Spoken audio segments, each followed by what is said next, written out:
Mobile infrastructure is crumbling this evening as the NintenByte Podcast continues its unprecedented rise. In cities across the globe, fans are rioting. The Pentagon has issued a statement describing the NintenByte Podcast network as a pixel-based prophecy. Some say the rise was foretold, others say it's just a really good podcast. We're talking twisted nipples, milk, and a sock puppet who doesn't talk. It's dangerous to go alone. Watch this. Welcome to the NintenByte Podcast, bitch. That's right, ladies and gentlemen, you're watching the greatest Nintendo podcast ever! Yeah! Is that a Joy-Con in your pants, or are you just happy to see us?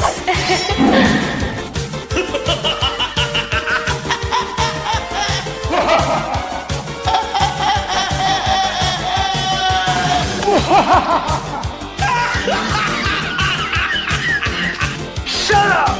Now feel the power. Everyone, do you feel that? Oh my god, I feel it! I feel it too, Gamer. What is it? It's the power of our podcast. I feel it! This is rad, NintenByte. So rad. Power.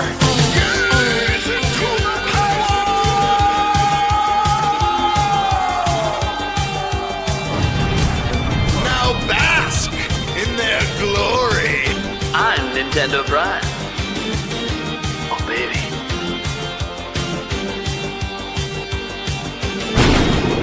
I'm Thunderstash.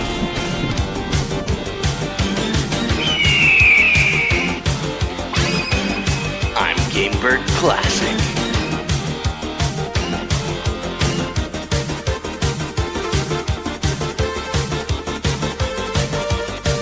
NintenByte rules. Let's rock. Hey everyone, welcome to the NintenByte Podcast, Season 3, Episode 52. And look, no pressure from the chat at all. They literally said this is their most anticipated podcast episode of all time. That's a lot of pressure to put on us, considering we're down half our co-hosts. Eric Moore will not be here tonight. He is on a work trip. And unfortunately, Gamebird Classic came down with a sickness earlier today.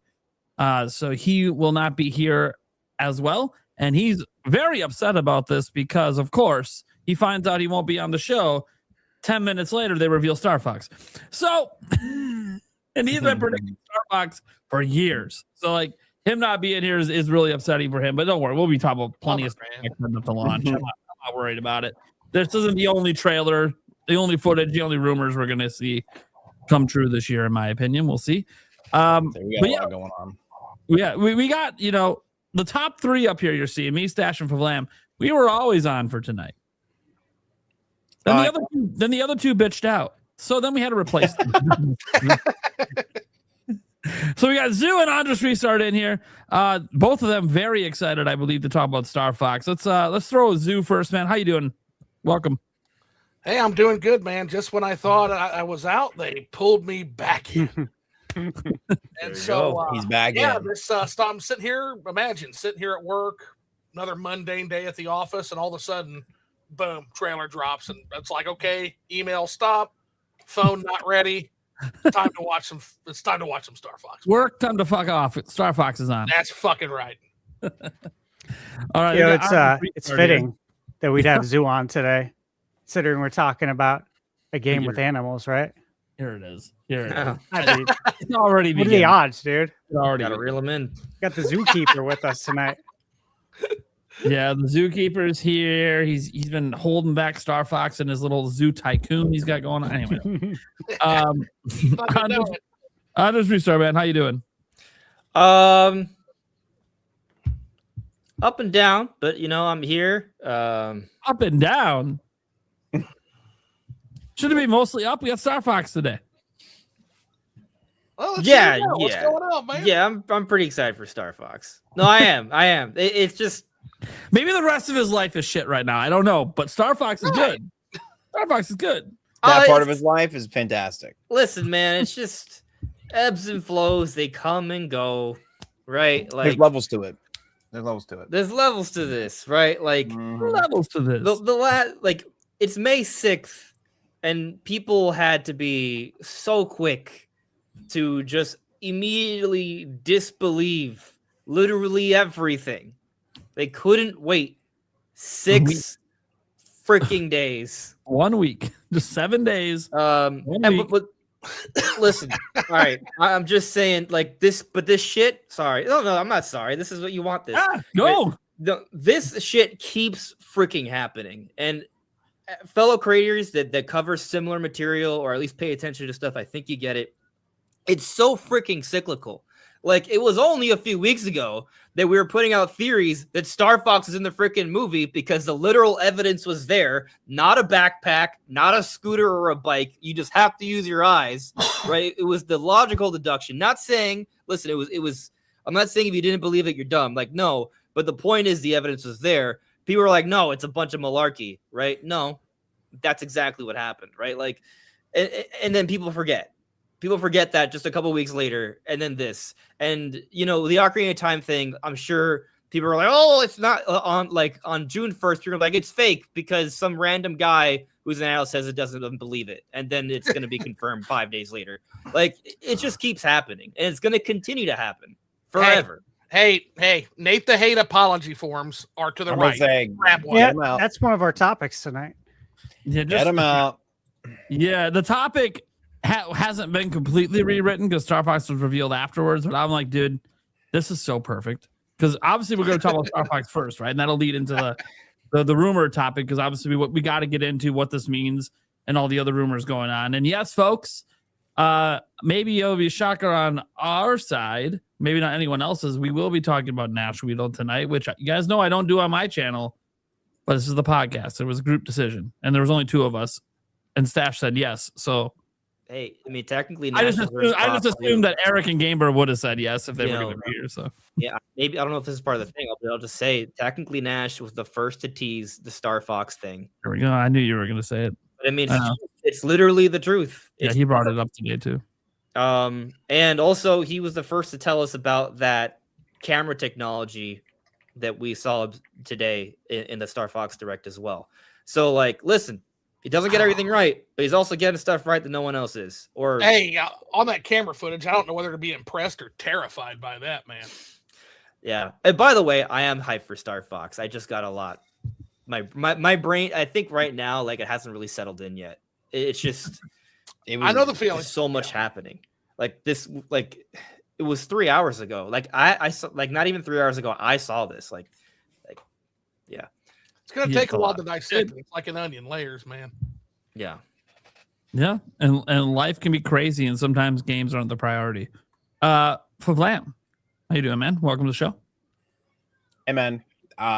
My mouth was agape. I can't not believe how good this fucking game looks. It's good to see you guys. That's funny. Happy to have you on. You guys, if you're watching, get used to it. You're going to see this guy for like 3 straight weeks. So enjoy Favlam's presence.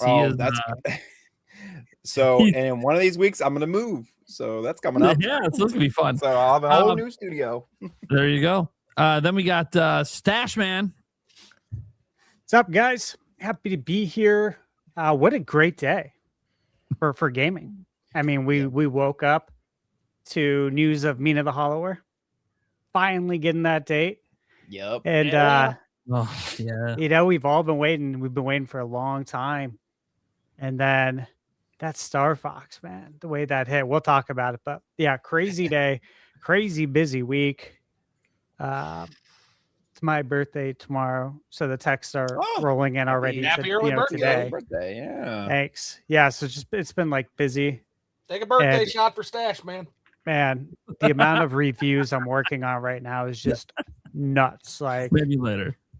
Every month gets crazier and crazier. So super busy. First off, happy early birthday. Thank you. Knew it was yours. I was going to text you tomorrow, but since you brought it up, I was like, all right, we'll say something about it. Yeah, guys. Look, I'm Nintendo Prime. You guys know what's up at this point. If you don't, I'm a daily news content creator, clickbait channel, whatever you want to call me. I really don't care. And today was a great day to do this for a job. Forget being a gamer. I love covering news.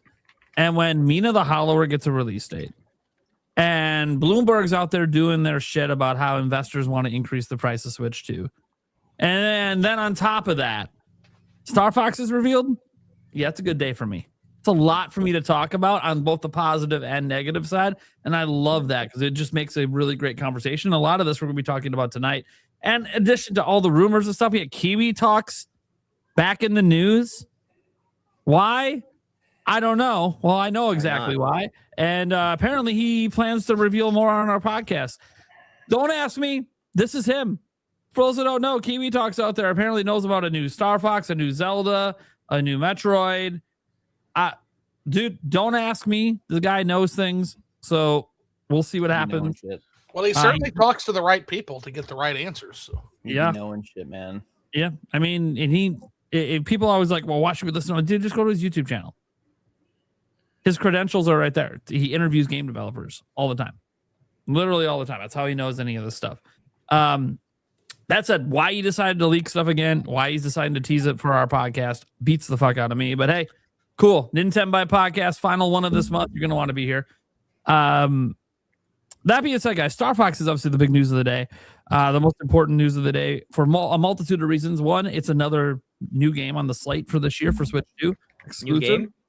Wow. It's a game we didn't previously know about. It is a new game.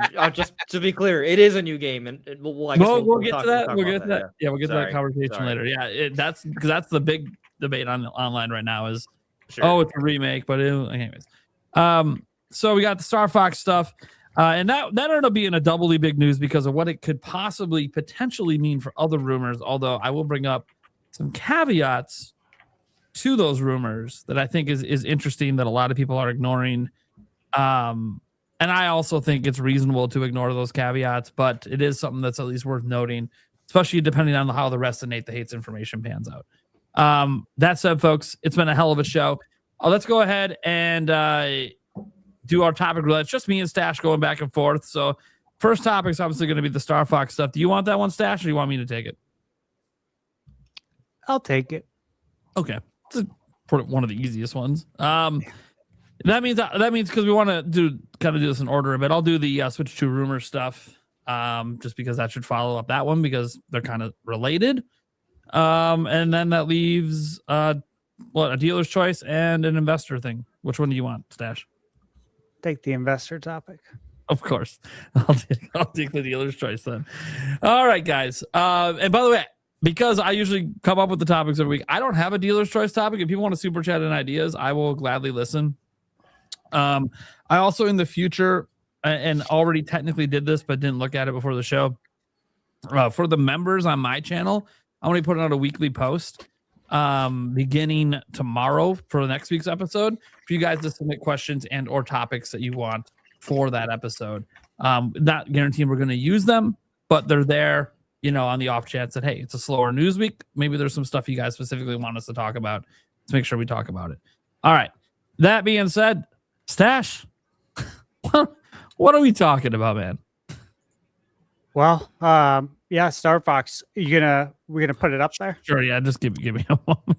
So I only watched the trailer once because obviously I knew we'd be watching it here on the pod, and we can kind of you see it in detail, slow down a little bit.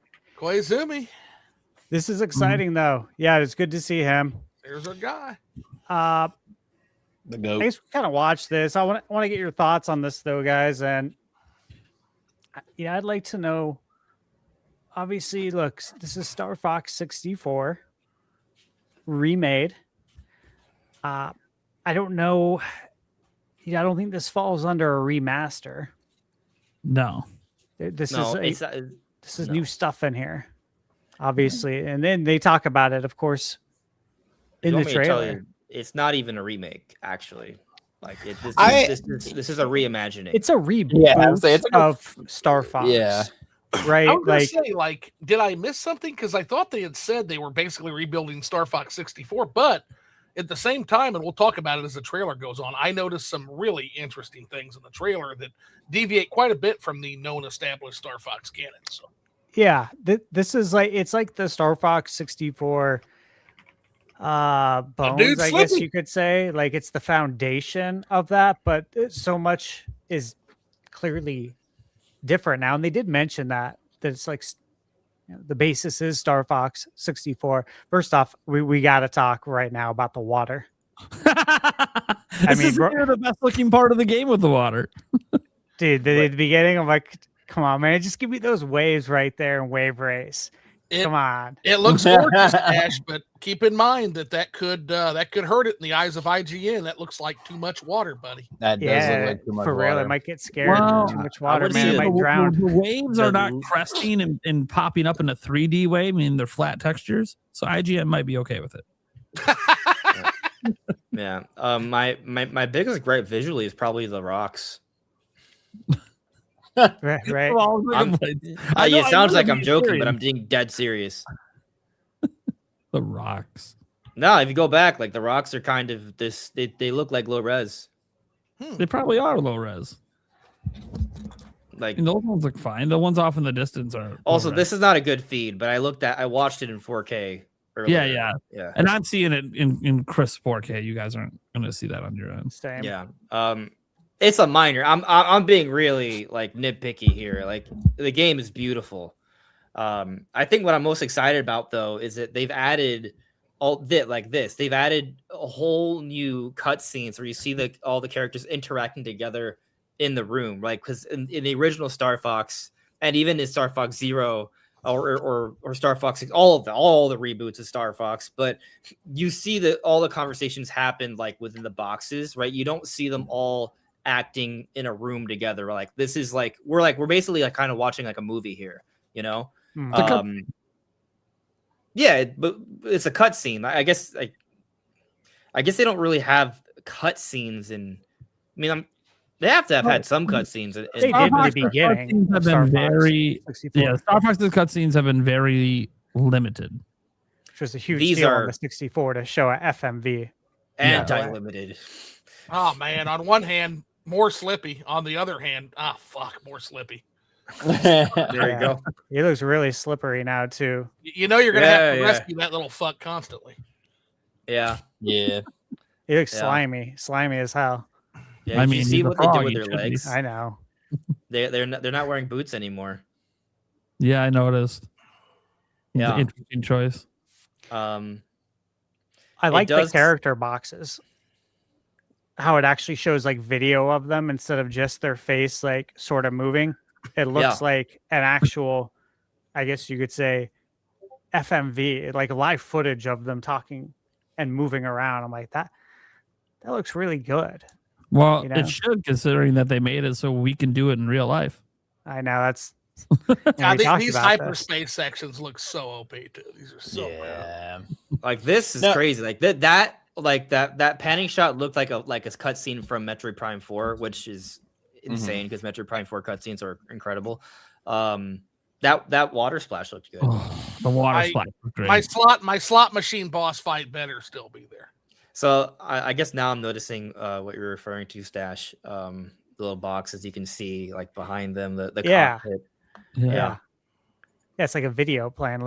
It looks like a live feed of them talking to you, which which is what I'm sure that's what they want it to do on Star Fox 64. So that makes it more immersive. That's what they tried to do back. You know what? When I was a kid, it was a live feed to me.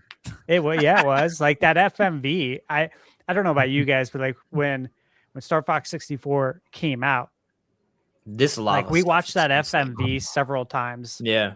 On the intro, just because it's like, dude, this is so cool. I can't believe they can show like actual video. So water on the stage. Oh my god. Oh, the water and the weather elements. Oh yeah, beautiful. I want to see if there's we can see rain hitting the R wing. It was hard to tell during the direct. It's hard to have. Maybe when I go frame by frame later, we can tell. I'm not sure. I feel bad because it's almost kind of like I'm bringing up a lot of criticisms, but it's just because I guess I'm just noticing things. But we have co-op in this game, but it's not the co-op I wanted. Oh man, that boss fight looks crazy though. Like the lighting on that, and it looks crazy. I was just gonna say though, it doesn't look like there's co-op in the campaign outside of the Wii U version where you can have 2 people playing one R-Wing. I was kind of hoping they could do the online co-op thing where each player is one of the 4 pilots. That would have been a golden opportunity, and it feels like they missed out on it. But also, we technically probably don't know everything about this package, right? Like, there's probably more to reveal later because these cutscenes just look so good. This is coming out June 24th, 25th at the end of June. Yeah. We presume there's going to be a Nintendo Direct early June, right? Or before this comes out. And so we're probably going to get more news, maybe even outside of a Direct, but there's probably going to be at least another something they reveal about this game before it comes out, right? And so maybe there's like another thing that we're like, oh, that's cool. I think some people are speculating there could be like some character unlocks for the multiplayer. Maybe there's another stage you can unlock because there's only 3 for the multiplayer, but they are all very different in terms of gameplay style. Like they're like different like missions. So there could be more that they haven't shown, but they did show off a lot. Like I do feel like a lot of people kind of have a pretty much a good sense of what the game is already. These challenge sections too are going to add a lot of interesting gameplay because they've already, I guess, confirmed there's going to be challenges that aren't in normal campaign mode. So that has the potential to. I mean, Star Fox is already Star Fox and Star Fox 64 already games that are meant to be replayed, and now. And I hope they bring back those elements like the different sectors, like depending on the path you go, the game is like, it's kind of your easy, medium, or hard mode, depending on how you go through the universe. I hope they bring that back and you had the challenges in it. Yeah, this is going to be pretty packed. And then we'll get to the multiplayer later. But yeah, this looks like a total package game. And it's only $50 digital, $60 physically. Yeah, might I add, I mentioned it in my chat, but remember, guys, a good chance you can get this physically for $50 at Walmart. Yep. Or Amazon. Well, yeah. But yes. Yep. Like Splatoon Raiders. And it's so interesting now, like, and I don't think a lot of people are going to give Nintendo credit for this, but you look at the conversation regarding Mario Kart World when the Switch 2 came out, people were complaining about the $80, even though 90% of people got it for $50 with the bundle. The talking point was, oh, it's $80 is ridiculous. And then people lied and said every game was $80 or $90, which is a lie. But now, like, you look, I almost want to say most Nintendo titles that have come out this year that at least that have been announced are cheaper than this MSRP of 70, right? Like, so yeah, Splatoon Raiders, Rhythm Heaven, and Star Fox are all budget titles. Tomodachi Life, I mean, that's what is that, just a basic 60? Yeah, it's 60. Yeah, I mean, so it's not a Switch 2 title, so they can't price it at 70. I guess it was just Pocopia, right? Pocopia was 70. Mario Mario the Tennis Switch was 2 70. low key is a Pokemon machine right now. Yeah, just low for key. sure. Champions is free. It's a free to play thing. I actually think Champions. It's funny when people say the Switch 2 is a Pokemon machine. Only Pokopia is the only thing you need a Switch 2 for. No, I know, but I was saying I guess we'll talk about this when we talk about the sales data and stuff. I mean, to be fair for me so far, it's been a Donkey Kong Bonanza machine, but that's not a bad problem to have either. No, it's a great problem. Listen, I'm generalizing. I totally understand that's not that, but yeah. Anyways, guys, one of my biggest takeaways, like, just I was watching. I was sitting at my desk working. So I didn't go out and like watch it on the big screen TV, I normally do. So I had my headset on. I was watching on my 1440p monitor here, and I gotta tell you, I was really impressed, really enjoying the music from the game. Like it gave me that epic, almost Star Wars feel, especially like right when they start the direct and it goes into the footage. It's almost like that Star Wars transition music. You know what I'm talking about? I'm like, oh, that sounds really good. And then as it went on, the music just maintained that high level. And I love music in video games, especially certain IPs, right? The Mario's, the Zeldas, the Final Fantasies, Dragon Quest, Castlevania, right? And Star Fox has always had like really good music. So I was like, heck yeah, dude.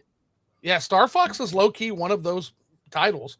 Like when I think back to like my heyday as far as Nintendo gaming, like I think Life Force on the NES, Gunsmoke. Yeah, I love it. Yeah. Freaking Star Fox absolutely is one of those titles.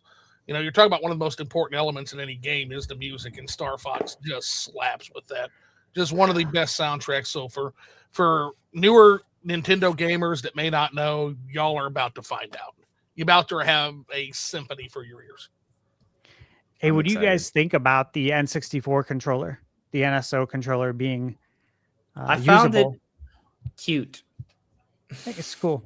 Yeah, I'm going to include it in my review. I think it's a nice little throwback. This section here is really interesting in the direct. Like they made sure to like, hey, look at all these Star Fox games. Like, it kind of just got me thinking that their intent with this is to show the world what Star Fox is all about. Like this is a Star Fox reboot. And when I say it's a Star Fox reboot, it's not just a reboot of the game itself, but of the entire franchise. Like, this is Star Fox Zero on hyper steroids, if that makes any sense. And so a lot of people are actually upset that this is, I guess, another remake. And I get it. I was definitely one of the people saying, please don't do the same story for Star Fox again. I think actually Nate was like, oh, a reboot wouldn't be that bad. You mentioned in my live stream like a month ago or something. And yeah, there's a little bit of disappointment there, but also they're adding a lot of like lore and extra cutscenes and story stuff, and the characters are more fleshed out. Like I don't think we should underestimate this, but also I'm kind of thinking bigger picture as well.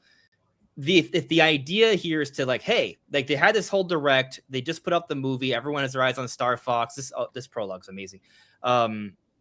They show everyone the series, like they want people to play this. Notice the game share features. They're very selective about what they do with game share.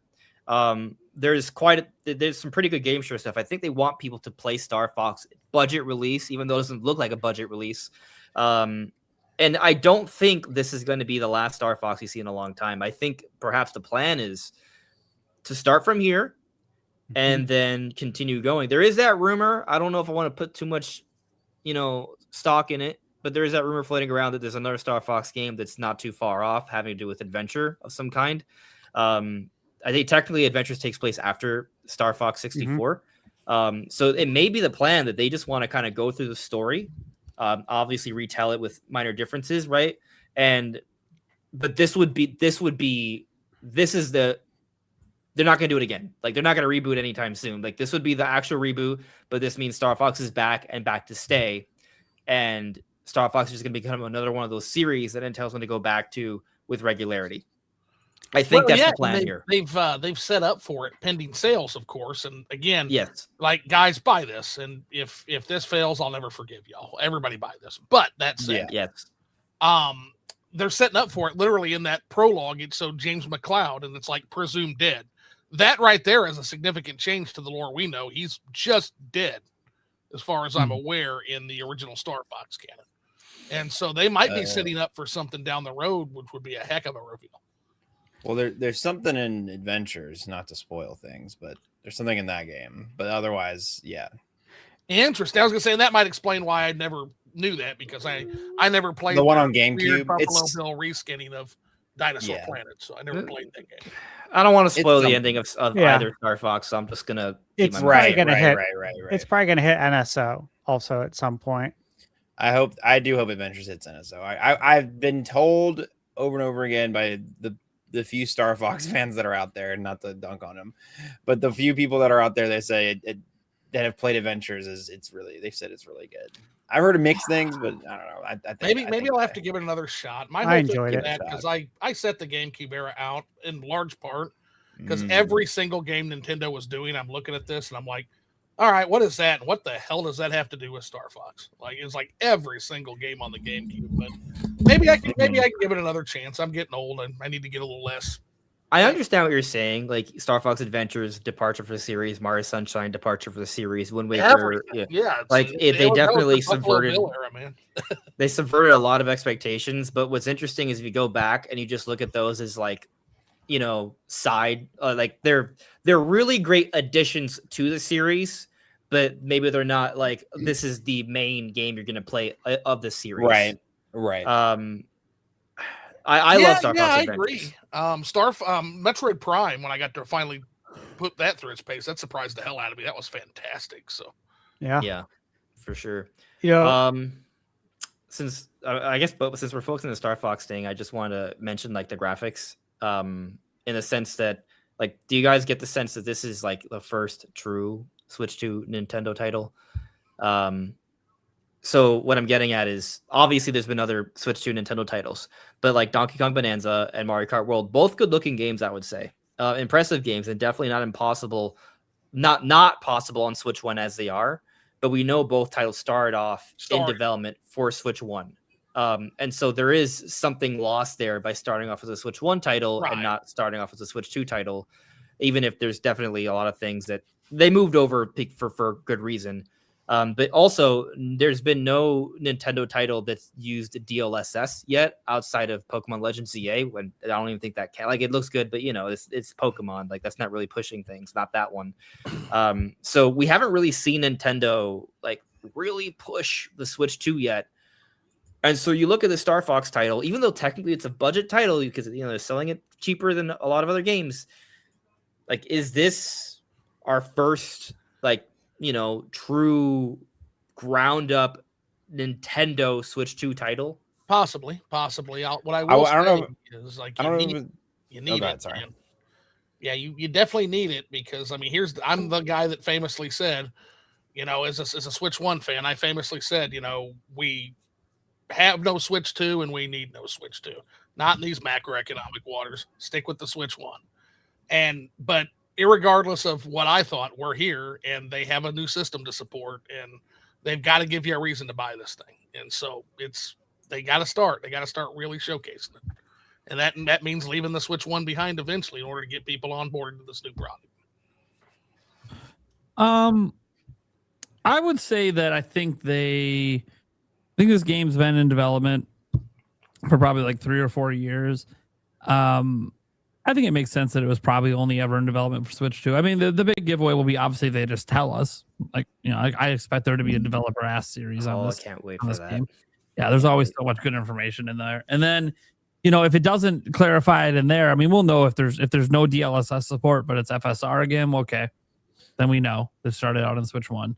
But like, I look at the character models, and obviously these could all be pre-rendered cutscenes, so it doesn't necessarily mean that this is like, Well, the models are still in the R-Wings, though. Yes, they are still in the R-Wings, but they're probably dumbed down models. They're not going to be likely. It's kind of hard to tell, but that's a cutscene. So Hey, you guys? Every time we see that cutscene, so it's like, well. But if you look at the beginning of the direct, you can see you got to look at Star Fox inside they're not in there. But at the beginning of the direct, you see Star Fox in there, and it I immediately noticed the figure, and I was like, but just like, why do I recognize these designs? Like, they're different, but there's a huge similarity. Like, I feel like I've seen this style of Star Fox character before. Is it just based off the initial puppets they used for marketing back in the 90s? It seems that was the design intent, to me, but. Yeah, that's because a lot of people bring up the puppets, and it's like, go look at the box art of the game, guys. Like, this is the intended art direction of Star Fox. Yes, it's always been this way. You know what it is, guys? Which, real quick, just to pull a quick chat, someone says, "Oh, look, it's a kiddie game they made over and over again since the '80s." Yawn. Well, guess what, buddy? Hey, tell me you've never played Star Fox without telling me you've never played Star Fox. Right, it came out in the '90s. It's not Mario either, clown. It's just not. You know what this is, though, with the art style? Like, if you guys followed Dragon Quest VII when it came out, and if you looked at the promotional art back in the day, they took that promotional art and then made it into Dragon Quest VII Reimagined, which was absolutely insane that they were able to do that, and very cool for someone who had followed it since the 90s, right? This is literally the same thing, though, going back to the original Star Fox on Super Nintendo. This is all of those promotional assets, everything used like on the box art and the commercials, and it's now in a video game and it's alive. So super impressive. Makes you wonder if they're going to do that with anything else. Oh, it looks awesome. Like with any other IPs, because now it's 2 games this year have done that, have taken the original art vision and made it into a video game now. Ice Climbers. Reimagined. Ice Climbers. Can't wait. 3D open world mountain climbing game co-op. Honestly, I really want that. I've been dreaming about that for years. So, Dude, let's get together and let's make Nintendo do it. 3D So Ice Climbers co-op. Different mountains you can choose that are fully open, and you can choose how to climb them. Have all the wacky bad guys. Let's do it, man. There's a scene in there. It reminds me of a scene in Star Fox Zero. Is it also in Star Fox 64? And I just don't remember it because there's in the Battle of Corneria, there's this giant thing. I don't. It's in the city, right? It's like this giant I guess. I don't even know what shape to call it. Maybe it's not a hexagon, but it has 6 different sides. Is that in 64? I don't remember it being in 64. So are they kind of borrowing elements from Zero and incorporating them in here? You know? I have a feeling they are. Interesting. I gotta double check. I gotta play through Corneria for both. I mean, I recently played through Corneria in 64, and I don't remember that at all. No, because the first battle in Corneria, you're just fighting a robot at the end. There's no big structure in the city. In Star Fox Zero, there is that campaign. You do have there's an all range mode at the end of the mission. They make it more extensive in Zero. There's 2 phases. Though technically there's an all range mode for the boss fight at the end of 64, but in Zero, it's a whole other. You're fighting in the city to protect the tower, and there's this big structure you have to go in to destroy. There's a little bit of footage there that looks very similar to that, and so I wonder if I'm just maybe missing that, if maybe that's from another level that I don't remember, or if that's them actually reimagining or remaking, whatever you want to say, Zero content as well. Possibly. That's an interesting thought.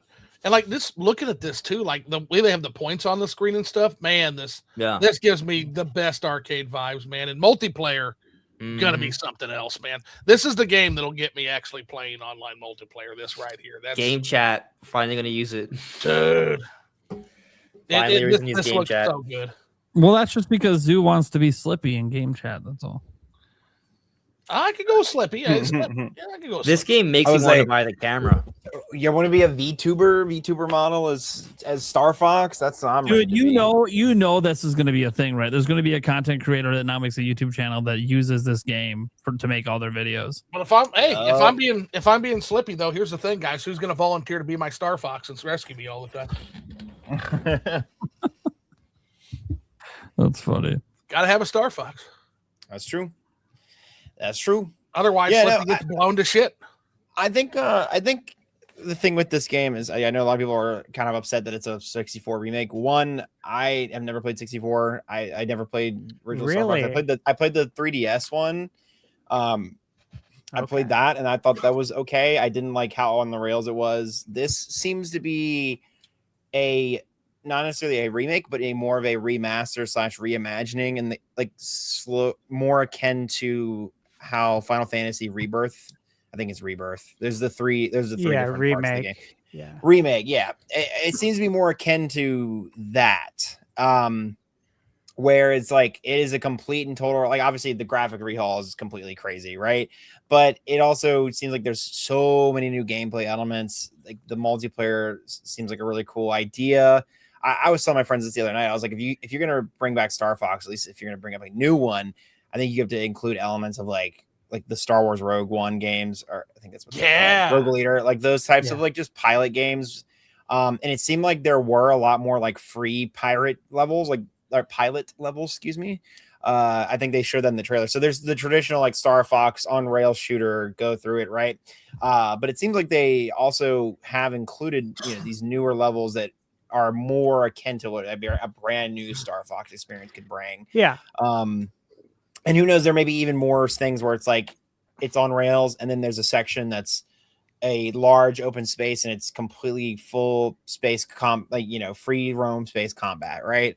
We don't know all the details about it. We just know that there's some of it, some column A, some column B. It's important, man, because the games that have always drawn me the most are games that have an extremely good single player and an extremely good multiplayer. I think back like Super Mario Brothers 3. Yeah, Super Mario Brothers 3 has a legendary top tier 10 out of 10 single player mode, but you could also literally get lost in battle mode playing on the maps if you had a second player. Like the battle mode, literally, it's the entire game of Mario Brothers thrown into Super Mario Brothers 3. Command and Conquer had your campaigns that also had the great multiplayer.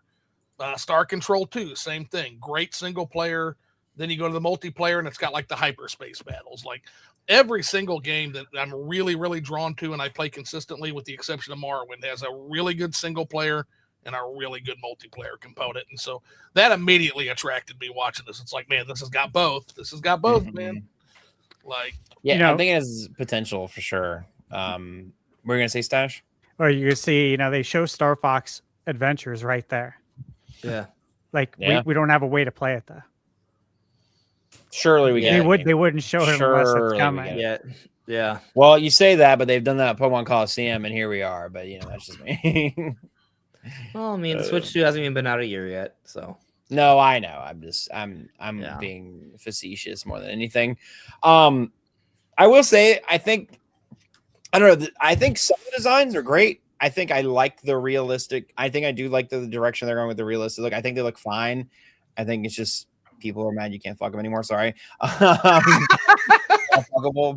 I do understand some of the criticisms towards some of the characters, like especially Falco. He did have like a really like I did like his old vibe more than I like Falco's current form now, where Falco's getting picked on a little bit. Yeah, Falco I think is definitely the downgrade. I've also seen people picking on Fox a little bit, saying he's gained a little bit of weight, but it's like, the Fox one I see is his posture. They say he's got traps now. He's buff. He's not fat. He's buff. Yeah. Tud posture is what I've seen. Just a beefy boy. Let him be. It's the flight suit. Right. Well, what about Cat? People are mad at Cat because Cat used to be like this cutesy little pretty character. Now she's kind of grisly looking. Look, if that's your vibe, there's all kinds of places you can go to have that experience. Listen, we've been getting all this cutesy shit all year. Thank God Nintendo finally do something that actually has like detail. I'm glad. I'm glad. Hey, we didn't need another cutesy thing. It was just on screen. I just gotta say, enjoy Pigma Gengar, guys, because that's the closest you're getting to Beyond Good and Evil 2. I was just saying the same thing, dude. That's the closest you're getting. That's so funny. Yeah. I actually just played Beyond Good and Evil. That's a game, man. Yes, it is. I have to try it out. I sent a link in the private chat if you want to show off. There's like the full renders on the Japanese website. I don't know about the Jap. I don't. Oh, well, here's the actual. Hang on, I'll let you pull up the actual website. Click this link instead of just a Twitter post. They have full renders of each character and Fox and I'll get to it. Just give me a second. Yeah. When you get a moment, I was just letting you know. But no, that's It looks great. It looks fantastic. I think it looks fine. I think people are just more farming their clicks on Twitter than the actual outrage of it, because like we were talking about right before the podcast, the chat of the actual live stream, normally it is filled with like kind of this yawn, whatever. Like you get a general vibe of like what people think of what's going on. Not always, but usually. The chat was very hyped in the YouTube chat comment section, and I haven't really, and it's been pretty split on Twitter. So that's always a pretty big indicator to me that it's like, it seems like people, maybe there are people who are actually upset, but it's pretty like, it's like a Twitterverse type thing of who actually is and isn't upset, Well, and you've got the usual suspects trying to spin this into a bad thing somehow. And whether you like it, whether you don't like it, it's another game in Nintendo's itinerary. Why are you saying this is a bad thing? Right. But Yeah, I don't understand anyone who says after this reveal, even if you don't like the design, you don't like that it's Star Fox 64 again, they didn't have to do it at all. So it existing is not a bad thing. Mm-hmm. Like they literally you just also don't have to buy it. Yeah, like I don't buy every game Nintendo makes. It's okay. They don't all appeal to me. No one's required to I buy want to this. talk about something. I feel compelled to talk about this. I saw it in the chat a little bit, and I mean we're definitely teetering in some territory that. Anyway, I'm just gonna say it. I believe that when the day comes that we see modern Crystal, she will be depicted as attractive. Amen. That's what I'm saying. Man. Yeah. Just be careful. Whatever you make of that. Just be careful, Nintendo. Go all on the fugly Nintendo. Everybody talks about like the horror story that was the original Sonic the Hedgehog unveiling, right? Everybody talks about that. Yeah. What they don't know is that prior to that design change, the original story had Sonic losing his sneakers. Now, I don't have to tell this chat, and I don't have to tell you guys what absolute horrors would have been unleashed on the internet if you had shown Sonic's feet. Just be careful. That's all I'll say. Don't do that if you can. Not as bad as Mario's nipples. Oh, goodness. Jesus Christ. Yeah. I don't even think they're ugly. Like that, it looks good. Like that's not, I don't see that as like scary. I mean, okay. Like, is there like a little bit of like an uncanny valley in the footage because you're seeing like this puppet move realistically, but it's like an animal and not a person. Like there is a little bit of that kind of vibe, but you look at like the renders themselves. I don't hate the design. See, I understand the leg stuff is maybe something to get used to because it's different. It's different. Yeah, that's the only thing that's Very wrong different. with it. It's different. It's not that it's bad. It's just different. But it also That's makes what I'm sense. saying. It's actually more realistic. Their voices are really good in Japanese. I've been just listening to them. Yeah. You don't As have to an play anime- it, but I was as an anime fan, I'm like, chef's kiss. I hope you. I want to replay the game in English and Japanese. Wolf's voice is really good. Yeah, StarFox's. So it's so good. Oh, I'm gonna have to check that out. Did you listen to Rob? Can you play it here? We can't hear it. Can Is that we? the robot? Might be able to hear it. Hold on. Yeah, that's good. Click on Wolf's voice. Scroll down. Or Is the Wolf's. sound on? I could turn the sound on. Just hold on. Give me a second. On His Wolf's voice is right there. Okay, hold on. Andros is looking particularly villainous. Yeah. StarFox. Yeah, there you go. Yeah, you can hear it. Just kiss. Just kiss. Oh, go up to Rob. Rob's good too. If Rob was up there earlier, right there, you skipped him. Right there. The 緊 robot. 急信号を受信しました。接続します。 Yeah, Makes fan. sense. Oh, I think we can see. Can we hear Andros's voice? I think his Yeah, we address is right can. below. Yeah. It's cool. That's good. That's good. Yeah. That's good. I want to see the English version now. Yeah, I know that's the thing. The English website's not updated. I Yeah. know. I'm like, dude, I want to hear the English voices too, because I bet they have some really good ones, especially for Wolf. 力を貸してくれ。 Thing is, in Japanese, it all sounds good because we're in part. I mean, I don't know. I mean, I don't think it sounded bad in English either. My only minor critique of the prologue, which was incredible, by the way, I think it was one of the best like Nintendo cutscenes I've ever seen. It's just when Peppy has to leave, like he does give pushback to James, but there's not a lot of emotion in the voice as he's leaving his close friend to probably die. You know, like it's a little bit of a gripe with the performance. It's not the voice itself that I have an issue with, just the performance there. I don't know if anyone else kind of picked up on that. A little bit, yeah. To kind of go with that, my one disappointment, it's not huge, but I deflated a little bit when it was revealed that this was a remake. I understand it. I certainly, being a game that's 10 plus years old, but I'm just like, as a Star Fox fan, I'm just like, man, I get that they want to reintroduce this and they want to start from a point where everybody agrees it's great, but man, I would love to see Star Fox finally leave this story behind and explore more stories in the Lion system. But I get it. I get it, and it was very short lived. But I did deflate a little bit when I heard that this was a quote unquote remake. I think it's just, as Andre said, and this is just a reboot of the IP, and you got to understand that. Yeah. Take into consideration that nobody owned Wii U outside of the hardcore. Exactly. Right? Yep. And so you remove that, and now it's been 25 years. Right. Yeah. By the way, Star Fox Zero is never coming back. Like this is Star Fox Zero. I would love to see Star Fox Guard though.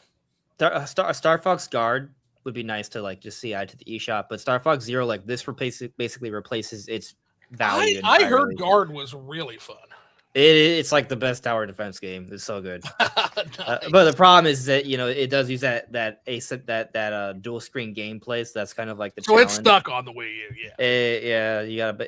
It's based. Yeah. The Wii U is actually a Star Fox Guard machine, which is funny. But like the last remaining true exclusive, not ported over that everybody wants. Yeah, I mean, did you guys notice that they brought in the Star Fox Zero co-op gameplay? Right, I think I mentioned it earlier. Yeah, yeah. Is that what that's? Oh, I see. Yeah, like so in Star Fox Zero, because they had such a focus on the gamepad and then the screen, the monitor, like 2 different screens, they gave you the option to play the aiming with the gamepad. So someone will play on the gamepad, and then someone else can move around with a control stick on the TV. And so they basically did that here, where someone moves the R-wing with one controller and someone aims around with another. Which little brother mode, girlfriend mode, or whatever you want to call it. Yeah. Little brother mode. Hey, in my chat, Steak had mentioned that the Nintendo Store page says an epic orchestral soundtrack, so it's fully orchestrated. Oh, that's news. That's beautiful. Dang, that's on the website. Yeah, he said. Steak said it's on the Nintendo Store page. Star Fox fully orchestrated is. Oh, so they finally added to the Nintendo Store. Treat, man. It just makes me look forward though to like Ocarina of Time, because that's one of the biggest things I want. Right, is a fully orchestrated soundtrack. You just know it's coming. So does this restore your hope? Orchestrated, man. Does this guys make you feel like stronger that this Ocarina of Time remake is not going to be like some basic thing? Like they're going to go next level here, like Resident Evil, Final Fantasy levels of remake? Because I mean, the Star Fox thing is not a basic. It's definitely more than a basic remake, right? I imagine the Ocarina of Time thing would be even further beyond. It would be more extensive than what we're seeing for even Star Fox here. Yeah. Yeah, I can't see them putting less effort in. Like you're talking about one of their most legendary games from a reputational standpoint, so they're going to want to do it justice. Yeah. I mean, I think the Ocarina of Time remake is not going to be $50 digitally. I think it might even be an $80 game physically. People would get up in arms about that one, I fear, but I guess it wouldn't matter. I mean, by then Grand Theft Auto might have popped the $100 cherry though, so who knows? Well, I hope not. But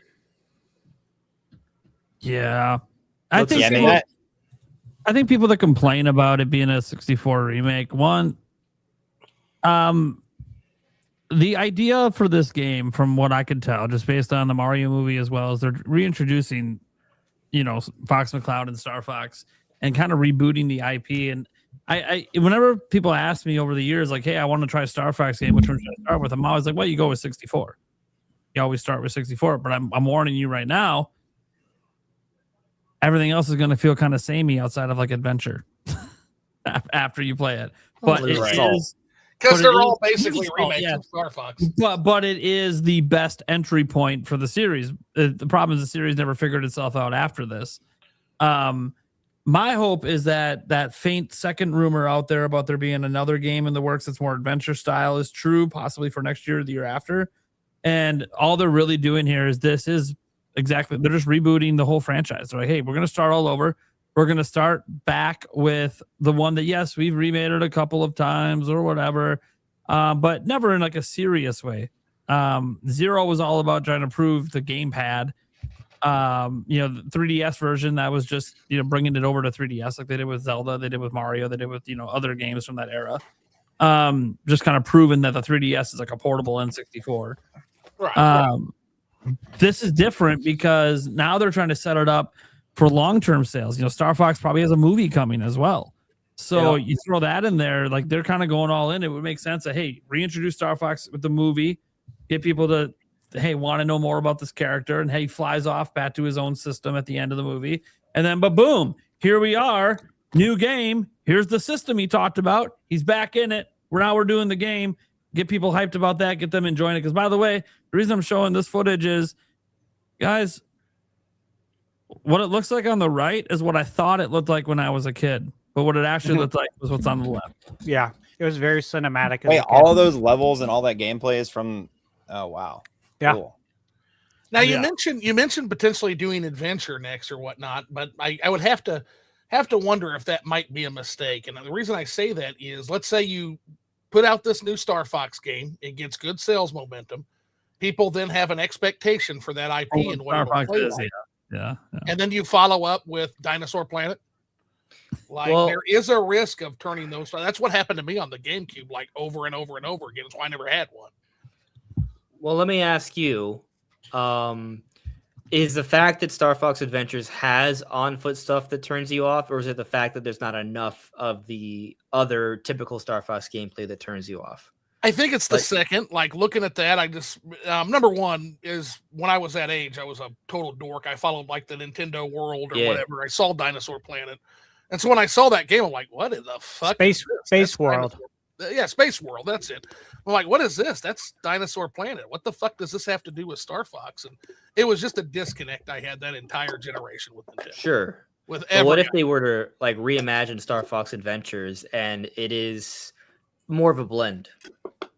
I could go with that. I could go with that because, I mean, honestly, like, outside of the fact that I knew it was a different IP, being like Buffalo Bill reskinned, like that planet and that universe could absolutely fit right in with the Lion system, like with the dinosaur general and all that shit, and the fox magic lady. Very fitting. It was just that, okay, I'm Star Fox and I'm running around with a magic staff, and what the fuck is this? And I was a little bit more closed-minded than I am as old Zeus. So I could see a Star Fox adventure game almost in like the vein of Guardians of the Galaxy or a Star Wars Outlaws, where you take some of those elements where you're traveling between planets and have kind of that open world, even like a Star Wars Jedi Survivor. Okay, yeah. Elements like that I could see incorporated. Obviously, would be its own unique thing, but I'm thinking, a game that literally takes place multiple different planets. Space. I'll poll you guys while I got you here, and I'll pull the chat too. Did I miss out with Star Fox Adventures? Is that a game I need to eventually make some time for? Do you like Zelda? I do. I mean, do you like the traditional 3D? Like there's where I'll throw people Well, here's where I'll throw people for a loop. So I like classical Zelda. I like Zelda 1, Zelda 2, believe it or not. Yes, that's a classical Zelda. It's a great game. And honestly, Breath of the Wild. Well, everybody talks about Breath of the Wild like it was this big revamp. They literally used Zelda 1 to test a prototype of Zelda 1 to make that game. So it's as classical Zelda as it gets, guys. I like those Zeldas. I like Ocarina of Time. I like A Link to the Past. I like the more structured Zeldas. But the Zeldas I really like the most are the Zeldas that put you in a dangerous world, gives you a sword, tells you to go kill shit. There's a bunch of shit trying to kill you. But I like both. Like, if it's a good, like, I liked Okami. I thought Okami was a better Zelda game than a lot of Zelda games. It just didn't have the IP, so it bombed.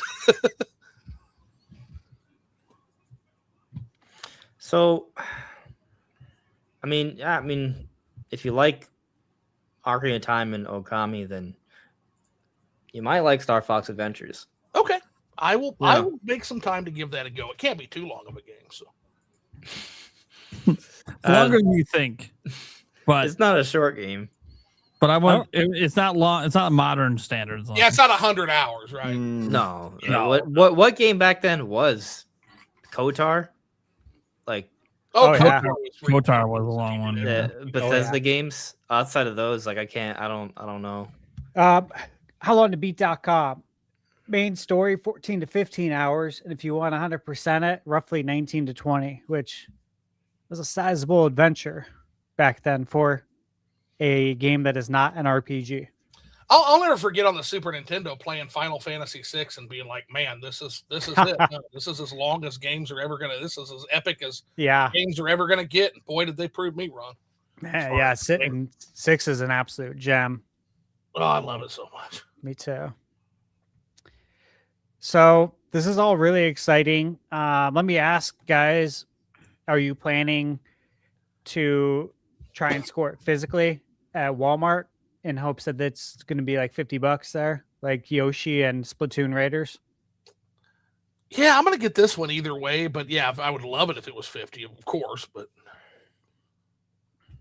yeah, I'm digging that promotional look, like that box art. Oh, it's so good.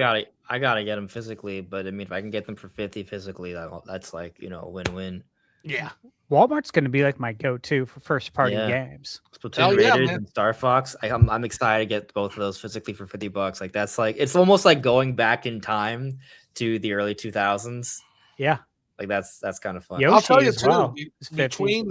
Between this game and Splatoon Raiders, it looks like Switch 2 might rule the roost as far as multiplayer, because that's got a pretty interesting looking multiplayer mode too on it. Yeah. Yeah. And then you have Dust Bloods later this year as multiplayer. I sure hope that gets an launch of the multiplayer game of Mario Kart. PvPvC. It's like PvE. Yeah. I know. You can fight your fellow teammates or enemies or team up. Like it's like or play it all by yourself.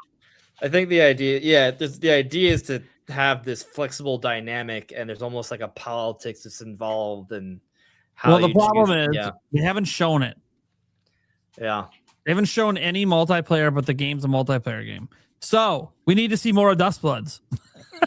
Like single player, please. Literally, we need to see more of it.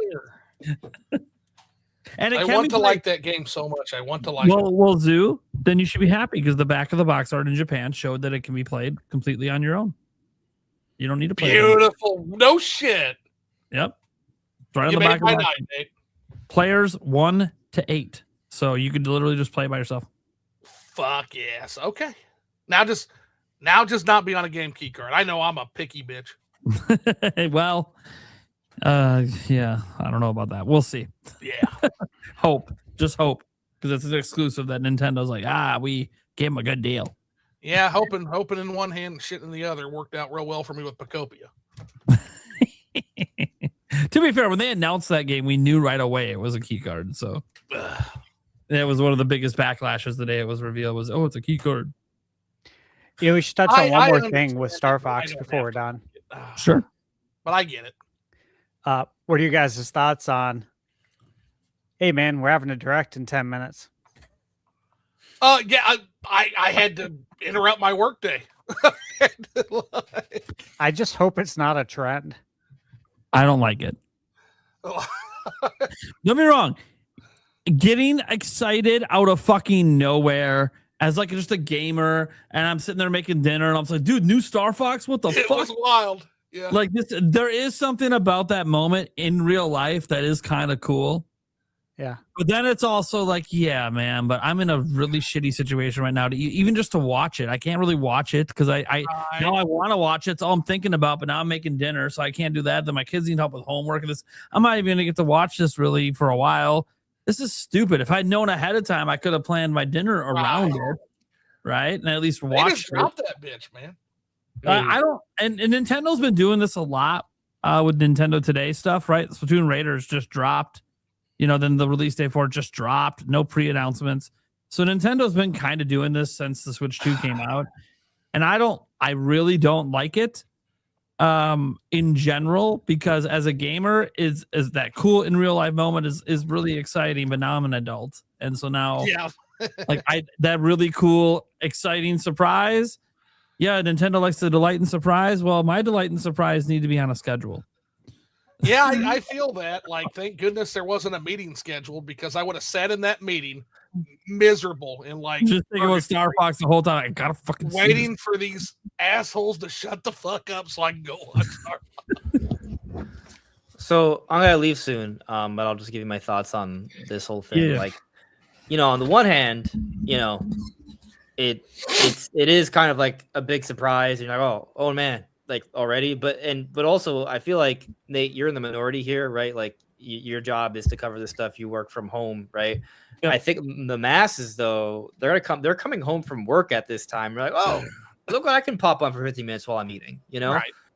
And so from that perspective, it actually makes it's kind of like a great idea. I do agree with you, though. I prefer. I mean, I would prefer we just have to have gone a better direct in February. Like, if the direct had this, obviously, this kind of goes back to me speculating on like why Nintendo didn't do a bigger direct. It might have had to do in part because maybe they wanted to reveal Star Fox in this way because they had the plan with the Mario movie and they weren't going to spoil the Mario movie stuff until that. And so that might be playing a role here. There's a lot of factors, I'm sure. But what I will say that I find interesting about this is, and correct me if I'm wrong, I can't think of an example. Maybe there is one, but is this the first game-specific direct that is also the reveal for the game at the same time?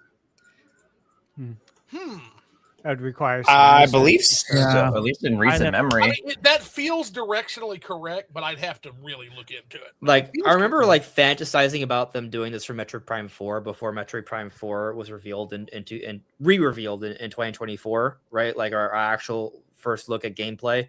Like, I was like, oh man, what if they give us a Metroid Prime 4 direct? Because we at least knew the game existed, but they're like, oh, Metroid Prime 4 direct, and then you go and you see the game for the first time. They basically did that for Star Fox just now, except technically it wasn't even officially announced. And so I think it's a very cool thing. And I'm not against that. The 10-minute turnaround, though, that I was annoyed. I was annoyed by that. This morning for a later afternoon. Yeah, I was. Reveal. Yeah, it was a scramble. And that would have been great because then people hear about it while they're at work and then they get ready. They make it an event for it. Yeah. It almost felt like we were about to go live with it. And it was like, oh fuck, we didn't tweet about it. Okay. Yeah. But so is some of the strangeness around it. Do you guys think it has anything to do with the fact that Nintendo might have delayed announcing it just to give Nate the hate a middle finger? Maybe.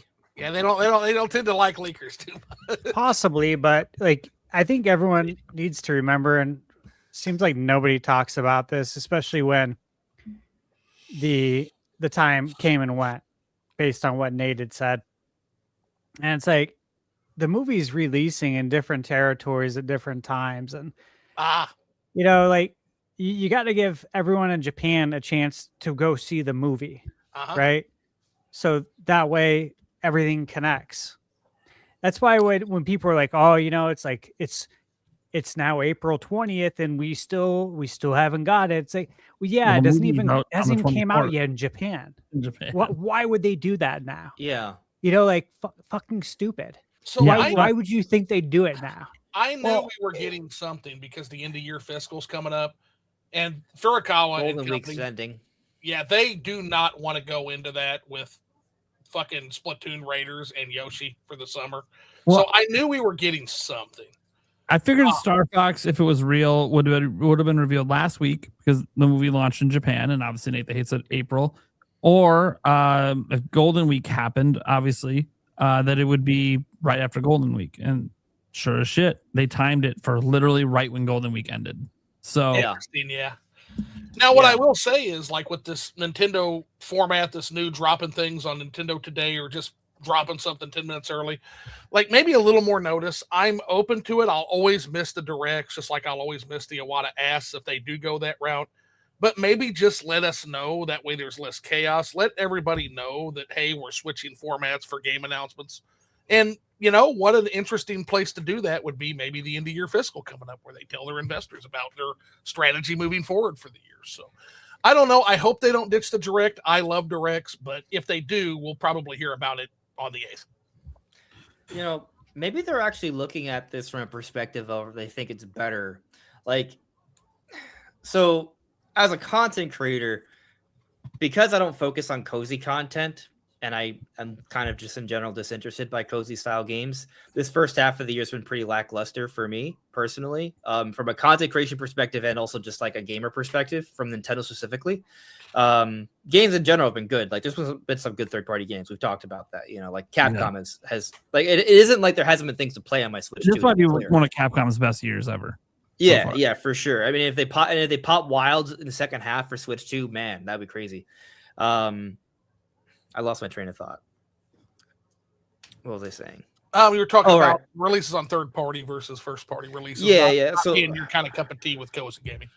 Yeah. So like I haven't really liked how Nintendo's been doing things. And it's not that I don't think they should have put out the content they have. I just think it should have been maybe like Tomodachi Life should have been put into the second half, and we should have gotten something else that's coming in the second half that's gonna be more core centric, Like maybe what if they had like flip Star Fox and Tomodachi Life, for example. Like it would just bounce things out a little bit more from that perspective. But obviously they couldn't reveal Star Fox stuff to the Mario movie. I understand that.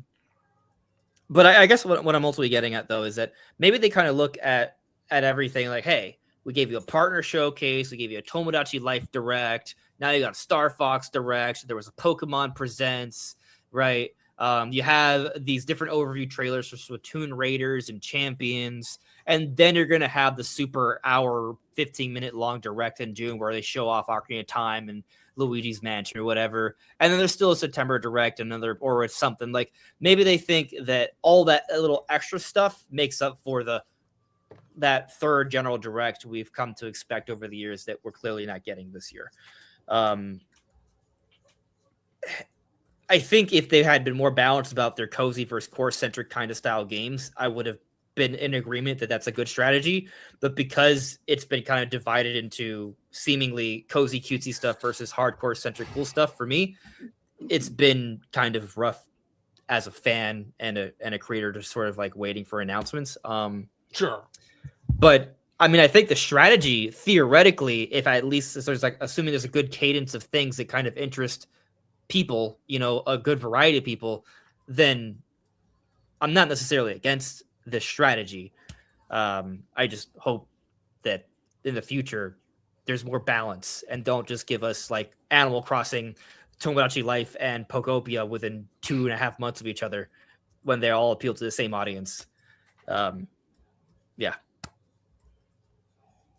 That being said, I don't know if Nintendo cares. Pokopia and Tomodachi Life back-to-back months, best-selling games of the year. Money, they just got money everywhere. They don't care. I think they do care. But money. Yeah. Well, I mean, I think a lot of it too is in terms of Nintendo's game lineup strategy with this so far. I feel like the first couple of months of Switch 2 were very core centric. Hey, we got Mario Kart. Hey, we got Donkey Kong coming back. We're hitting you hardcore. Hey, we got this experimental drag and drive for people that want to try out new features on the system. Mario Kart's both, by the way, though. I just want to say. Yeah. Mario Kart is both. Yeah, I know. Yeah. But the reason I bring this up is I feel like they knew they were going to get the early adopters no matter what, because that's what early adopters do. They buy every new piece of tech because they're just excited for a new gen. And so they figured, you know what? How about this first year, instead of doing what we did in 2017, where we went so hard after our hardcore fan base, we already have them.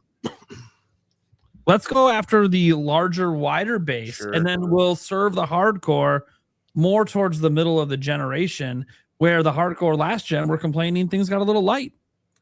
Well, I get it, man. Light at the beginning, they may be a stronger year 3, 4, 5, 6, 7, 8. The issue with that is as Satoru Iwata famously said, video games are a momentum-based business.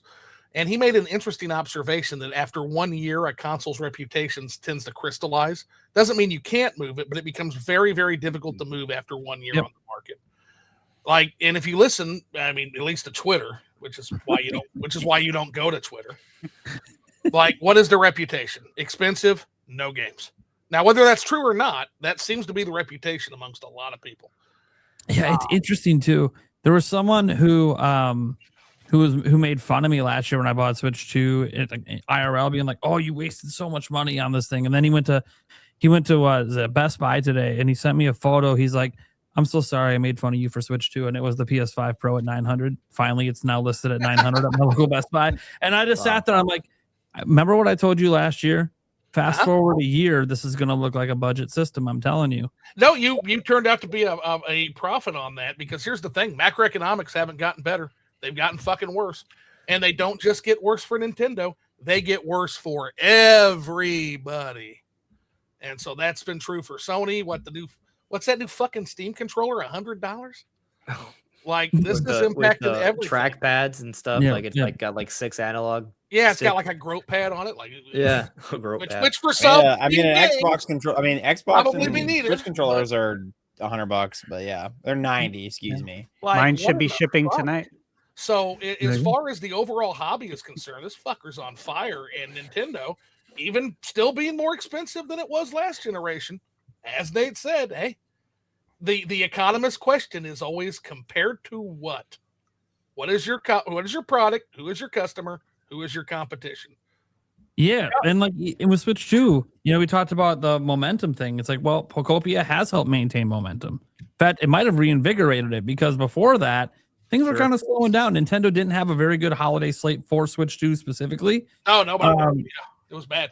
So, and the whole industry was down, and then Nintendo was still down in January and February, and then all of a sudden Pokopia comes out, and now Switch 2 is just back to selling like it was before. Well, and I think Pokopia helped, but we're going to find out, because one of the things I'm concerned about, and again, I'll be able to give my full prediction for this console literally this coming up at the end of this week, man. I'm excited, because here's what I'm looking for. And aside from what Nintendo's going to say, we all know what he's going to say. Aside from what you guys are going to say, let's just let him be forgotten at this point. What I'm looking at is, I knew we were going to move a lot of consoles. Everybody said the system was going to fail early on.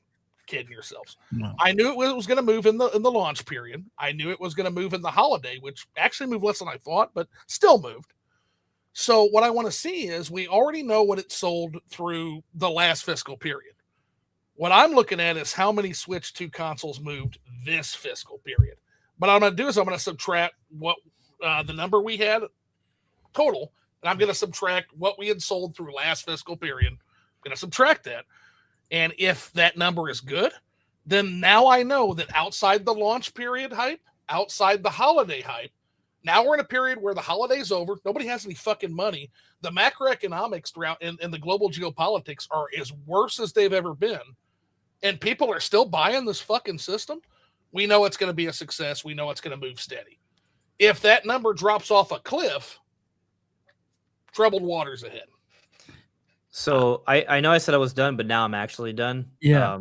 This is my closing thought. Cool. Okay. Or you want to go do your thing first? Well, one thing I just wanted to say before you left, because this is just so crazy. It's a chat that just came in, and it just hit me. StarFox is next fucking month. It isn't. Let's next go. month. Let's go, dude. It's next crazy. month. Yeah. That's awesome. I have a feeling It's like actually 7 weeks. 7 weeks. 7 weeks. Yes. It's gonna feel like 2 months. It feels like it's right on its tail. So, man, I'm excited. Yeah. But the thing is, and I guess this kind of brings me to my final point. I think it's interesting that you brought up that, like, you want to see how the Switch is going to do in its first year. June 5th is going to be it's going to mark the 1 year anniversary for Switch 2 out on the market. Exactly. And that's around when I'm anticipating we're going to get this big June Direct. Maybe it's the week after, right? But they might like the idea of doing an anniversary Direct.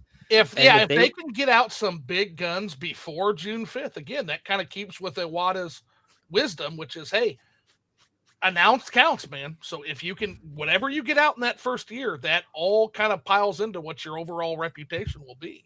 And it becomes time remake after that, but pile it in, man. Get us as much as you can. Hey, I'll give you guys something to chew on, and Andres, for you to chew on as you leave. Yeah. Remember, June 5th is Summer Game Fest. It is, yeah. And I'll be there. I want Delta Brew. I'll be at the Summer Game Fest play days for 4 days. I'll be out there. Fucking awesome. So, me personally, I really believe we're gonna get a direct either before Summer Game Fest. Drop it on the 4th, baby. Or during. Yeah, like I have a good feeling. That'd be sick. That'd be can't sick. say why, but I do. And then Summer Game didn't that 5th. Oh. Didn't that happen? I would love year? it, man. I would love it if Nintendo dropped a direct on the 4th, won me my pizza from Nate, showing a 3D Mario game coming next year, show me a Zelda game, show me a Smash. Like the whole time, Miyamoto, fingers in the air. Fuck you, Zoo. Fuck your prediction, Zoo. That's what I want, guys. I want Nintendo to fucking blow my socks off. It's what I want. I think we all want that. Yeah. Yeah. Give it to me. All right. Well, but you gotta thanks head for on. having me. Yep. Yeah. Thanks for having me. Have a great time, guys. See you later. Andre, good meeting you, man. Yeah. Good time. All right. Talk later. Bye. Okay. So as Andres exits out here, this whole situation's crazy because it leads to our second topic, and that's because the second topic that we're going to be talking about today, guys, was originally going to be our headline topic today, but something happened. I think we're all aware of. Well, the funny thing is that something that happened actually kind of lent some credence to what we're talking about, because this is going to be about the Switch 2 rumors, how they're continuing to flow. And I think one of the things we got to get out of the way just right off the bat is Nate the Hate just the GOAT? Or are we going to be hypercritical and say, hey, it wasn't revealed in April? Oh, and technically Nate the Hate said it would be a new Star Fox game. It's kind of a remake. I mean, he said Star Fox game by the end of the year. He didn't say it was coming now. No? He said it was going to come out in June. He was right about that. That part's right. He said it's coming in June. It is coming in June. He said it'd be revealed in April. It wasn't. He said it would be classic style. It is. He said it would have multiplayer. It does. But he also said it would be a new Star Fox game, and technically it's a remake. I tend to give leakers a directionally correct pass. If it's directionally correct and it's within like a week or two, like yeah. Also, if you're getting like 9 out of the 10 boxes right, you know, like you're a leaker. You're not expecting you to have like the exact. If you're giving me the exact info, then it's like, all right, what's going on, man? Also, people who are like mad or like dunking on Nate the Hate because it's like, oh, he was a week off or he was 2 weeks off. I'm like, shit moves around in Nintendo. I'm sure there could have been some rhyme or reason where they're like, oh, let's do it a week from today. Shit, I mean, Miyamoto could have been on fucking leave. You know, he could have been on vacation for an extra week, and then he came back and like, all right, let's film this thing. You know what I'm saying? There's a number of reasons and a number of things that could have moved schedules around, and things can be off by a little bit than what their leakers initially present. As somebody who lives in a corporate world, things get pushed and there's ebbs and flows of this things, stuff like that all the time. So, you know, I think it's just ridiculous to focus in on that, but yeah. Sorry. Reese Riley, aka Kiwi Talks, friend of the show, does a bunch of dev interviews, and he said that he's personally aware that Nintendo has moved reveal dates around due to leaks. Like he's been made aware that like Nintendo themselves will move things because of leaks, specifically the reveals. So you wonder, you know, with Nate, they'd say, oh, it'll be revealed before May 1st. They're like, all right, fuck you. We're revealing it the first week after May 1st. Yeah, you're a company that values surprise, man. It's absolutely in their wheelhouse. Now people be shitting on you and all this stuff, and guess what? We are going to look good no matter what, because the game's being revealed no matter what, and people will want it or not want it. So yeah, I bring that up because I'm actually on the side that I don't think Nate the Hate's information was wrong. You know, the people telling him about Star Fox, what's the name of the game? It's called Star Fox. It's not called a remake. It's not called a remaster. I know for a fact how this information gets around. There's not a single person that Nate the Hate would have talked to that knew everything about the game. Because it would have been the people actually making the game. Instead, he's talking to people that are probably from marketing. And so when you're hearing from those people, hey, there's a new Star Fox game coming, that's what it looks like, right? There's new content, new visuals, right? New characters, new voice. It looks like a new game. If they didn't tell you it was a Star Fox 64 remake, you would have had to have played Star Fox 64 to know. Yeah, I didn't even realize it was a remake until they specifically said, "Hey, it's a remake." Like that. I mean, I haven't played the old ones, and I would wager a good portion of the people who are going to either buy this or or in the Switch 2 install base probably haven't played a Star Fox game ever. Period. Bar none. I mean, Given the 150 million units sold, that's a pretty good. I think that's directionally correct. Yeah. Mm-hmm. Yeah, so I don't think that his information was wrong or incorrect. It's just the people who told him didn't realize that it was a remake and not a new Star Fox game. That said, that's now 3 things he's been right about. He was right about Rhythm Heaven coming in July. He was right about Splatoon Raiders coming in July. He also technically, another feather in his cap on this, he said the Star Fox thing would technically be revealed first via Nintendo Today and Twitter. And what did they do? They technically revealed it via Nintendo Today and Twitter first before they revealed it anywhere else. So he technically was right about how they revealed it as well. Now he didn't, he obviously didn't know they were going to do a full direct. That's a whole thing. But so the reason we bring this up is because obviously he's got all those other rumors floating out there. The Ocarina of Time remake being one now that I've seen the conversation really pick up because everyone's like, well, shit, if he's right about this, then why wouldn't he be right about Ocarina of Time? So that's been one that's picked up, but it's really interesting because there was a new batch of rumors. I'm going to air quote new because some of this is going to sound familiar. That came from Nash Weedle because Nash Weedle and Tap the Backlog did a podcast together. Okay. And he talked a lot about the stuff that Nate the Hate brought up. As an example, like the Ocarina of Time remake, he said that he's heard about it as far back as 2022.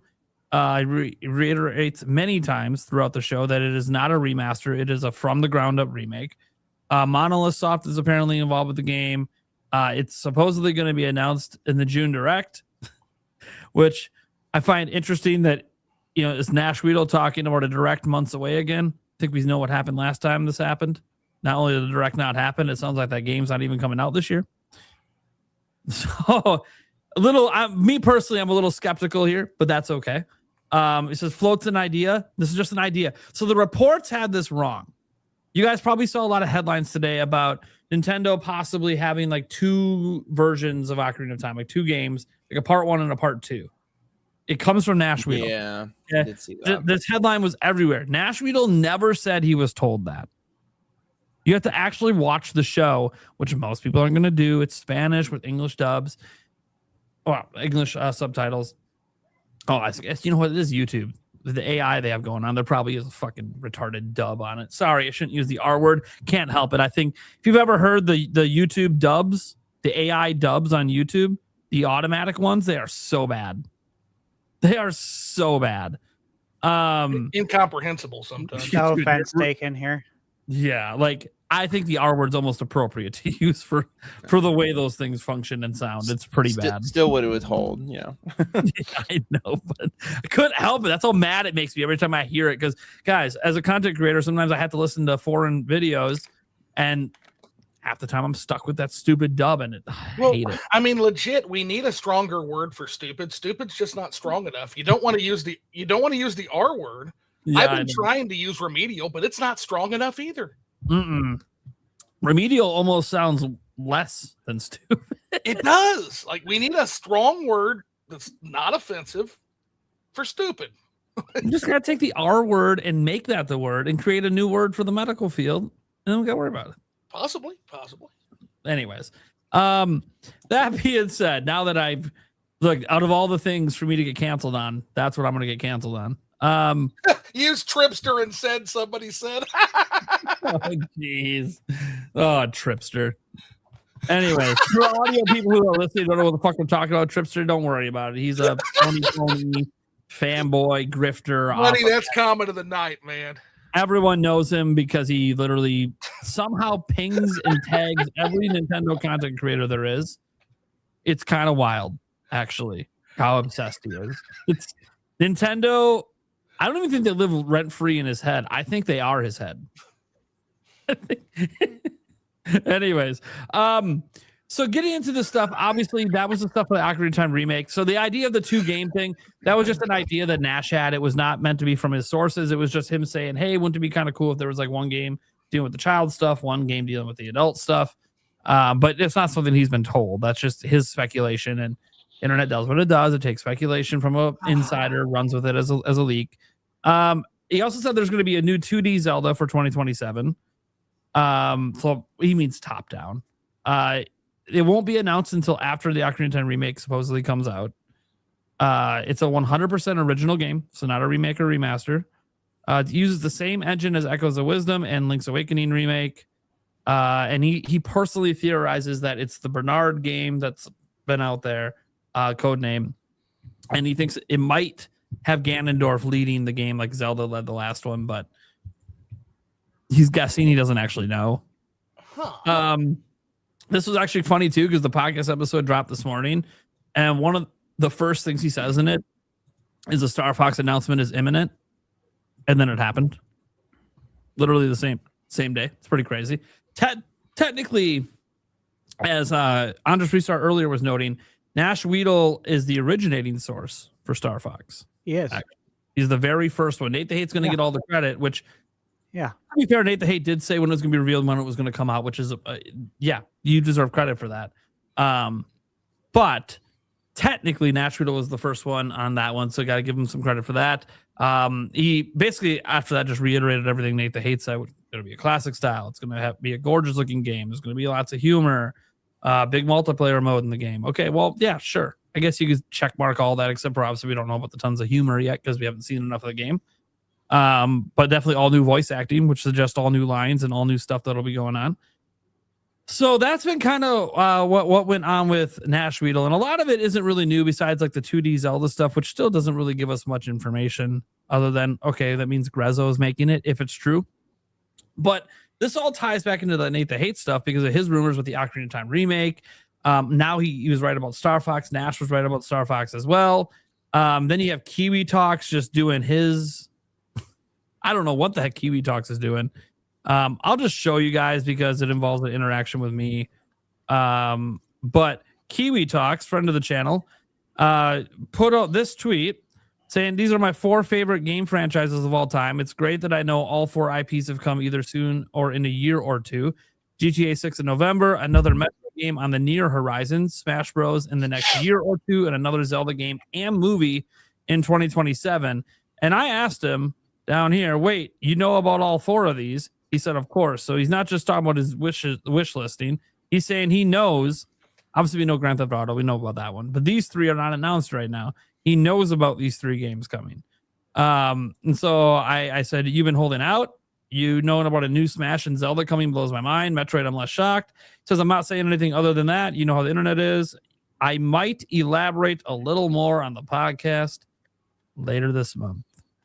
So those who don't know, he's coming on the show at the end of the month.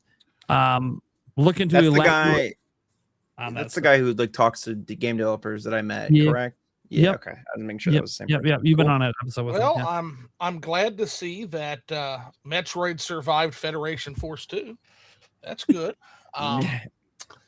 So I'm so glad I just restarted. It's not here right now. He'd be yelling at you so much. I need to know Andre's opinions on Prime 4 because he loves it. Yeah. I'm glad someone does. I loved it too. No, I just think it's just the middest of mid games. It's not bad. It's just not what it could have been. That's my opinion on it. But anyways, sorry, Andres, if you're in the chat. I love you. And maybe that's my problem. I get attached to gameplay identity, man, in a way that's sometimes unhealthy. But I think if you, I'm sorry to cut you off, but I think if you kill the desert and you just mushed all of the areas that were in that game together, 10 out of 10 game, dead ass. That's not the only problem with it, but I think the flow of it and how you got around, it was so like Breath of the Wild fied, and I mean that in a negative way. And I think what happened was they had to like restart that game so many times that it went through like it has too much DNA from too many different places. You know what I'm saying? Anyways, I won't go too much further into it. Sorry. It's the highest of highs mixed with the lowest of lows. Yes, that's a fantastic way to put it. That's a Great fantastic soundtrack. The Thunder Forge area was very cool. godly. Man, I don't know, but the fact that we're getting it's going to be a 2D Metroid is my guess, which that's right up my freaking alley. Dread was so good. Dread's still my favorite Metroid game. Smash Brothers is interesting. Zelda, if it's a top down and like Grezzo, shout out to Grezzo and shout out to the Switch too. Like it makes those two Zelda games pop in a way that I didn't even know was possible. If you play it specifically on the Switch too, there's no stutter in between like screens. It's really awesome. I can't wait to see what Grezzo does with a top down Zelda built from the ground up for Switch 2. I guess my thing is where are these games going to land? I've kind of got Fire Emblem Fortune's Weave coming out maybe end of August. So that leaves the entire holiday for something big. But the question and the problem is, guys, what is Nintendo and what an impossible situation? What are they throwing out to die against Grand Theft Auto 6? That's kind of the problem, right? And the only thing possible, I mean, if it's like this holidays, they're gonna put out nothing or Prime 4. I don't know, like or Ocarina. I mean, Ocarina has the reputational way to do it, but not the sales way. I just don't know, man. I think it's going to depend. Well, look, I think it's going to be Ocarina of Time. I think it's going to be their big holiday game. They're going to do that in Dust Floods maybe in December.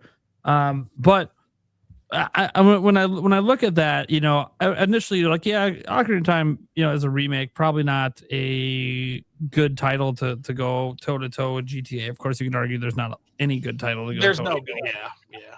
But I think it's all about. It'll come down to the reception. Like if Nintendo thinks the reception to Ocarina of Time remake is going to be really, really positive, kind of like. Think about how Breath of the Wild was perceived after E3 2016. Like it, out of that, everyone's like, "This is one of the greatest things ever." And this is what forget people that went hands on at E3. Just people talking online, watching Treehouse play the game. They knew just watching that this game was special. There's something different. What is going on? This is a Wii U game. The fuck's a Wii U? Right. But it had everybody talking. A Wii U game at E3 2016 had everybody talking. It was like game of the show. Dude, and playing that game after the midnight launch of the Switch 1, knowing you've got work first thing in the morning, but you don't give a shit. Like that was almost a spiritual experience for Zelda fans, man. It was so good. Oh yeah.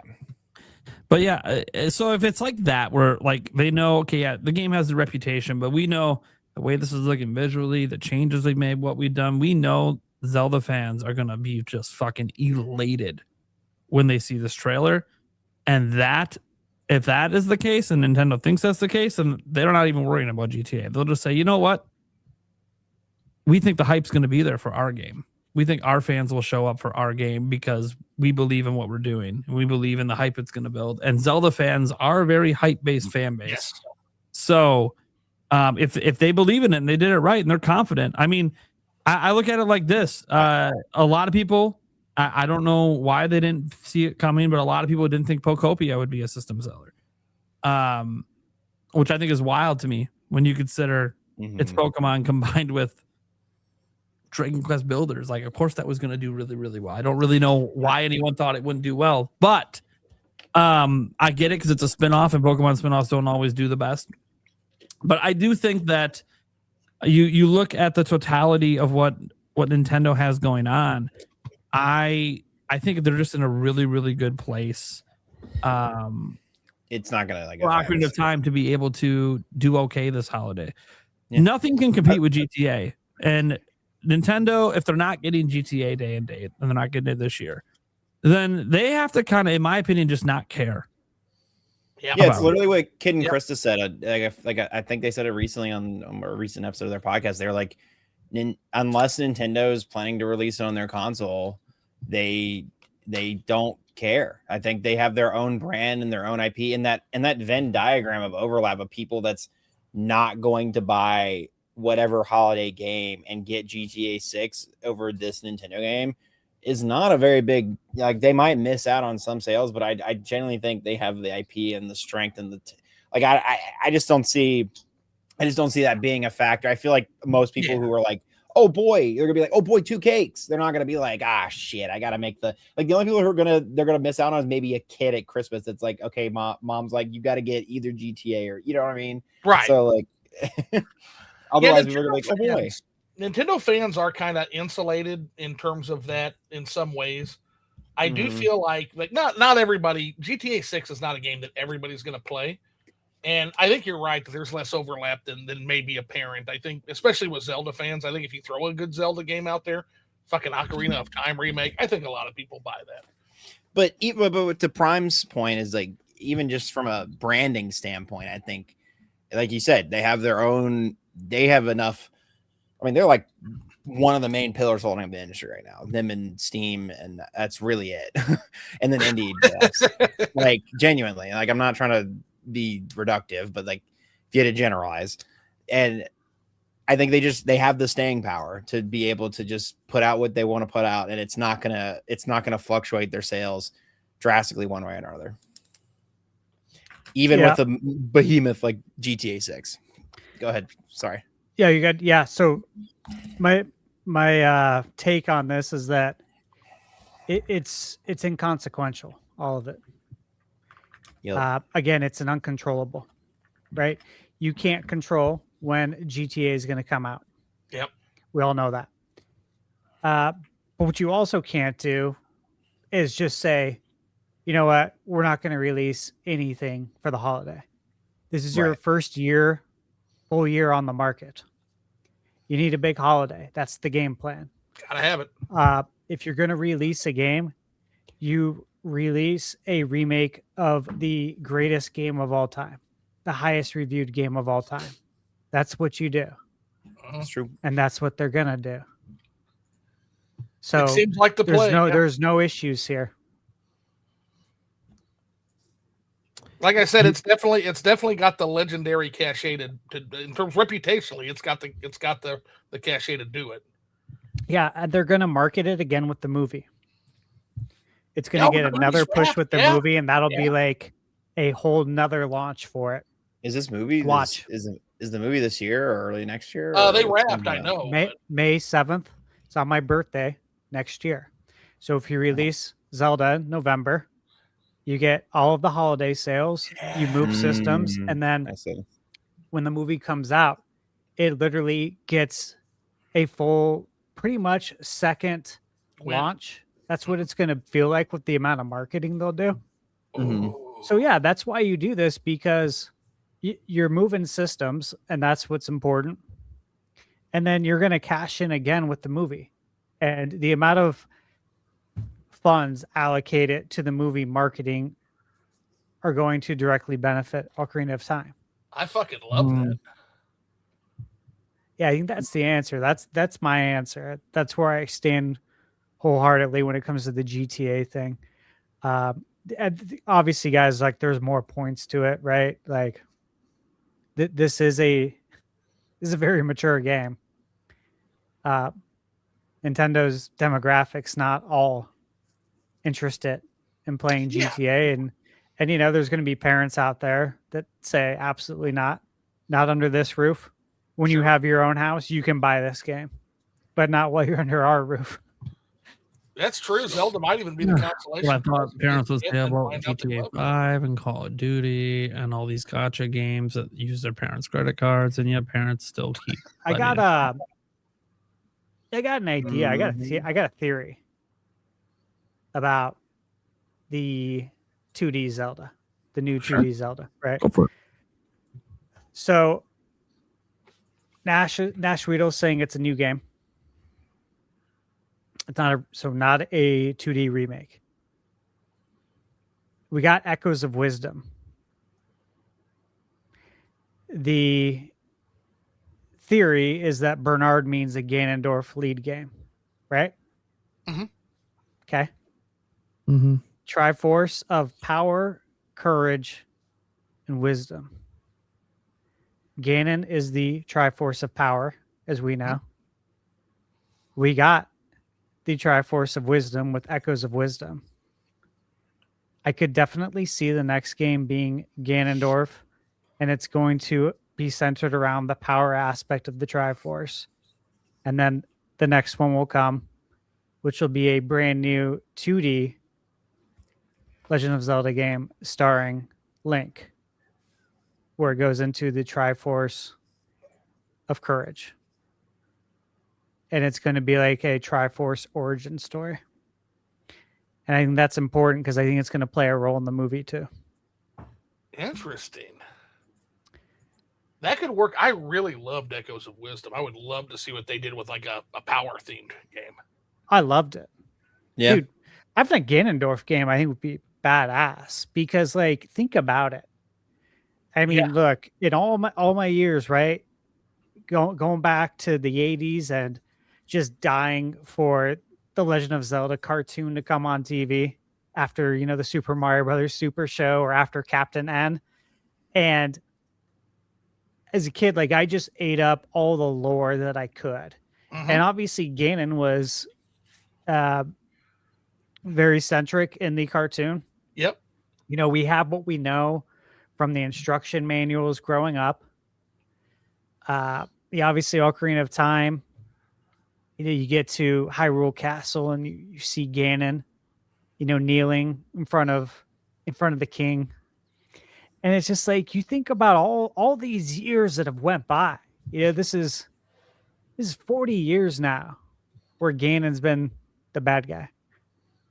We don't know enough about him.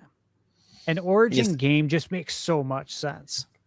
Some just like, portrays like his rise to power. Yeah, because like I want to know. It's interesting, legit to me. Yeah, right. Exactly. I love that you mentioned the Legend of Zelda show. Back when we thought all of Nintendo stuff was going to be animated, one of the things I said Nintendo should pull from a movie is that Zelda cartoon show. And I got freaking pilloried for that. But guys, I promise you, that cartoon show is way better than you remember. And it's actually pretty freaking awesome. It's great. It's got a great soundtrack. The overworld theme's money. It's amazing. It's an amazing show. Go back and watch that, guys, for sure. But yeah, Ganon, I mean, the closest we get to character development from Ganon is like, what, Wind Waker? Where it kind of shows us, and we get to see like Ganon at the end of his power arc, where he's just tired and he just wants it to be over. I would love to see a more ambitious Ganon, like a young, ambitious, full of pistol Ganon. That's I'd love to see. We got like a snapshot of that, like in Tears of the Kingdom. Like that's basically what that backstory is a super, super ambitious Ganon, but like we just don't see it. It all happens not all off screen, but like we get just those bite-sized bits of it. We don't really sink our teeth into that story as much as we probably could have. It'd be cool to experience it firsthand. Yeah. Or even maybe like there's the first, you know, there's Skyward Sword, right? And then there's the like Demise, either maybe how Demise or like the first Ganon after Demise like comes about, and like how they come to power and how do they, you know, the same thing, the rise of power, but then you can take it from a totally different point on the timeline, because Breath of the Wild's all the way at the end. Well, that Breath of the Wild, Tears of the Kingdom are technically all the way towards the end, like so far to the end they don't even know which timeline it's on, versus like that could be somewhere so far close to the beginning that it can kind of set the cycle, set the pace for like all the other Ganons and explain why the other Ganons act the way they do, not just beyond Demise's like, yeah, this is the curse I put on everything, you know what I'm saying? So yeah, sorry, that's a real deep Zelda lore heads in the chat. That's what Skyward Sword. Yeah, speaking of Skyward Sword, when is Red Pompadour going to get his own game? I love that. Oh, here we go. Yeah, my boy Groose. Land, baby. Red Pompadour. He is by far the best side character in any Zelda game. Yeah, every time I would see that guy, I thought he fit perfectly with the fucking Bulk and Skull thing from Power Rangers. I just love that dude. So, the 2D Zelda game, though. Yeah. Is this one thing, and obviously with the movie, right? You have the Ocarina of Time remake comes out this year, right? Leads into the movie. It's got the runway. And then you have the 2D Zelda. Because, look, there are people. There's a lot of people, in fact, that love Zelda, but they'll say, I only love the 2D ones. I only love the top-down ones. So you bring out the 3D goat, with Ocarina of Time, then the movie, and then you sandwich it with the 2D. You bring in all the Zelda fans, 2D, 3D, old, new, movie in the middle, marketing in the middle. Marketing goes out to both Ocarina of Time and the 2D Zelda. Dude, you capture everybody with that. Like, that is the money move. And that's the money layout, in my opinion. That's how you got to do it. That's how the roadmap should look. Because it makes sense to get a new Zelda the year the movie comes out. Oh, yeah. And they want it to do one every year. They want something Zelda every year. If you can't do that, you should at least try to do it around the movie, which would give us one this year and one next year. I like it. I think 3D Zelda in 2028. Yeah. 100%. That gives us, and we had Hyrule Warriors, so yeah, that's following the timeline of Zelda every year.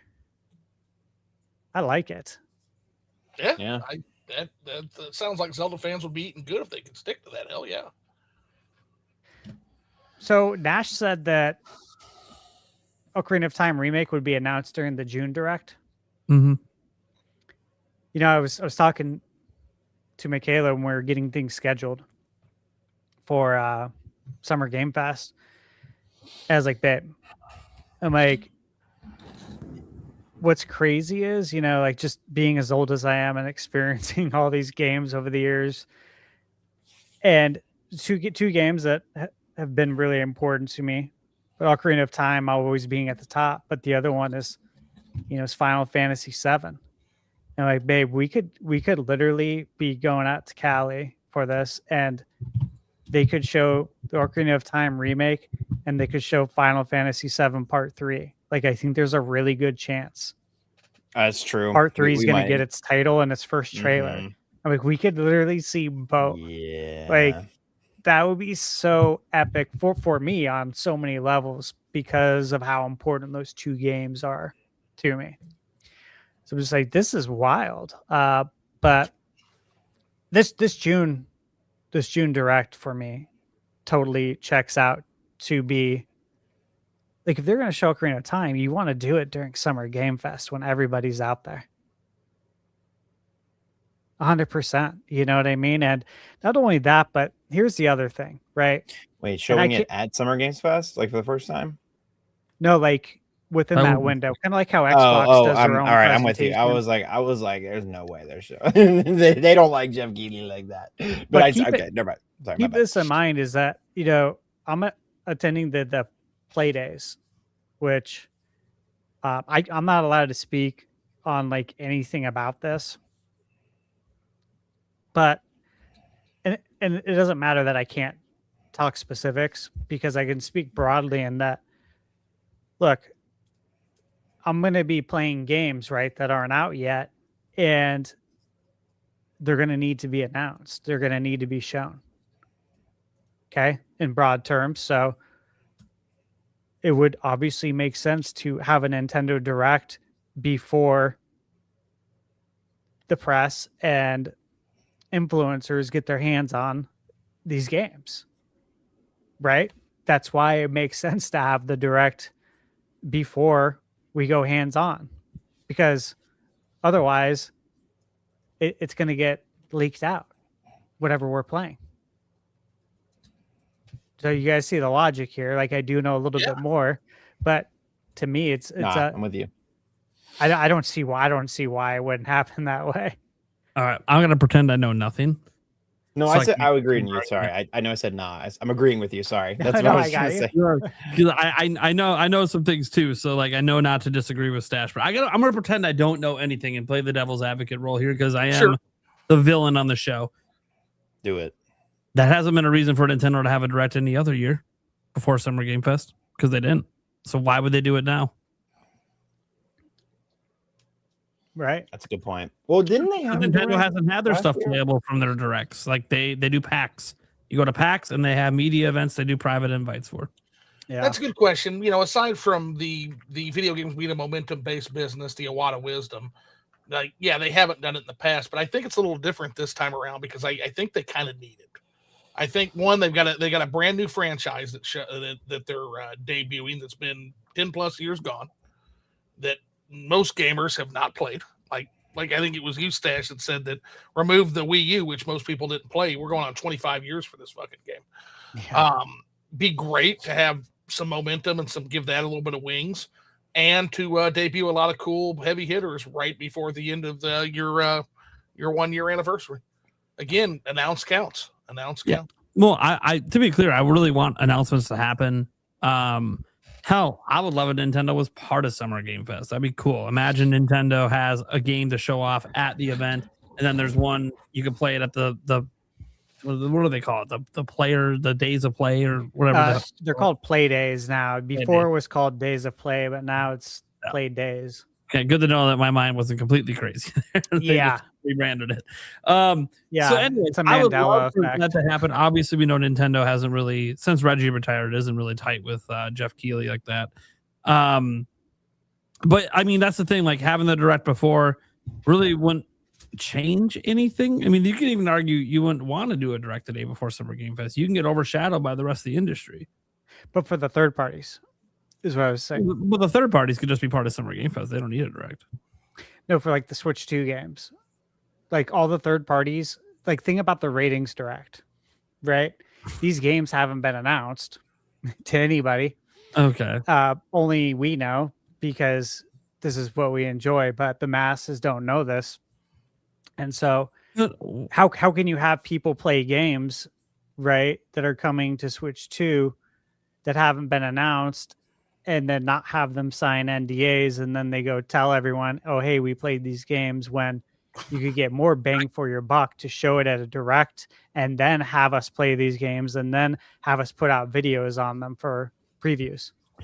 So I could be having a big brain fart here, and I know I covered all this stuff. I know we talked about it last week, and I just don't remember.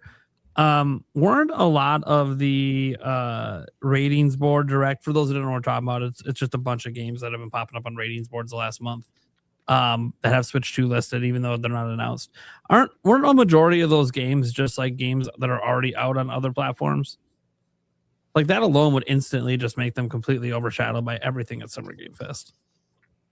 Yeah, that's old games. That's not going to drive excitement. People, that's actually been one of the criticisms. Is like a lot of the games that are getting announced for Switch 2 are not day and date games. They're old games, or they're new games like 007 First Light. That's getting heavily criticized now because hey, the Switch 2 what's funny? Months. Why is it getting heavily criticized now? Because it was revealed with Switch 2's direct back in April. I know. I mean anyway, now. Because they didn't say back then that it wouldn't be day and date. So we've known for a half a year that it was coming to Switch 2 later. And it's everyone just find out now. They didn't say that at the April Direct. That's the problem. But it's May 2026. They announced this like 6 months ago. Sash, I already know why people are mad, and I understand their anger. I don't care personally. But, they're upset because it was a third-party debut game. It debuted on Switch 2. I know. That's why people are mad, Sash. Why are you mad right now? But why are you mad right now? Because they didn't know there wasn't an announcement. They didn't pay attention 6 months ago when they said it was coming later, is what I'm asking. Why are you mad right now when you should have been mad 6 months ago and then let it go? They didn't know about the news. Not everyone knows every piece of news like we do, Stash. Whatever is driving the anger, I think. They found out when they made the announcement that it's going to be not going to day and date. That's when they knew. That's when they found out. Yeah, it was 6 months ago. I think the anger is misplaced. I think the frustration is around the fact that once again, for a Nintendo console, the quote-unquote partners, and I will always put that in quotes, have failed to fucking come through again. The whole point of the Switch 2 was, hey, we can get some of these games from the partners day and date, and that they would come in day and date with the other systems, and that is not happening. The partners are still favoring the 4K twins. They're still favoring PC, and they're just using Nintendo as a afterthought, it seems like a lot of times. And so the solution isn't to be angry at Nintendo, although you could argue that, hey, your entire fucking history has been the partners treating you this way outside of the Super Nintendo and the NES. But all of modern history is basically third parties just going away from Nintendo any chance they get. Why would this be any fucking different? But again, something has to give where people understand that the partners are just not going to be there for you. They're just not your partners. They actually have a very complicated, complex history with Nintendo, and it's somewhat ugly, the way they've treated them. Well, it's frustrating because Nintendo has been actually getting a lot of support this gen so far for Switch 2. It's just people want new games, and we're just not getting them. Or like even when their games are like previously announced, like for some reason we got to treat the Switch 2 announcement as a special announcement. It can't just be listed along when it's debuted. It's weird. I'll give you an example. It would be like Call of Duty is going to be revealed this summer for this holiday, right? As every single year. Imagine there's no Switch 2 logo, but then there's a Direct, and that's where they reveal it for Switch 2. Why? Yeah. Why couldn't you just have the logo along? Like, this is what's frustrating people is it's like you're treating Switch 2 like it's like the ugly stepchild for some reason. Oh, I can tell you, there's a reason. There's a reason. I don't understand it from a marketing perspective. It doesn't make any sense to me. There's a reason. It's because, okay, so to wind the clocks back, because why not? I'm fucking drinking a little bit now. In the NES era, after the 1983 crash, they had a strict rule stating you can only make 5 games for our system because you motherfuckers put out a bunch of slop. And you're not going to put out slop on the NES, not when we just had the crash. It's too important. We have to preserve the market for quality products. The moment they could get away from that, and a lot of these companies held that grudge. EA, Trip Hawkins had to literally be threatened with being fucking fired of EA. You either make games for the NES or you're fucking fired because he did not want to make games for that system. It goes back a long way with these third-party slot merchants, man. They don't want to support the system, and that's okay. That's fine. Or when they do support the system, like they treat me like a second, third-class customer. Hey, here's a game key card. My response is, no, go fuck yourself. I'm not buying your game key card. It can fucking rot on shelves at fucking 70% off. And you can just fucking flop and fail. I don't care about you. You don't care about me and my experience as a third-party partner. Why do I give a shit about you? So you don't care about Nintendo fans. Well, at some point, Nintendo fans have to say, you know what? We don't give a shit about you either. On that note, I have to head out. That was a very aggressive point. I'm waiting for Lamb to say he's got to leave. Yeah, I got to leave. That rant. No, you're good. No, it was good to have you. It was good to be here as always. Good to meet you, man. Yeah, good to meet you as well, and good to see you guys too. I'll see you guys. What am I see you next 2 weeks after this? That sounds about right. Yeah. All right. Yeah. Chad, it's always great to see you all. I'm Flavlam on YouTube and Instagram and TikTok and everything. I do a little bit of I cover a little bit of politics now, so if you like politics, do that. But I do mostly Nintendo, Deltarune, video games, all that kind of stuff. So feel free to tune in. Man. Yeah. Hope you guys have a great night. See ya. Bye. See you, hey, just to be clear. Yeah. Does everybody know? I don't know. That Lego Batman. I hope everyone knows now that that's not coming to Switch 2 day and date. But this has been news since 2025, so I hope everyone knows this. Okay. Where's Call of Duty at? Where the fuck is Call of Duty? No outbursts are needed on social media. This was news last year. So if you didn't complain about it when it happened, you can't complain about it now. I got your back. We have to reduce the complaining levels. I got your back, everyone. You're allowed to bitch about news when you first find out about it. Doesn't matter how old it is. Didn't we have a deal with Call of Duty? Weren't we supposed to be getting a Call of Duty annually on Switch 2? Yeah, it's supposedly going to be this year. Okay, I'm still waiting on that announcement from the partners. So we'll see. And I'm not the only one, by the way. Jez Corden and other like Microsoft insiders have been saying for a while that like it's coming this year to Switch 2. So we'll have to wait and see. So guys, don't take my word for it. Go listen to the people that are legitimate insiders, not this clickbaiter over here. Damn, shots fired. I mean, it's in my Twitter profile picture. Haven't you seen it? It's at the very top. Lets everyone know I'm the king of the clickbait. Okay. So I think what's really interesting, just looking at all of this, is the rumors just seem to have more and more weight because of Star Fox now. Like, that was really the shoe that needed to fall from the Nate the Hate rumors for people to be like, okay, the rest of this stuff probably legit as well. Which, by the way, not for someone like me. I'm sure not for someone like Stash or Zoo either. We all know how reliable Nate the Hate is. There was no significant doubts that he was probably speaking some modicums of truth here with his information, even if timing ends up being off. So with that being said, and you look at obviously the rumors that are still out there, even from him, you get the Argentine remake. That's the one's going to get all the chatter, but also Mario being in 2027. It's interesting. I can smell that pizza already, Nate. Well, I know you think it's being revealed this year. Oh, yeah. Oh, yeah. Oh, yeah. No bones about it. Oh, yeah. It's being revealed this year. Obviously, guys, I don't think it's being revealed this year. Stash, do you think we're going to see 3D Mario this year? Like, revealed? It's on my bingo card that we did together. Yep, I know. But that was back revealed this year. When you thought it was still might come out this year back then. That's why I'm wondering if your mind has changed. I said on the bingo card that I expected to be revealed, and you asked if released. I said no. No. I know you said revealed. I know you said revealed, yeah. But I brought up the release date because back then you also still had, if I'm recalling correctly, a belief it could still release in 2026. And now we have the information from Nate the Hate that it's not going to. That's why I was wondering if that changed your mind at all. No, I still think that it could be revealed. But I still think it releases next year. 10 Sounds about right. 10 years after Odyssey. So my favorite pizza places are Bernie and Betty's and Gabatoni's, but I haven't decided yet, Nate. That's all right, because you're not going to need to decide. I'll take my Domino's pizza. Pepperoni. Domino's, I'll tell you what, like Domino's is, I just tried the new, like apparently they had a revamp a few years back, and I just tried.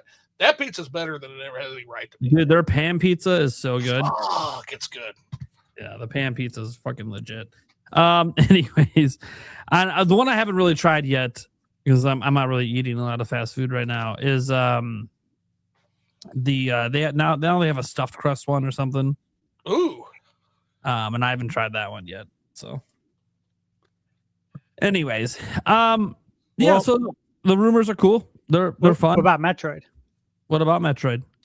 So when you weren't on the podcast in December. So remember when you weren't here. But I've talked about it to you. Anyone in chat will remember this. We were talking about Metroid. It was after Metroid Prime 4 released. Mm-hmm. And I said, to me, it makes a lot of sense that the next one we're going to get is a Super Metroid remake. It's next in line. Makes sense. We already got Zero Mission. We already had Samus Returns. I said, I really think the next one we get is a Super Metroid remake. It does. Here we are. Now, didn't Nate say that? And after Nate said that in Nash Weedle. So, look, me personally, I said it because I believe it. I think it's going to happen. Do you guys think it's going to happen? And if so, are you excited? Is my question. I'm so I think we're going to get a side-scrolling Metroid. I think, in fact, that might be the only kind of Metroids we get moving forward, personally. I'm of mind that it could be a remake. But none of the other ones they've done for Metroid have really done well. The only thing that did well was a new game that they made. So it makes me feel like maybe the better play is just go with a new game. Like, just it doesn't take 6 years to make side-scrolling Metroid. So it could just be a new game. That's what I think. That's what the only issue with that is I don't know where. And again, leave it to Nintendo to solve this puzzle better than I can. I'm not the most creative type in the world, but like, where do we go from where that game ended? That game ended in such a fantastic fucking high mark. Like, I don't know where we quite go from there story-wise. It seems like at least that portion of Samus's story is truly concluded. Yeah, that was supposed to be the conclusion to the original. As for the Super Metroid remake, I think Stash has a good point. I think it makes sense given the track record. They've already redone one. They've already redone two. The Sakamoto is working his way through the old games. He's working his way through all of Gunpy's games, the babyfying them. Why wouldn't he want to give that treatment to Super Metroid? I don't know. So that depends because, again, there's the specter of Other M that will always fucking haunt my dreams. And I've got to forgive him for that because he also did Dread, which is my favorite Metroid ever now. And he did Emio the Smiling Man, which is a fantastic game all its own. Love that game. It's fucking great. So eventually I've got to let go of this fear of the other ramification of my beloved Metroid. But a Super Metroid remake could be good. It could also be really, really, really bad. It just depends on which the Sakamoto we get. I mean, imagine a console where we get a new 3D Mario, get a new Zelda, get Smash Brothers, whether, I had it on my bingo card as Smash Ultimate, Switch 2 edition, and adding on to that, and then get a different Smash later. But, just take all that into consideration, all these games, all the games we normally get, but then also the third-party support we're getting, which is historical. And then throw in, oh, by the way, a Switch 2 is also going to have Ocarina of Time remake, so remake of the greatest game of all time. And then, oh, and by the way, it's going to have a remake of there's a lot of people out there who have Super Metroid as their greatest game of all time. It's been number one on many lists, many publications as the greatest game of all time.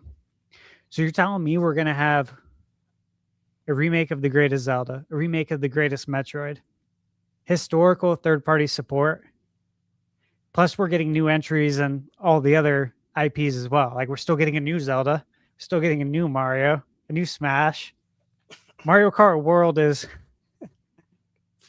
years from being complete, years from being all said and done where the dust settles. That game's going to look way different by the time we get towards the end of Switch 2. Already does. Dude, this is crazy though. Like, if you look at that big picture and say yourself, wow, like, this could be like the greatest library of games ever, because we're getting the best Metroid remade, the best Zelda remade, plus the new entries and the third-party support and the indies. And to be fair, you've got the entire Switch 1 library almost, with the exception of Ninja 5.0. Ninja 5.0 still don't fucking and a lot work. of them run better without a patch. I also find it interesting to talk about Sakamoto because I know there's conflicting reports out there, but he's basically, from what I understand, retired from making games. Interesting. Didn't he get credits on Dread? Yeah. He got credits on Dread. Obviously, credits on Emio the Smiling Man. Yeah. But reports are that he has stepped down from his game role. That it's an internal thing with Nintendo where they require their game producers to retire at 65. Well, it doesn't mean he doesn't work at Nintendo anymore. He could be in a higher up position, which he already had one. Right. He's still be doing that, but he won't be supposedly making games anymore. Well, he ended on his high note. I will put it that way. He ended on a really high. Well, depends. Some people think his end note was Metroid Prime 4. So, I mean, technically his name is on that too. So, so if it could have just ended with Emio. Anyways. Okay. So we could probably move on to our next topic. And this one's really interesting. I'm actually really interested what Zoo has to say on this one because he loves investor stuff. So, Stash, what are we talking about? All right. So the report is behind a paywall on Bloomberg.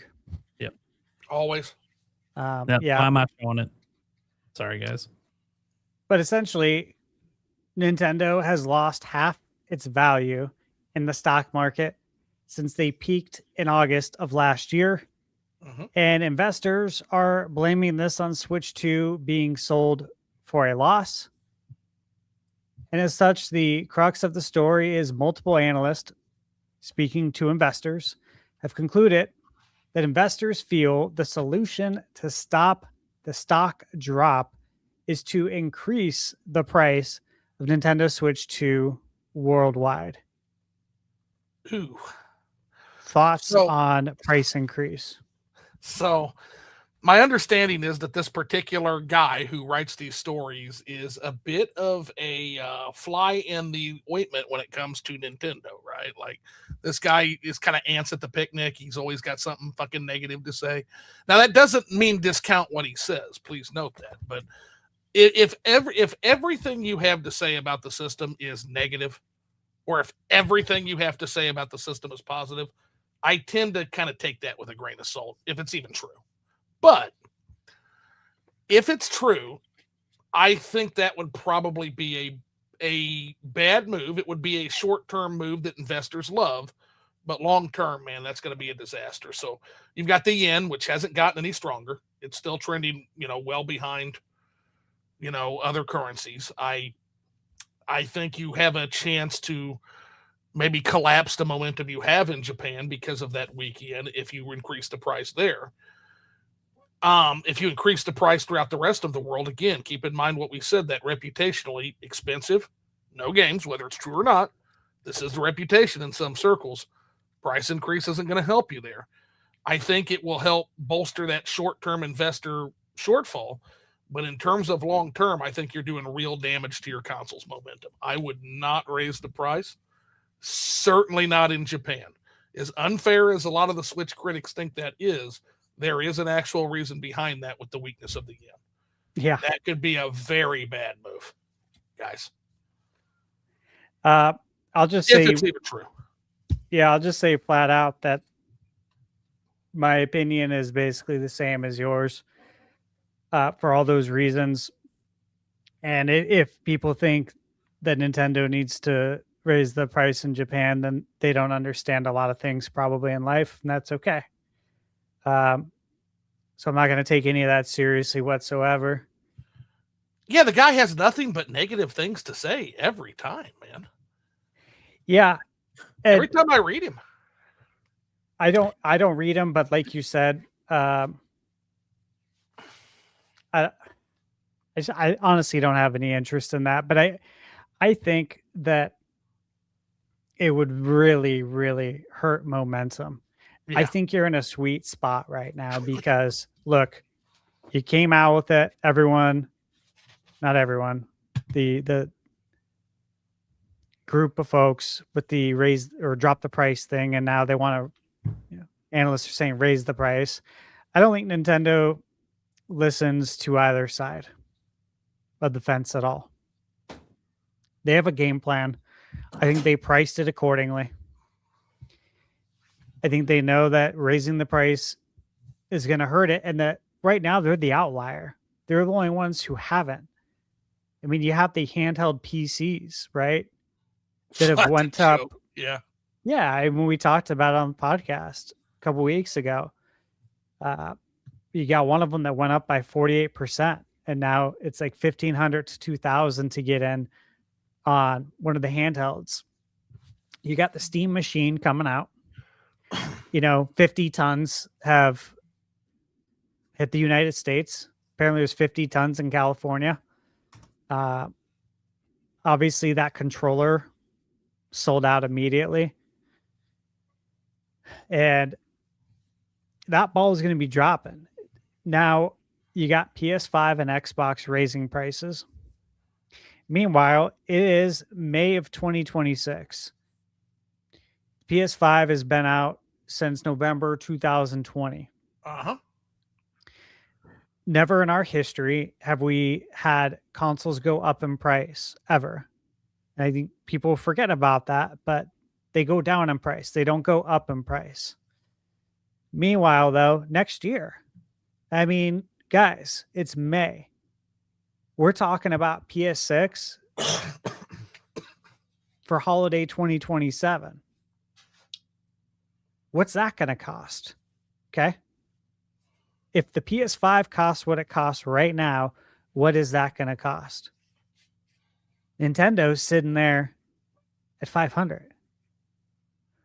Bro, you're in the best spot possible to take the market by storm because you just didn't change your price. You just left it where you had it. Yeah. You had all the people say it's too much, that group of people, but it's still breaking records. You just leave it right there and don't touch it. Okay. Hey, man. And look, to me, the fact that they're still bundling free games with it, I think that says something. That they priced it accordingly. Because if they didn't, they wouldn't be giving you a free game with it. Yeah. And no one talks about that. Like that's just basic logic. Like, if you're packing in a game, are you hurting? Like, if you're hurting, I wouldn't expect you to pack in a game because you want me to buy that game. Well, and then he made another claim, like thumbing through what I could find on that report, which is that the investors are blaming the Switch 2 for the stock drop. And I have to be thinking, again, that I'm as skeptical as it comes for any of these new systems, but are you fucking kidding me? Are you seeing what's going on in the fucking world right now? You've got, let's look at what's going on. Japan, again, continues to just get the beating stick when it comes to the yen. You got that going on. You've got the RAM shortage that is going nowhere anytime soon. That's impacting everybody. You've got the Strait of Hormuz closure, which is 30% of the world's oil goes through there, including diesel, which means all shipping prices. That's going to impact everything. Yep. You've got a lot of uncertainty when it comes to, global trade, when it comes to things like tariffs, when it comes to part supply shortages that is still going on. This is the most volatile global market in a generation. That might explain a lot of what's happening with Nintendo in particular being a technology company. Now, it doesn't mean I'm not making the full excuses. There are some things, like other guests have said, it has been a little bit slow in terms of your core audience and the games available to them. They've kind of focused on cozy. But right now, it's really hard to see any specific thing you can blame when the macroeconomic waters are this turbulent. It really is. So I can't tell you, the fact that he says the investors are blaming that on the Switch 2. I talked to a few investors in Nintendo Switch 2. No fucking investors I talk to are doing that right now. Investors don't really know what to make heads or tails over this. We might be going into a fucking global war. Nobody knows what's going on right now. Everybody's just holding on for dear life. And sometimes that means selling stocks. So I don't know. This guy, again, seems like, I'll tell you what it seems like to me, is if you remember back when the Nintendo Switch first launched, the original Nintendo Switch, all of a sudden there was a plethora of articles saying, literally a year after the fucking system, hey, we need a Switch 2. Hey, we need a Switch Pro. Hey, we need a new system. Hey, we need a Switch 2. Hey, we need a Switch Pro. Everybody kept saying that. And a lot of those articles, or like the Nintendo Wii. Oh, this Nintendo Wii's graphics suck. We need a better Nintendo Wii. We need something for the hardcore audience. This is deliberate bad advice that seems to target Nintendo an awful lot. Always.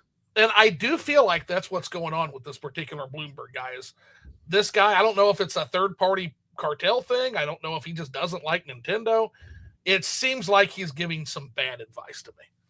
And my advice would be to not take that advice. Maybe he's secretly in cahoots with Michael Pachter. Oh, God, Michael Pachter. The Pac-Man. I'll never forget. Pachter was in the article. I used to make sports. Was he? Time, man. Yeah. What? He was in... Pachter was in the article? All right, Pachter's in the article. Oh my that's God, hilarious. What are the odds that I bring him up? Obviously, I haven't read it. I don't have a Bloomberg. Well, that's a wrap, bro. Pachter is the anti-Oracle. Dude, he will be hating on Nintendo. Here's the thing. Until the day he dies.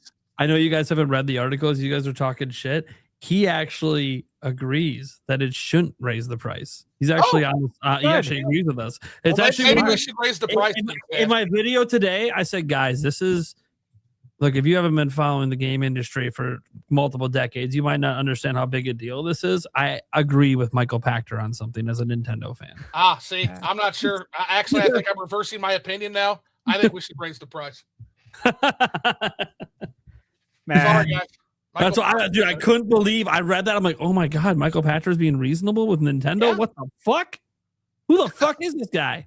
Dude, I still remember, going to planetgamecube.com several times a day. Oh my God. Several times a day to look for updates, Yeah. I was fiending all the time for new game updates. And Billy Berghammer, who, owned the site, he was always posting everything from Michael Pachter. Oh God. And the amount of hate and the off the wall stuff he would say. And that was during the time that he was really calling for Nintendo to get out of the hardware business. Is it back in the Wii days? This like GameCube days. Your GameCube days. Yeah. He started it back then. Yeah. It looks like a lunchbox. It looks like it's from Play School. Looks like a kid's toy. Fisher Price. Yeah, like this shit he would say, and I was in high school, and I'm just like, this guy's so stupid. Like, how does he have this job? Man. Well, it's because it's not his job.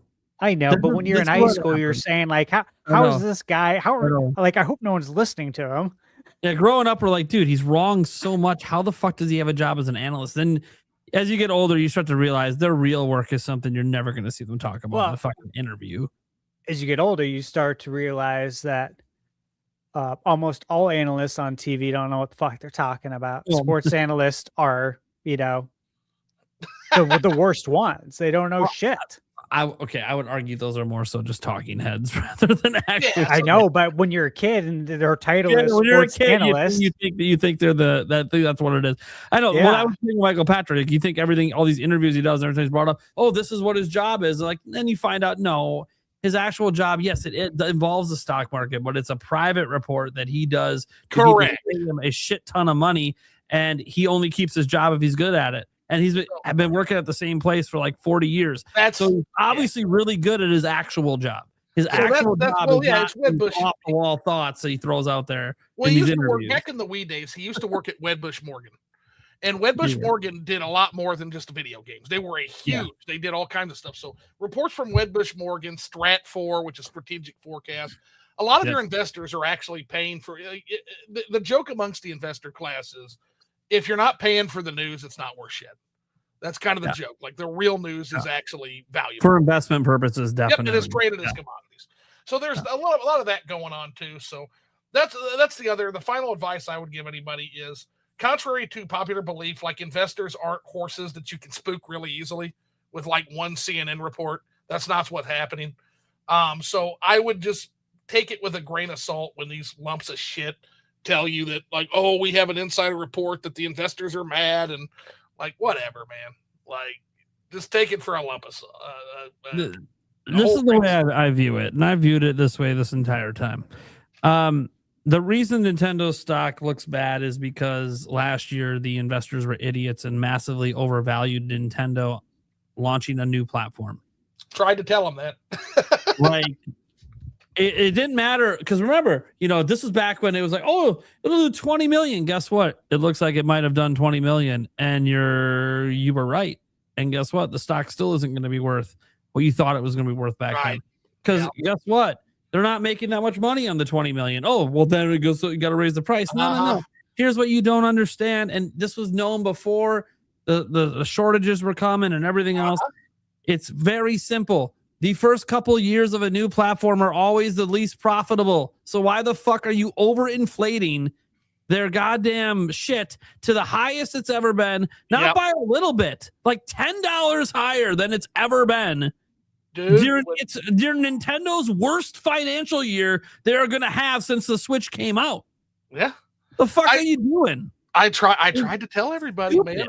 To be fair, I tried to fucking tell everybody, hey, you're going into the worst macroeconomics situation you've ever seen with a brand new fucking console. It's going to be just like Sony and Microsoft launching during the fucking pandemic. It's not good. There's going to be a lot of challenges with this. Yeah, I don't know. Chill. I don't know what people, what those investors were thinking, the ones that were really driving that price up, because it never made sense to me. Like, Nintendo's financials aren't backing this. Yeah, they're the fastest selling system ever. That's hype, but also realize this is the least profitable the system's ever going to be. And guess what? Software is where the money's made, and this is also the worst the software sales are going to be. That's exactly correct. Yeah, look at the fact that this is the most the system as the parts. Now, this may not even happen, which is terrifying. Typically speaking, yeah, when you launch a system, the parts that go into that system are at the highest they'll ever be, and they get cheaper from there, which means the system gets more profitable from there. That might not even be available to Nintendo and other console makers. So a lot of this stock drop, this 35, 40%, whatever the fuck it's been, 50% they say of value in the last like 6 months that it's dropped. I sat there and I'm like, well, one, it was originally a lot of this is just a market correction because it was massively overinflated. It should have never been. This is a pretty big and long-standing market correction is the only thing though, man.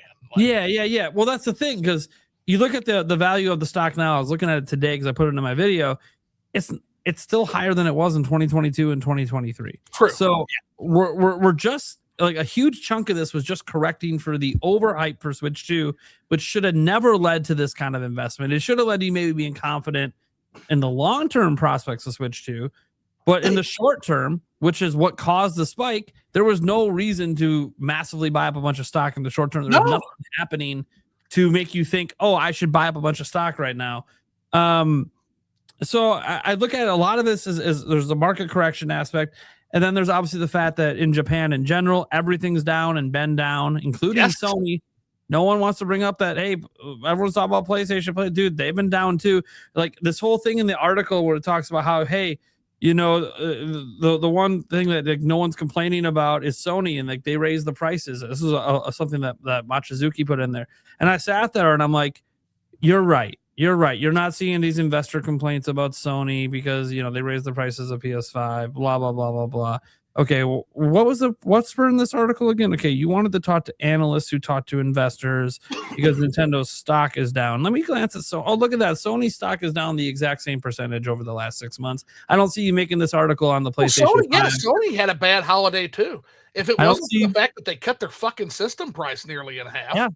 I don't see these articles just like Microsoft, they almost got fucking pantsed by the NEX Playground, a little $250 fucking cube. A newcomer, a disruptive innovator. You almost got your fucking pants pulled down by those guys, huh? You're having a good year, aren't you? Yeah, I think that, you know, there's some agenda at play with some of the reporting, but setting all that aside, let's say this reporting is accurate and some of their largest investment groups and stuff and banks like that are all, hey, we really want you to raise prices. But just assuming that there's true and that there's enough investor support to try to throw your weight around at Nintendo to be like, hey, we really want you to increase the prices. Which, by the way, is not how it works with Nintendo. No. I don't know if you guys know, like investors have not been able to push Nintendo around pretty much this entire time. Nate, I used to be back in the Wii era. I used to be an investor at Nintendo, and I can tell you from experience, like you get up there and you say your piece, and they're going to be like, if you didn't ask a question, if you gave a suggestion, they're like, thank you for the suggestion. Then you sit the fuck down and they do what they were going to do anyway. Yeah, I was going to say, if you guys pay attention, there's a long track record at Nintendo. They got their investors meetings, at their Q&A. You see them getting drilled by investors. You see them like begging Nintendo to do things, and Nintendo doesn't do any of it. No. and you might go, well, all these companies are always so beholden to investors. I'm like, yes, they are. When there's an actual threat that you could lose your job.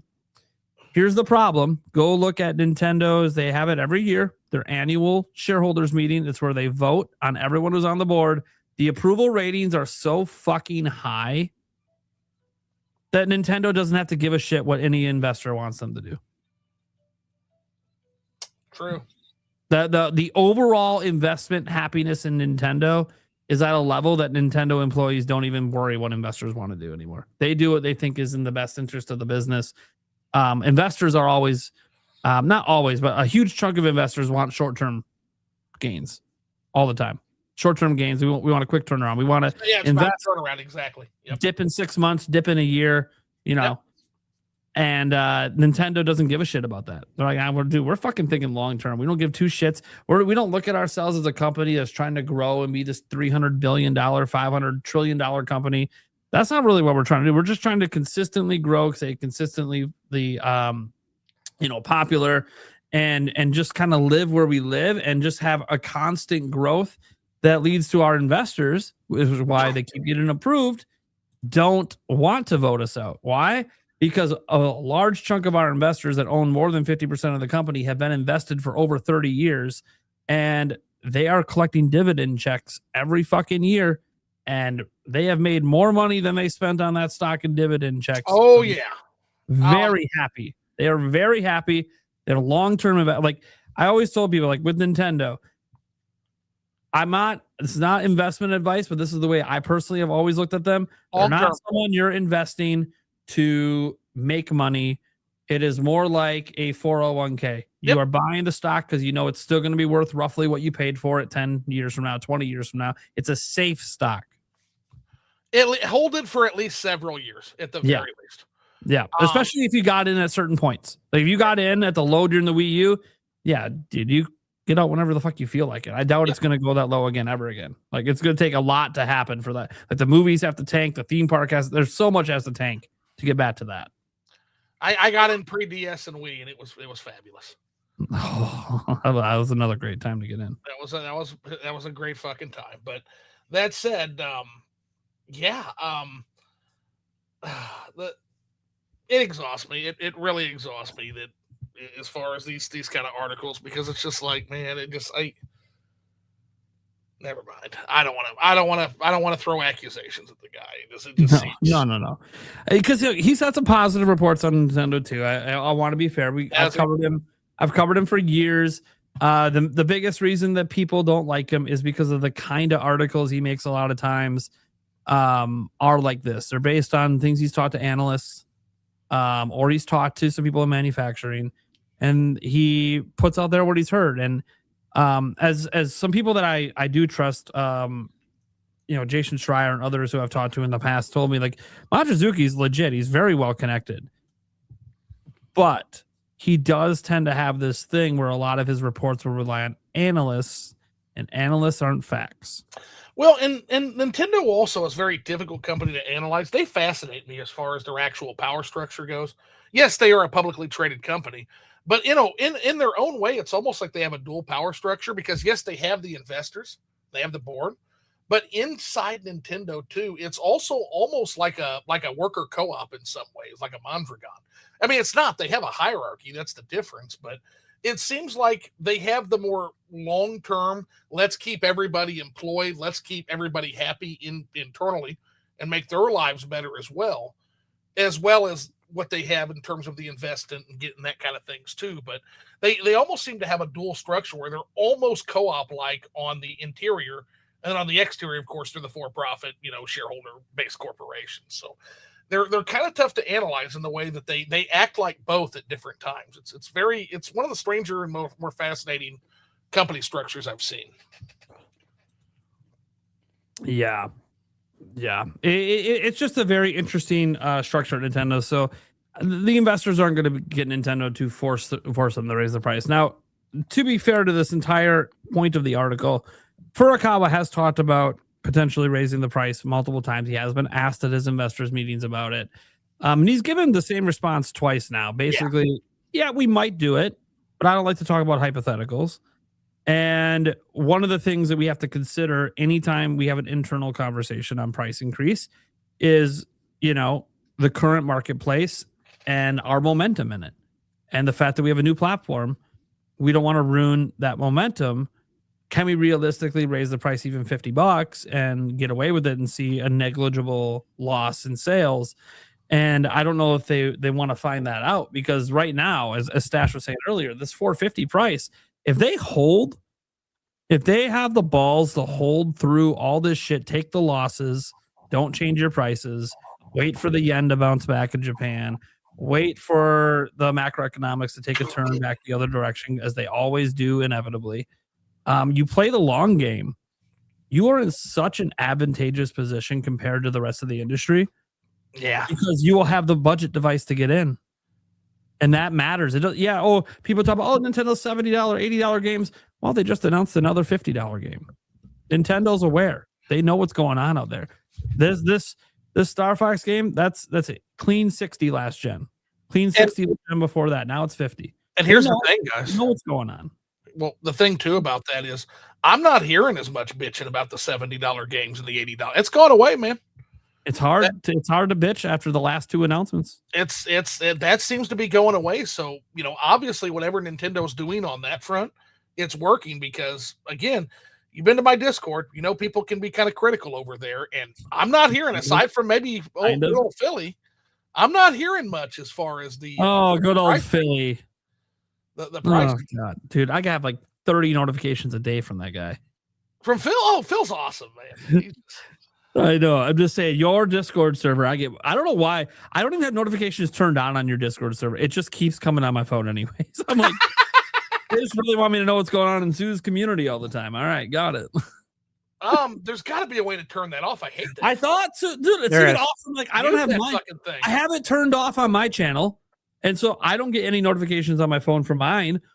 And I have it turned off on yours, but I keep getting notifications from yours. And I went through all my phone set. I don't know what the fuck. I probably just got to delete and reinstall it. It's probably a bug, but yeah, because if you mute it, you shouldn't be getting shit. That sucks. Yeah, I'm too busy. I can't be reading all this shit. No. So I try to keep up on my own servers for obvious reasons, but even then, there's some days I don't check it. I don't have time. No, my server's tiny. And it's still fucking impossible. And my servers aren't even crazy. Well, today's actually been pretty active because of Star Fox, but and by the way, yes, y'all are muted on my end too. I love y'all, but you're muted. Oh, it's normal, dude. When you got no people might think that this is like a rude thing. No, when you're a content creator, you got to understand, especially one like me that's like a talking head, so I'm constantly conversing with the fan base. It means I'm getting a lot of DMs and a lot of notifications all the time. And I have to reduce it. It's unrealistic for me to possibly check out 18,000 notifications a day. So yeah, I try myself. I do all right, but so I whittle it down. I've got family. I got shit to do. Yep, I whittle it down. I got too much going on. So yeah, almost every single server is muted that I'm in, and it's not because I don't. You guys see me active in the server, so I pop in and say something here and there. I just don't have the time. See, if I wasn't doing this for a job, I had a completely different job, and I wasn't making YouTube content, then you might see me be a bit more active in some of the servers and stuff like that, just because now I'm just your average gamer playing video games, wanting the bullshit about them here and there. Right. And now I do that, but I do it for a living, which means I have to be more considerate of my time. I'm putting my time into my videos, into this podcast. I don't have that time then to put into responding to every person on Twitter and every person on Discord. And how many subs you got? Oh yeah. Okay. Yeah. So Prime, if you're responding to messages, that's all you're doing with your life. Yeah, literally. And I already spent enough time conversing with the public, because for what I do on YouTube, it's actually important to keep that connection and talk to them. But I can't do people get mad at me at times, oh, you ignored I sent you a DM 30 times and you ignored it. I'm like, yeah, you spammed my inbox with the same copy pasted DM for 6 months. If I didn't respond the first time you did it, I'm probably not going to respond the 80th time you did it. See, that's what's great about being a random drunk ghost on the internet, is I can just disappear. Yeah. I can disappear for months at a time, and then all of a sudden, hey, I want to do, let's get on Prime's podcast. Why not? These people don't make fun of your looks because they have no idea what you look like. Oh, yeah. It's a circus show, I promise. I get that every day. Use your wildest imagination, guys. Oh, boy. I get this every day. So, all right. Let's just go to the Q&A and see where that takes us, and then we'll see if we need another topic. Otherwise, we could just have a little bit of a shorter show, but that's not a big deal. We're missing half our co-hosts, for crying out loud. Yeah, we got games to play. Yeah, Stash got games to play. I actually am going to go play some games after this. Yeah. You guys got any recommendations? I need something to get me the fuck off Vampire Crawlers. Well, nothing that's going to help you right this second, but Meat of the Hollower at the end of the month. Oh yeah, man. Yeah, I can't tell you anything other than that I'm playing it, and it is very good. It's the next Yacht Club's join. It's going to be amazing. It's almost like that might be what I'm trying to rush to get back to. Is it okay? Hollow Knight or Mina so far? I'm sorry, what? Hollow Knight or Mina? Or not Hollow Knight? What the fuck? I really am drunk. Shovel Knight. Shovel Knight or Mina so far? I mean, I'll probably lean Shovel Knight for now, but I'm not far enough into Mina to Mina because Mina's like a Zelda. I'm only like 2 hours into Mina. God, there's a lot. There's so much in this game. Dude, I'm so excited. Here's the thing, guys. I guess world's worst kept secret. We're gonna have 2 developers from Mina the Hollower on next week. Not gonna say their names yet in case they decide to swap them out for different people, but I've been in contact with them for a week now, so I already knew that it was gonna come out on May 29th. I knew that last week when I was talking to Celia and the rest of the team over there. And no, we aren't gonna have Celia. She's got some different engagements, but we are gonna have some pretty big name people. One of them, if they don't swap them out, is the guy who actually came up with the original concept for Mina the Hollower. So this is like, founding father territory that we're gonna have on our show next week, which is awesome. Damn, okay, that's awesome. So, so that's gonna be really fun. So I figured since Mina came out, we'll just mention that they're literally this just got locked in like right before the show started that they're coming on next week. So, that's gonna be fun. It's gonna be fun. And I know that Gamebird will be happy to be back next week because he is disappointed that he didn't get to go to the private meeting at PAX. We did make sure he got a pin though. He got his bones up pin. Yeah, that's right. But that was the thing. It was the most indie of indie meetings, guys, in a hotel room. They can't get us all. There's only so much room. All right, in the hotel room. But yeah, it was great. So like even as I'm playing the game right now, there's stuff I know about the game that hasn't happened yet, and I keep anticipating when it's gonna happen because like I know this is coming. This is gonna be awesome. Hey, Brian. Speaking of Discord alerts, check your Discord messages right now. I just sent you a hilarious picture. No, well, that would explain why I have a ping on my Discord. And I'm going to tell you, and the now this picture do not disturb too. That's the funny part. It's on do not disturb, and it's still pinging me. We don't give a shit. Yeah, it's just how Discord don't give 2 fucks about me. Okay. So anyway, this picture has the following caption: flirting versus harassment. Hold on, I gotta show this. It is related to the show, guys. Okay, so don't worry. This is appropriate. If it's gonna let me, are you gonna not let me? Yeah, someone just posted that to me, and I had to share it. Probably this, but it's gonna be really small for you guys. You can get the idea. It's flirting versus harassment. There we go.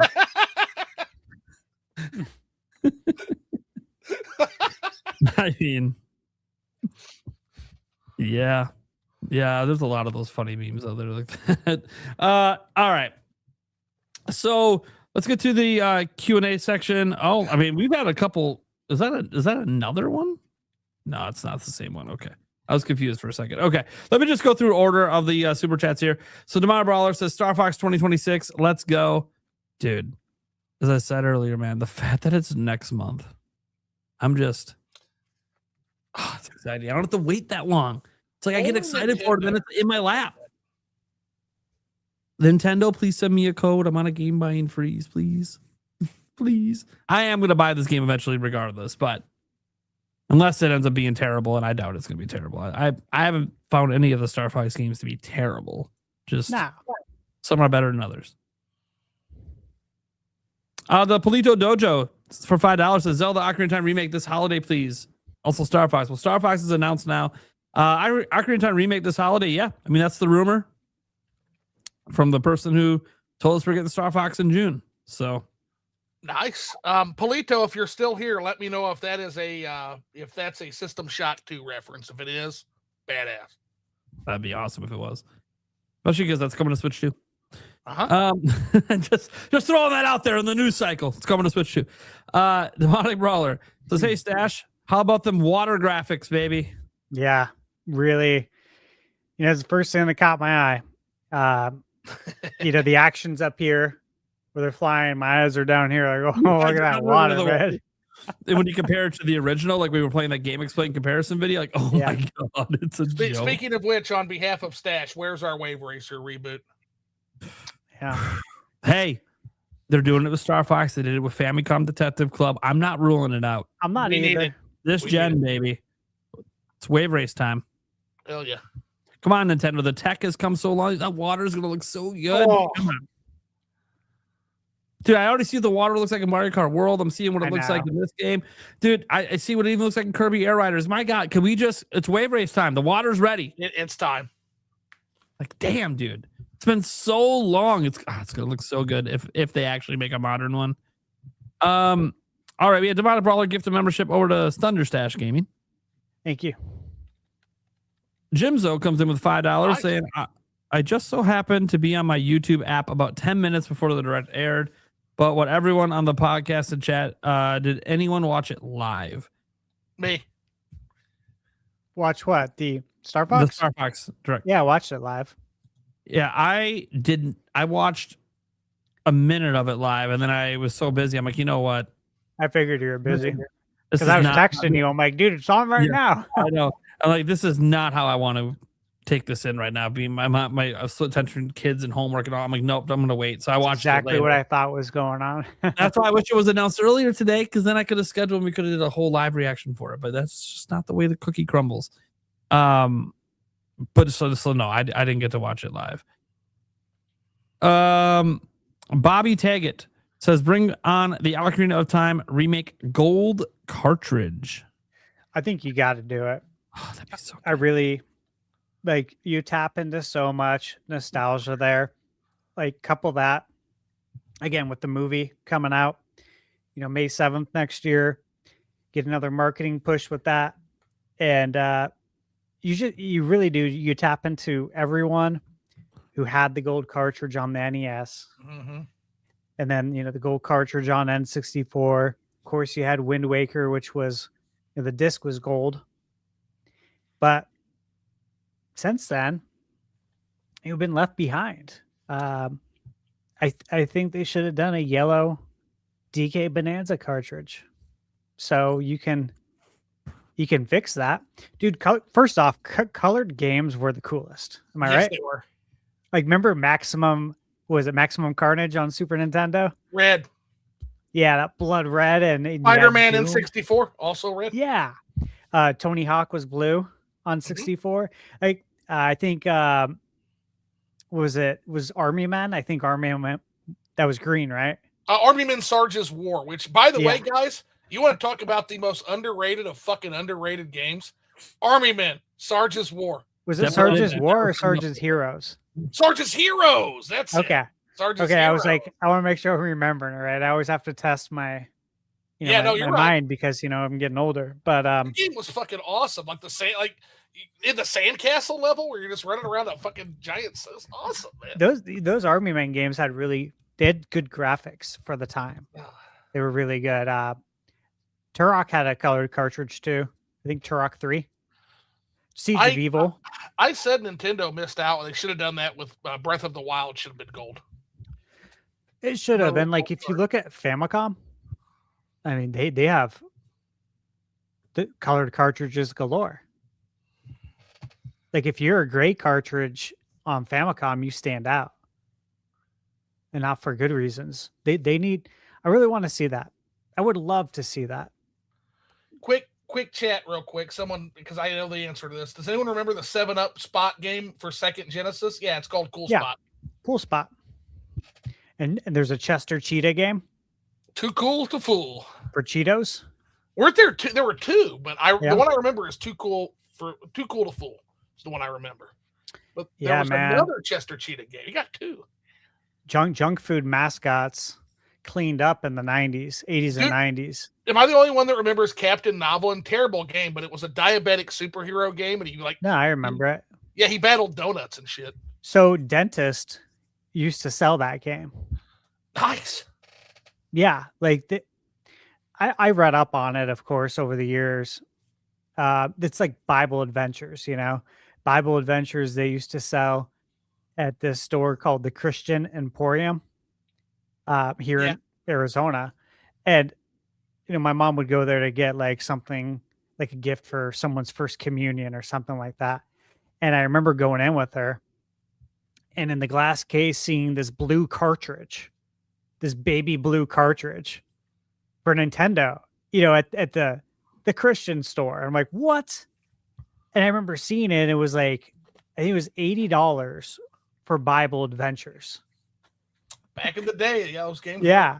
But I was like, that's a lot of money. I'm like, I know it. She's like, do you want it? I'm like, no, that's way too much. Yeah, that was back in the day where it was inexpensive hardware and expensive software, man. Yeah.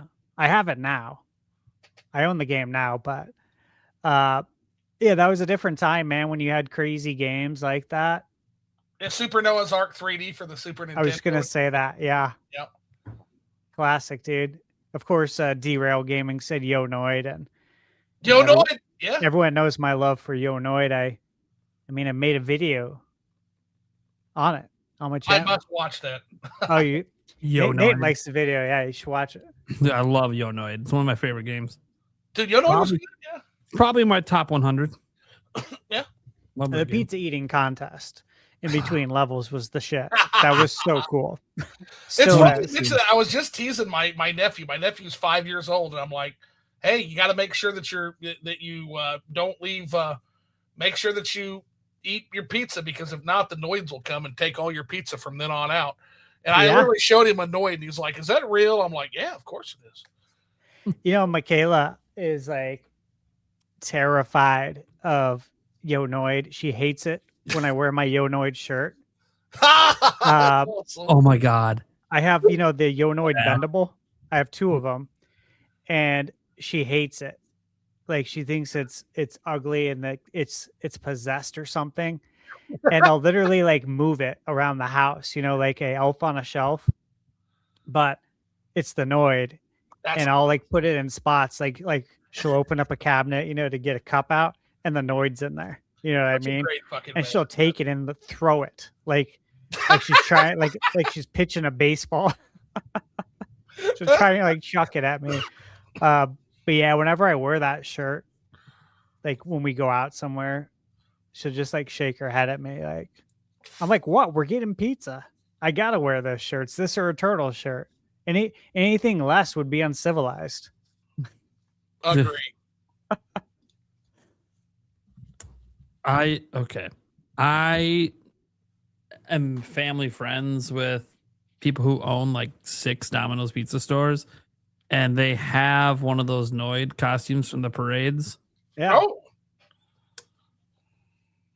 Should I bring it to PAX West? You have to now. When I meet up with you and Michaela? Oh, dude, yeah. You would freak out so much. Let's do it. Yes. Someone would have to record her reaction to seeing you dressed up like that, because a look on her face would be priceless. That would be so It priceless. would be so funny. By the way, I can't guarantee this happens. I don't control the costume. They do, and it's worth quite a lot of money these days. They haven't remade the Noid costume for parades and stuff in a long time. The mascot costume, like Domino's corporate, hasn't officially remade it in a long time. So, well, hey, you lose 100% of the shots you don't take. Yeah, like when you guys saw them, what was this, like 3-4 years ago? They brought the Noid back again for the summer. When you guys saw the costume guy and some of the commercial, that was leftovers from the old costumes from the 90s. So yeah, they haven't made new ones in a while. So there's also the thing that it might be quite rank. I don't know if I want to put it. I wore it once as a teenager in a parade. So like I know what it feels like. I know what it smelled like back then, and it's been a long time. So I don't know if I want to put it on. That said, it would be funny. Just for the joke, it would be funny. And that one especially because it does look like the Noid. Like there's other costume versions you can buy online. Nah. Those look like shit. I mean, bare minimum, I could go through my stuffed animals to see if I still have my Noid stuffed animal and stash it, put it in bed in her laying spot. And just put it in the middle of us like it's our baby. Put it in the middle. Dude, no. We order pizza and we're like playing games in your hotel room that night, and then one of us just casually slips the Noid right where she lays. Yeah. Dude, that'd be so good. That would be hilarious. Okay, that I can see because I had that stuffed animal. I'll go through my childhood stuffed animal, see if I can find the old Noid one. If not, I can probably buy it. I'm sure I can get it off eBay. It can't be that expensive. Yeah, and it's so weird to me how much she just absolutely despises and hates the Noid. And I'm like, I don't understand why you disrespect, the Noid so much. Yeah, dude, the stuffed It's a animal's big like part of my $40. childhood, babe. Yeah, the stuffed animal's like $40 on eBay. Dude, there's no problem. I'm totally pranking your wife. It's happening. I would love it. Yeah. It's totally happening. Not to mention, so much to let her know, disrespecting Noid can lead to the forfeiture of future pizza forever. So. Yeah, and I can't have that. Yeah. Well, shit, as a former Noid mascot wearer, maybe I should sign it for her. She officially signed Noid merch. Oh, yeah, that's true. That's a good You know point. what she wants? Yeah. She got a big birthday coming up or something? End of September. End of September. Hey, we're at the beginning of September. Look at that. Yep. All right. Speaking of birthdays, Tabby says happy birthday to Stash. Thank you. Appreciate it. Yeah. Any plans for your birthday festivities? No. I've been asked, to go out and do stuff. And I said, look, I have way too many games that I need to work on. I don't want to go out and drink. I really don't drink often. I need to be on point with everything I'm working on, which I'll touch on when we go over our stuff. But I really do have an insane amount. And I said, look, working would actually bring me the best gift, which is some peace of mind. Right. Because, I'm going to Summer Game Fest in less than a month. And what I'd really like to have done is be caught up, because covering that, it's a lot. covering PAX, covering the Switch 2 experience, like all the stuff I've done for on-site coverage is a lot of work and a lot of hours. So, I don't want to do anything. Yeah, that's kind of its own thing. So I'll probably have a cigar. That's about it. Oh yeah. What kind of cigars you got right now? I'll probably have my Perdomo 30th anniversary. Oh, I bet that's a good smoke. It's good. Yeah, it's really good. Cody became a member. Thanks so much, Cody. Demonic Brawler gifted a membership on my side. Thank you so much. Cody became a member again. Obviously, I'm assuming on both of our channels, so thank you so much. Nice. Jimzo gifted a membership. Appreciate it. He then gifted a second membership. Good shit, guys. Then he super chatted. One more super chat from me after this one, so we'll see here. Oh, there it is. There's his last super chat. Thank you so much, Jimzo. Appreciate the support, man. Demonic Brawler became a YouTube member and did it again. I think it's just some membership renewals. Thank you so much. Demonic Brawler keeping the streak alive of bringing NFL Blitz, NBA Jam, NHL hits. We need him back yesterday. Yes. 100%. Demonic Brawler comes in again, says, okay, after seeing how good Star Fox looks, who else is even more excited and can't wait for Nintendo to officially announce the Ocarina of Time remake? You know what I'm more excited for? Whenever they show off the next 3D Zelda game, because my God. And I feel that energy. I definitely do, Demonic, but I want to let Star Fox have its moment for now. Yeah. There'll be plenty of time to celebrate that Ocarina of Time remake. It's going to be fucking amazing. But as a longtime Star Fox fan, we need this moment. Okay. I'll leave it here. Khalil Bafil coming in for 10, saying, guys, I swear I've played every Nintendo ever, and I assumed this was going to be a remake because of how Nate the Hate introduced it. That surprise reveal with Doubters absolutely put me in tears unexpectedly. I laughed. So, because I saw it, I watched a minute, and I was like, I'm too busy. The whole time I'm helping my kids and making dinner, I'm sitting there, I'm like, dude, this is fucking funny. Has Nate the Hate put up a post yet? He better have put up a post. Please say he put up a post. And then he finally did put up a post. What did he say? I'll show it. It's fucking funny. Okay, Because guys, you guys remember last time Nate the Hate was getting a lot of shit was the Switch 2 reveal, right? Right. Because Nintendo didn't pre-announce it. So he was just getting shit on, and he's just, he posts the meme of him just relaxing on the beach like it's no big deal. And then obviously was right, So this time, hold on, let me get the screen share here. This time he decides to throw in a little Star Fox action here. Let's hide the comment. So it says, Corneria, former army base. It's about time you showed up, Fox. People rumored you. I fucking love Nate the Hate sometimes, man. Oh, that's good. He does some shit that you're just like, okay, that's pretty fucking good. That's pretty good. I saw that earlier too before the podcast, and I just like nodded my head like, nicely done, Nate. I was thinking, nicely done, bro. Just I love the all way these cancel people. It's like, come on, man, show some respect. And I just love it because he loves trolling people that just pile. He's being piled up. Bureau's gone now, so like this is the tribal chief of Nintendo leaks. Yeah, yeah.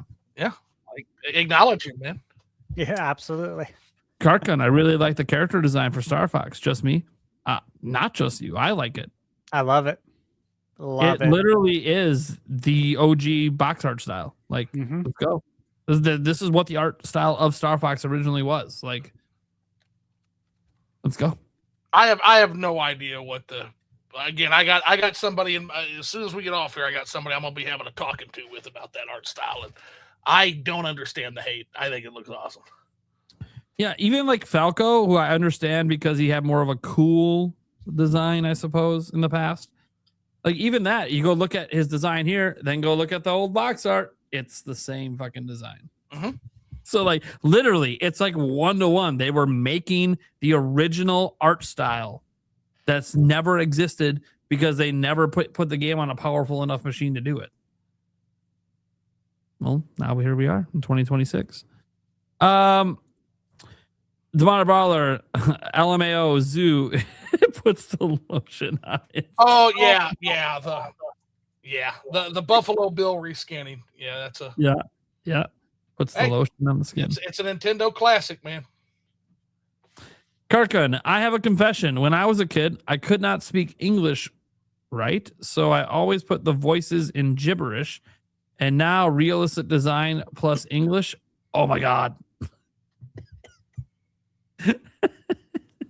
Okay, talk about obviously their original experience with Star Fox. They couldn't understand the English speaking, so it was just gibberish to them. So now it's realistic in design, plus they now understand what they're saying. So this is extra special for them. It's good. Yeah, it's good.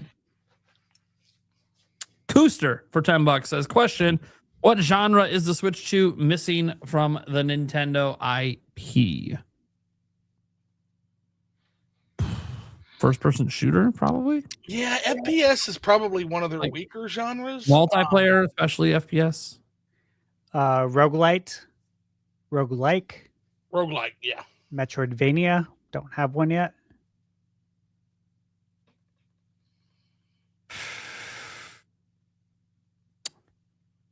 I mean, technically, no.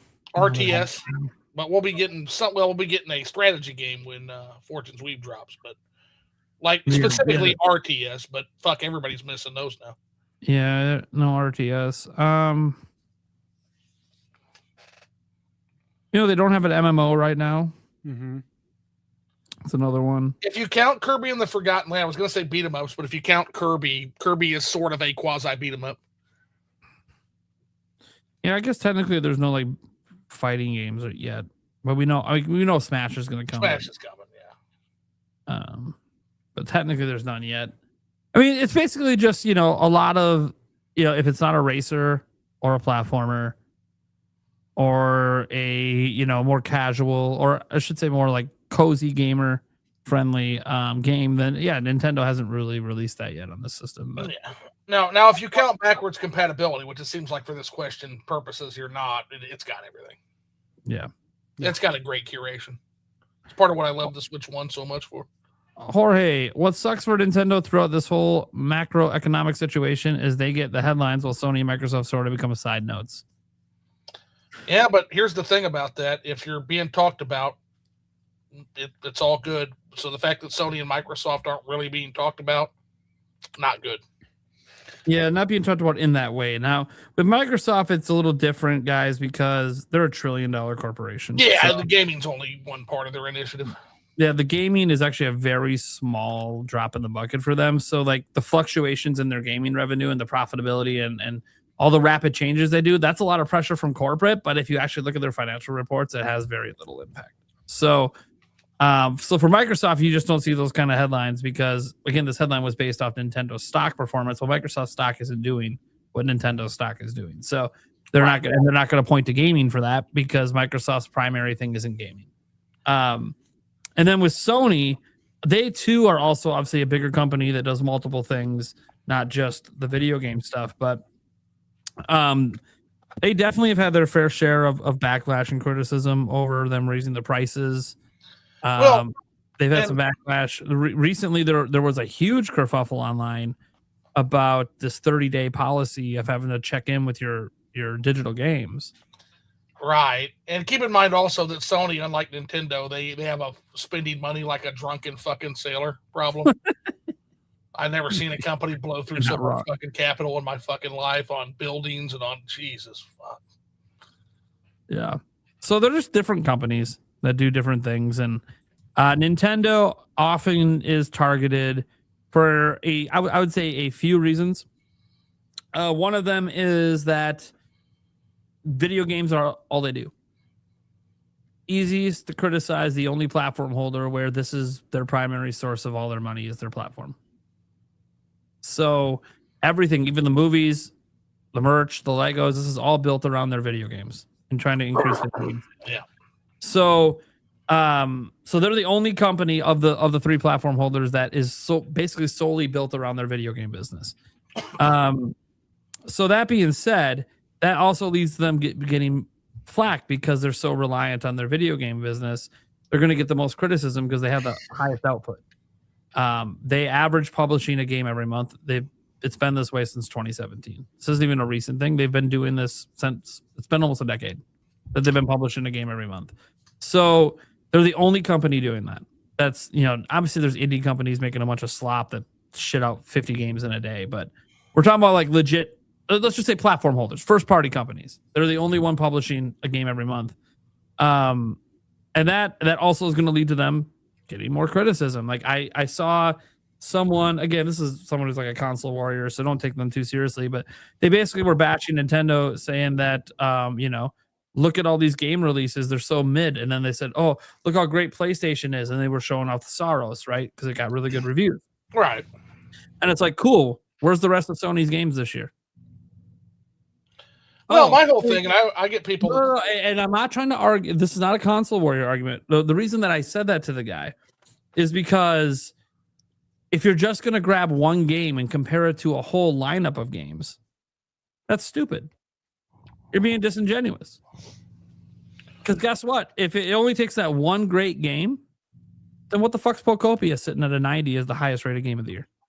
Well, and my whole thing is people always tell me, it's like, man, you're really critical of Nintendo. You say nothing about these other two. And it's like, because I don't give a fuck about the other two. Yeah. They don't exist to me, man. Well, they're irrelevant to me. Okay, Saros did fall behind. Okay. Yeah. Because for a while, Saros was in the 90s. So I had to double check. So yeah, no, Pokopia is still the highest rated game this year. I critique Nintendo because I care about Nintendo. The others might as well not exist. Yeah. I don't know how well that game's going to sell either. Saros? After some things I've heard. I don't know what you've heard, but it's already out and people seem to like it. No, I know. But after the initial sales, now that people like Returnal, and that didn't sell crazy. It's the story. People made Returnal. Yeah, this isn't going to sell Sony systems for sure. Especially it's the story. Yeah. It's if you look into it, you'll see. But I think after the initial launch, purchasers, people that are like actually researching now if they should buy it, there's going to be people who don't. They're gonna Dragon Age it. If you catch my drift. I don't know what you're talking Well, about. yeah, I heard the protagonist is as unlikable as you could possibly have. I heard he's like a really unlikable guy. Dragon Age. Well, no, this is the Saros game. I heard the guy I know, is but like a total dirtbag guy. I know. Dragon Age. A lot of people didn't buy it for reasons. Veilguard, you mean? Yes, for reasons. Yes, The game was terrible. Similar reasons. I saw clips of that. People game. know now because they got to the end of the game. Yeah, and so now people are like, "Don't buy this game." It's cringe as hell. It's bad storytelling. Yes, that's why I don't like the initial people who bought it. It's already bought. What's done is done. What's said is said. But going forward, if people do research, there's going to be people. Some won't mind it. Some will be like, "I don't want to support that," and they're not going to buy it, which is fine. To each their own. I'm not going to tell you what side of the fence I am on. You guys will never know. Isn't it always the case with those Sony popcorn ass games that they sell really, really fast and then they're done? Like there's not much evergreen on Sony. Yeah, there's not as much as there used to be. Like if you go back to Uncharted back in the day. Pretty evergreen. Yeah, like that was pretty evergreen. And then you had the Uncharted collection. But then, you just start churning out more Last of Us, remake after remake. It came out on PS3 and then a remake on PS4 and then a remake on PS5. It did. I mean, it did. I know. You guys know that. It got. Yeah, they were remade twice. And then once again, you have horrible storytelling mistakes. I said the whole time I was telling this to my buddy the other day that game probably should have been 3 games because what they did is they stick you right into a new protagonist that they give you no time to like care about her at all. They make her do something heinous that the community hates, and then hey, are you going to play as this person that nobody likes now? They should have given you a whole game with Abby, let you play as her, let you understand who she is as a person. Then maybe do this Last of Us Part 2 as the Last of Us Part 3. And maybe the storytelling and the pacing works out a little better. But yeah, no, you make this character like do something horrible. And then all of a sudden it's like, yeah, now you're going to spend another half a game playing as this douchebag. Have fun. It's funny. I was referring to Soros as Soros. Like George Soros. You know how I was saying that on the podcast the last few weeks? Like it may actually be like a little bit more true. That may have been prophetic. Who is that? George Soros? Yeah, it sounds familiar to me. You will own nothing and you will be happy. Oh, he's that asshole. Okay. Yeah. Gotcha. Okay, he's the Yep. He is the WTF guy or whatever. The deep state. Gotcha. He's the emperor. He even looks like him. All right. I'm going on to the next super chat here. Reaper BM702 says, "Fuck leakers. Do you want to know about your surprise birthday party 6 months in advance?" Sure. Actually, I probably need to know because I have to take off. So he dropped that comment on my channel, and I liked the comment because I'm like, yeah, I mean, nobody wants to. It's a good analogy. Nobody wants to know about it, but yeah, I mean, Nate, you're saying you'd have to know, but that's counter to the whole surprise. Obviously, that's the whole I point. understand the sentiment, but sometimes stuff can be nice. Yeah, I agree. Yeah, I just give him points for the analogy. That was a good one. And how strong he came across. He came across very strong. It's fine. I'll tell you this right now, Reaper. If someone told me about a surprise birthday party 6 months from now for me, which would be fucked up because my birthday's in July, so why the fuck are we celebrating it 6 months from now? But let's just say for some reason it is because someone surprised me with like a vacation or something, and it's just when it happens. Guess what? I'm gonna forget about it tomorrow. It's 6 months from now, man. I ain't worrying about 6 months from now, dude. I'm trying to survive this week. All right. So, like, for me, it'd be like, oh, cool. And then I'd forget about it and it would still be a surprise 6 months from now. I'll probably be reminded the day before and I'll be like, oh, shit. Forgot about that. My bad. Yeah, Reaper must be young. As you get older, it happens. Yeah, so like at the age I'm at now, it doesn't matter to me. Tell me. You're not ruining the surprise to me.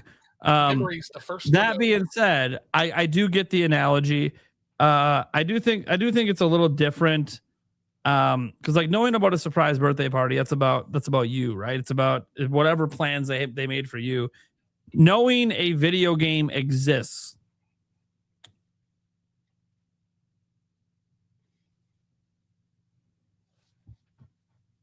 I already know my birthday exists, right? That's more the equivalent here.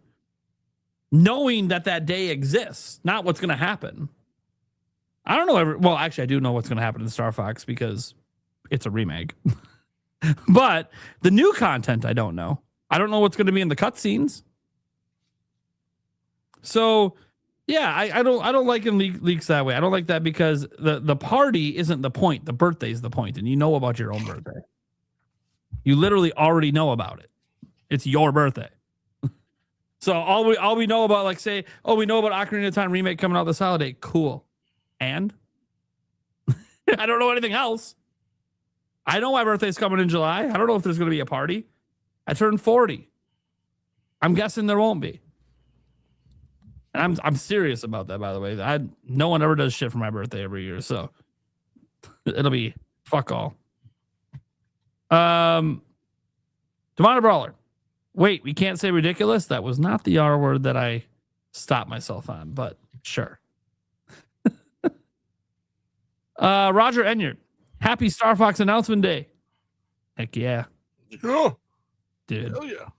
Dude, it's a good fucking day, no matter what. Wayne Demand. What a day. Today's my birthday. Happy birthday. Happy birthday. Dude, his friend surprised him today with a Switch 2 and then Star Fox got announced. Oh my God. That's a hell of a day, man. That's a wombo combo, man. Dude, your birthday, then you get surprised with an expensive gift, and then a game you're really hyped for gets announced for it the same day. Jesus. Happy birthday. Dude, you can't ask for a better birthday than that, man. That's awesome. Shout out to Blake as well. It's Blake's birthday today. Yeah, happy and birthday. So he had a really nice gift, of course, for Star Fox. He was DMing me. He was hyped about Star Fox, obviously. Who wouldn't be? Well, Demand said, will there be more directs or just today drops? There will be more directs. Well, technically, they called today's thing a direct. I sure hope so. Yeah, we want directs. There will be. Miyamoto even just said when he's being interviewed about the Mario Galaxy movie, and they asked when we'll see the next Mario, and he said, look forward to future directs. He didn't say look forward to future Nintendo Today drops. Good stuff.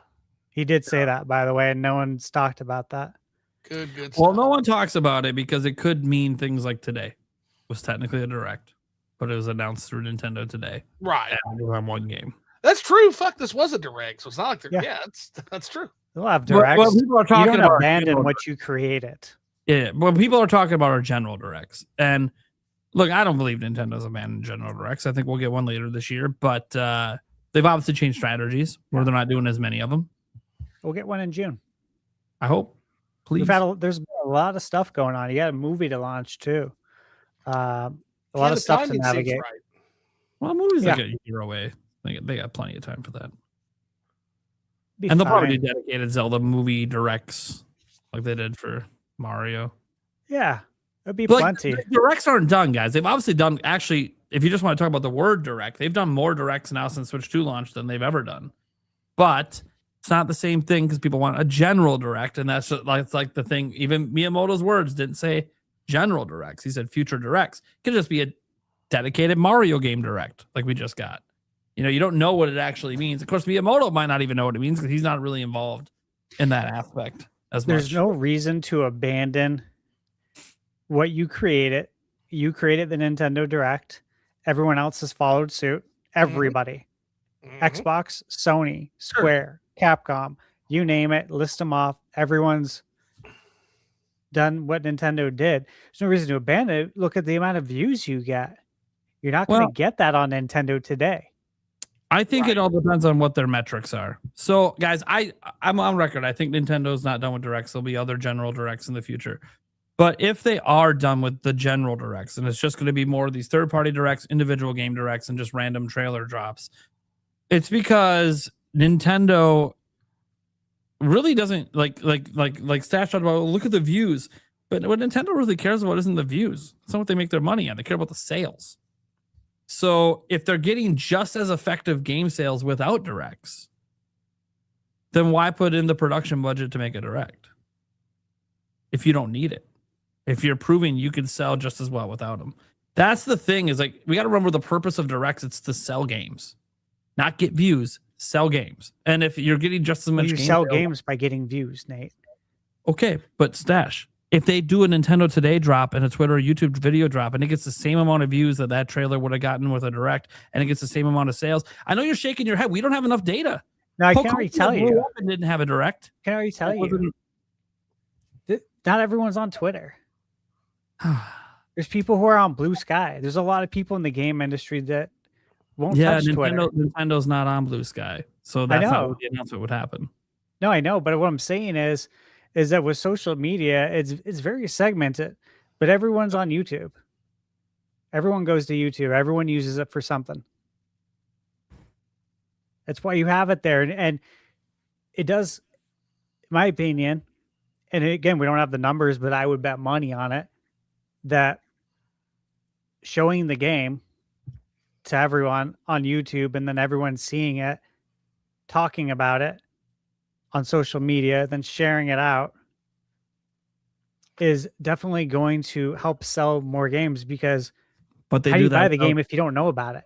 Why do you need a direct for that? So as a fan, who else is going to market it? Nintendo. Where do the directs happen? On Nintendo's channels. Where do they randomly drop the trailers instead of directs? On Nintendo's channels. So they as put a it for fan, the same audience. So as a fan with the same data that you guys have, which is dick. Which is all dick all, yeah. What I will say is it feels like home to have those general directs. It just feels good. It does. But for Nintendo, it's about game sales. That's what I'm trying to make the argument why Nintendo could decide not to do it if they're not seeing the sales results from general directs. Well, compared to just dropping, like the Splatoon Raiders, which has never been put in a direct. Right.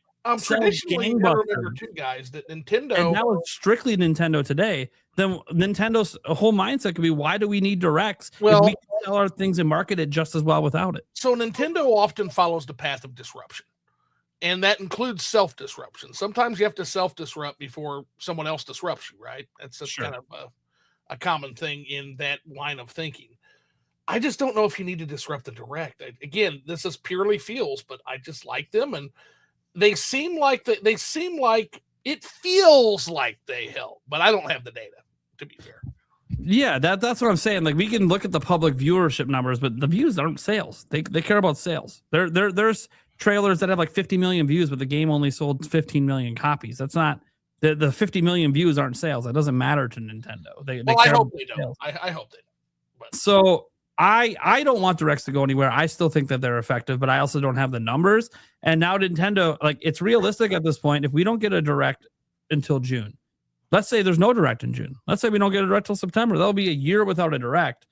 Nintendo will now have a year worth of data of not using directs to sell their games and what the results are from that. And I feel like they might talk about the future of directs and Nintendo Today and all that shit. I feel like they might talk a little bit about that in the end of year. So we might get some news on that. They'll probably get asked about it. Yeah. I guarantee someone's going to ask. Whether or not that question makes it to Furukawa, I don't know, but it'll come. Someone's going to come. It's the question I would ask. It's one of the questions I would ask. I think a lot of investors are going to be curious about that, because it's been a standard for a while that we have a direct by now. So what's going on? It's a new gen. Where's the direct? Mm-hmm. So I do think they'll get asked. Whether or not it makes it to Furukawa, whether or not we get an answer, who knows? But I will just note that, again, I don't believe this. I think the directs are happening. So I'm making an argument for something I don't believe. Yeah. But the argument is based on a logical standpoint of, if the sales are just as good for Nintendo without them, then why make them? And I know we can say, like Stash says, like, hey, why fix what ain't broke? It always works. Well, guess what? In-person press conferences weren't broke either, and were working until Nintendo disrupted. And then everyone said, oh, over time, Nintendo was right. We should go to this digital format. Now Nintendo's like, hey, now we're going to do our own announcements through our own app. And if the sales are the same or better, Nintendo just pioneered again a new way to market that no one else is doing. They don't like to just keep doing the same thing. They always like to find the new ways to push and push and push. Movies were part of that. They're not the reach of YouTube though, ever. Yeah, disrupt or be disrupted. But I mean, is the app going to get as much like Stash is saying? I kind of agree with that. The app is going to have much more limited penetration unless they have numbers like those. But guys, Nintendo's not just putting it on the app. It's just on the app 15 minutes before it's on everything else. Ah, okay. It's literally still everywhere else. They're just not putting it in a dedicated general direct. So like the same amount of people that followed Nintendo's YouTube channel are still going to get that trailer without a direct. Okay. So like that's what I'm trying to argue is like, does Nintendo actually need directs for their own games when they already have the audience? Where are they releasing the directs? On their channels, on their audience. They're still doing that, even with Splatoon Raiders and the rest. So that's the argument for like, and again, we don't know. Nintendo right now, Nintendo hasn't said shit about a general direct on if and when they're ever going to do one again. I'm assuming they're going to, but I even look at the Star Fox thing, right? 10 minutes, social media only. No preamble. It's technically a direct, but not a general. It's already at almost 2 million views on YouTube just on Nintendo's. That's without a direct. Like, do they need a general direct when they can get the views without it? I don't have an answer. I think the third parties need it. I think the third obvious. Love the marketing from Nintendo. Indies especially love it, obviously. That's part of being a partner. Yeah. And so I'm not arguing for partner directs to go away. No, we already got one this year. General directs too have partners in it. Yes, they do. They do have partners in it. But what's been one of the complaints from partners for a long time? Nintendo's games always overshadows ours. Okay, well, if you don't do a general direct, their games can't overshadow yours in a direct anymore. Then make better games. Well, I think in a Nintendo direct, Nintendo fans are always going to be biased towards Nintendo. Assholes. Hey, listen to this. You guys ready? Yeah. What's up? Google. I put how many people have downloaded the Nintendo Today app. Okay. Does it know? As of August 2025. Okay. Now, well, that's a while ago. Okay. Yeah, you should have a lot because it just came out. You should have more because they just announced it. The Switch 2 just came out, so you should have a lot. As of August, the Nintendo Today app was experiencing a decline in engagement, with daily downloads on Android dropping below 750, not even 1,000, a more than 50% decrease from prior months. There's more. Comparison. This rate was lower than the Nintendo Music app, approximately 1,600 a day, and significantly lower than the Nintendo Switch Online app, which was 9,300 a day. Alarmo still kicking ass, though. User retention. A user poll indicated that while some downloaded it, 42% of polled fans stopped using the app, while 28% used it regularly. So, not doing good. Well, that's the problem. I already have a million fucking apps. Why do I need another shitty app? But like Prime said, a lot of it's going to come out 15 minutes anyway, I guess. So, but yeah, my argument isn't that Nintendo only puts things on Nintendo Today, because that's not what they've been doing. The argument is that they're successfully marketing their games and getting huge sales without a general direct. Haven't had one this year. Pokopia and Tamagotchi Life are both massive hits. No general direct this year.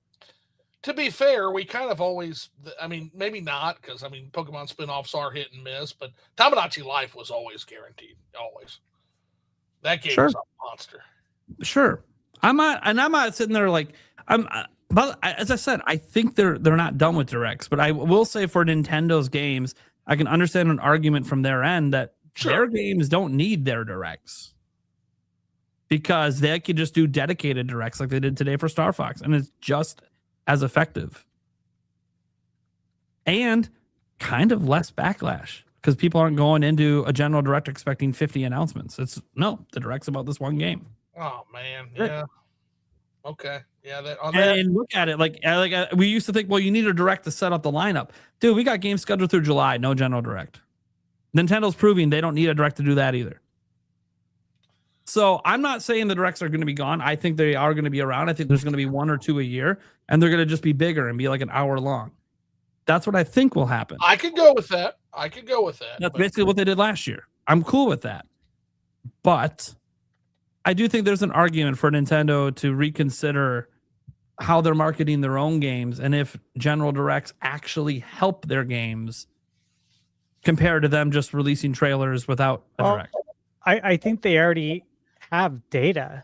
I mean, look, I went to the Switch 2 experience. I played Donkey Kong Bonanza. I loved it. People in my comments were like, I don't know. It looks this, it looks that. I'm not interested. And then they do a Nintendo Direct. Everyone loses their shit and says, oh my God, you were right. This looks really good. I'm going to buy it now. But those aren't those aren't the directs we're talking about. Good. No, that's not proof. That's an individual game direct. That's the same thing you just made with Star Fox. Right. We're talking about general directs. I know we're talking about general directs not existing, not individual game directs. Why would you do general? This is the whole point, though, is that they work. But you just provided an argument for why we don't need it. You just used a game that got really popular off a dedicated direct, not a general direct. Dedicated.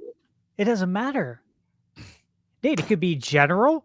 It could be for a singular game. So I gave you examples. I gave you an example of a general. We're going to time out. No, we're not. I gave you an example of the general. And I gave you an example of Donkey Kong. So I gave you two examples of how it works. And you still can't understand it, and that's okay. No, Stash, you don't understand. Okay if you can't understand it. Stash, stop. You do this to me all the time. You're twisting my words. I said no. We can go back in time. You can rewind it. I've been talking about a general direct this whole time, Stash, and saying how they're not effective. And I already did. Individual ones can be just as effective. I already talked about the general. Chat. Did I not say the individual direct can be just as effective as a general, so they don't need a general? That's my entire argument.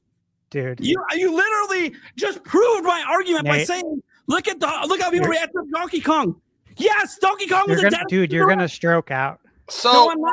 No, I'm not. You're going to have a heart attack. No, so guys, you know what we need right now? No, I need Stash to shut the fuck up and listen. We need telling me what I'm saying. You're putting words in my mouth, Stash. No, I'm not. I hate when you do that shit. No, we need Alarmo. We need Alarmo is what we need. Stash, at no point did I say anything about individual game directs going away. At no point was that part of what I was talking about. Dude, you've lost the plot. Okay. Yeah. Okay. Yeah. Well, actually, I've never seen a tantrum like that in my life. General directs, they can do it with individual directs, and now all of a sudden you bring up an example of individual direct, which I already brought up that example. Dude, this is an epic tantrum. I have to. Call the crash out, Stash. So I have to give the word to the chat here, guys. Who would have thought that? Who would have seen Zoo as the mediator here? If Uncle Zoo's the mediator, you're used to mediating. You're used to mediating. Be quiet, man. You know that. You're used to mediating. To be fair, Prime just called that out. Actually, I'm actually not a bad mediator. As I say, it's literally one of the main things you do at times is mediating. Mom and Dad are fighting. Nah, Stash and I are fine. There's no love lost here. This is just me getting a little annoyed, having my argument twisted in a way that I did not present it, and Stash claiming I presented it that way. It always bothers me because it doesn't matter if Stash did it. It doesn't matter when a random commenter does it. When you twist what I said into something I wasn't talking about, it sucks. It hurts. But life moves on because it's just words in the end. I'll tell you what. I am going to clip this. And it will get included at the end of all my reviews because your last crash out is on there. And this one is epic. Like this one beats the crap out of the last one. What was the last one? The last one, the reason this beats the crap out is I let it go. The last one? What was the last one? Do you remember what it was? No, I don't remember what it was about because none of these things actually matter. Half the shit we talk about it's just for fun. It's just video games. I don't remember it like a week later. I swear. Stash will bring up something I said like a year ago on the show. I'm like, dude, I don't fucking remember what I said a month ago. I swear though, when I'm editing my video and I see it, like I genuinely laugh every time. Well, So yeah, here's the we're good not news. mad at each other. The This good is news fun. is if you ever do need a mediator, and that'll give Stash an excuse to get on the fucking show, we can have the Liquored Up Live. By the way, I also got to say, like, when Stash was over there worried about me getting a stroke, if that's what makes him worried about me getting a stroke, then he should worry about me surviving the day every day. Because this ain't about video games for me. When it comes to like when I crash out like that, there's a lot going on in my life that's very stressful. Okay, That good. said, I don't want to be the one to egg that on. No, that said, that doesn't mean what I said. I don't mean. Like, everything I said about the way Stash presented my argument really does piss me off. That's legitimately a misrepresentation of everything I said for 20 minutes. But it's okay. Yeah. Because in the end, it's just video games, and I'm going to forget what I fucking said tomorrow morning. And I'm just going to be completely honest, because the podcast is for fun, guys. It's not for me to lock these serious things in my brain for the next 20 years. Like, and because this is something that's I'll just bring up because Stash is here. He does a lot. He'll bring up like his bingo cards from last year, or Gamebird brought up something the other day about something he said about Star Fox 2 years ago, and I'm like, congrats, guys. My memory is just trying to remember how much insulin my son took this morning. I'm out fucking focusing on what I said 2 years ago about video games. While I got it in my Mayfly brain, because I forget shit too. Yeah. Did you ever get that fucking Kirby that got sent? Because I never got the tracking on that. They never sent it. I hope that arrived. Which Kirby? It was a Kirby heat up plushie. Yes. Okay, Yep. you did get were it. the one Okay, who at sent least that. you're Yeah, right. yeah. It's Just literally never in his get bed with him right checked now. Huh? He charges it every day and uses it at night. Beautiful. Okay, I want to make sure he got that because I didn't know who that was from. I couldn't remember. And they never fucking responded to the track. Oh, dude, they're so bad about that kind of shit sometimes. Okay, let's get to the rest of the Moolah stuff here. If not, just wanted to drop a ban hammer. I don't really need to go through all of that. That was on my side. We have a rule on my channel, like, hey, if you want to ban someone for a day, $100, you just can't ban me. Matt 21155. Star Fox June, Splatoon Raiders in July, and then an Ocarina of Time remake possibly this holiday.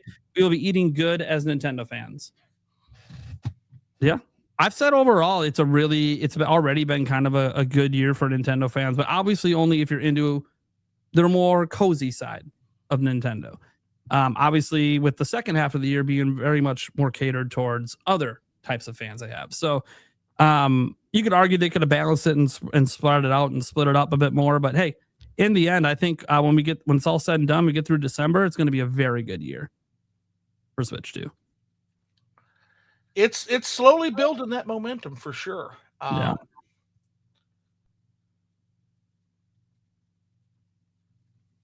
Okay.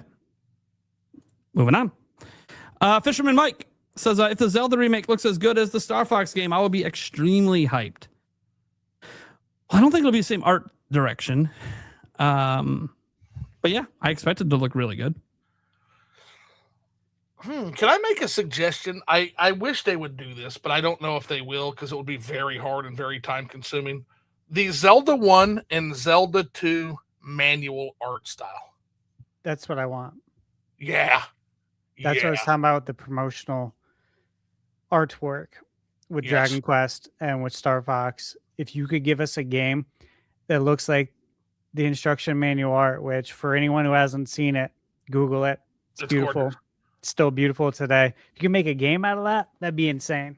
Dude, that picture of like Link with the bow of light hiding behind the pillar with like the giant monstrous fucking pig Ganon like looking for him. Oh, it's so good. Yeah, so good.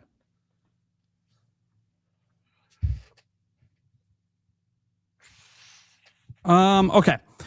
With $20 coming in here from the Polito Dojo saying, I just wanted to let you know I would love to come back on the NintenByte Podcast around one of the releases of Pokemon Winds and Waves, Star Fox, or the Ocarina of Time remake. Gamebird said I should let you know. All right, cool. Thanks, man. I will try to reach out to you. Do I have any contact information to you? Like, I don't know if I have you on Twitter or in my DMs on Discord or something, but also try to get a hold of me. I just got that. It's not Polito, it's Polytoad, which is cool too.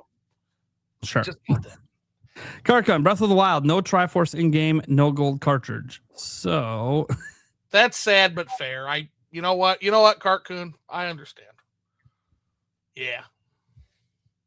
That makes sense. all right. Next up we got Fisherman Mike. For the Ocarina of Time remake, they should have a collector's edition with the 64 gold cartridge shell with the original art design book of the game too. Oh yeah. That'd be cool. That would be neat. I don't think they're going to do it, but that would be neat. That would be really cool. I would just be happy. Remember, there is this is something we haven't talked about in a while, but technically, who was the source on this? There was a rumor about them being a Zelda theme Switch 2 later this year. Mm-hmm. I don't remember who that was who said it. Was it Nash? Someone said it. It wasn't Nate the Hate. I know that. I think it was Nash then. Yeah. Which okay. makes sense with the movie as well. Okay. All right. So okay. Let's see here. Mr. Plucky says, what other consoles has directs? You mean, well, I mean, they're just digital showcases. We're not using the name direct, so everybody. PlayStation, Xbox. Both. Xbox just had one today for a game. I'll be watching the Xbox one, and I'll be going to it in LA. Oh yeah, their big one for Summer Game Fest. Yeah. PlayStation has their PlayStation State of Plays. Yeah. And their PlayStation Showcase that they do every once in a while, which is like a really, really big one. Yeah. But yeah, they do them all the time. Nintendo, often replicated or often imitated, never replicated is what it would be. Yeah. And lots of third parties do them. Yep, economic birdmen, man. They like fucking Icarus. They glue fucking bird feathers to their arms and flap their arms really hard to try to fly to the sun and fall in the ocean. They just can't fly like Nintendo can fly. All right, and the Pluto Dojo's let me know that he is Free Metroid Head on Discord. Okay, so that's who you are. Dude, ever since they changed things to @ handles, I can't keep up with this shit. Dude, everyone had different usernames and @ handles, and it's all, unless your username is in your @ handle, are basically the same. Like Karkuns, nothing really changed there. So that one I recognize them. All right. That being said, I guess that's is there one more? Nope, I just didn't unstar that one. All right. So that's going to be it for today's episode. Let's go around, let people know what we got going on. First, remember to shout out our falling guest, Favlam. Make sure to check him out. And check out Andres Restart as well. You know he's going to be dropping probably, based on what I talked to him about today, he'll be dropping a StarFox analysis video tomorrow on the trailer. Nice. So he loves making that kind of content. So you guys should go check that out at his channel tomorrow.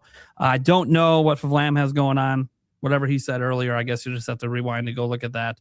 And then we have obviously our guest still here all the way to the end. Only appropriate because his @ handle is Switch After Dark. Zoo, what do you got going on? So you can find me at Switch After Dark. That's probably the more relevant thing to folks here. I've done, I think, 5 or 6 reviews of Nintendo Switch games. I've taken a break because I've been up to other shit, but I'll tell you what, the Star Fox and some of these other game announcements going to get me back into Nintendo pretty quick. So I'll probably be doing the Donkey Kong Tropical Freeze review soon. And we'll move on from there to Metroid Dread. Now, as far as the main channel, it's at Flipping the Switch. I play Morrowind. That's all that happens there. I play Morrowind. And occasionally host a Linkered Up Live when I feel like it. When you feel like it. There you go. Then we got Stash. Okay. Posted my review a few hours before the podcast for Mullet Mad Jack. Indie game, Switch 2. First-person shooter roguelite. Snapshot. If you've seen the movie John Carpenter's They Live, I have. It feels like a first-person shooter sequel to that. It has a lot of the same verbiage in the game, like obey and some of the other things that it talks about. Literally has like the same looking enemies. It's pretty crazy. Definitely worth checking out. And then some of the things I'm working on. Let's see. I got a review coming up soon for Dead as Disco. Motor Slice, Alabaster Dawn. Very cool looking RPG. Quartet. Clockwork Ambrosia Road Out. Bubsy 4D. Start chipping away at that. Bubsy, yes. Of course, Mina. R-Type Dimensions 3 is coming up. I think that's all I can talk about. There's other ones.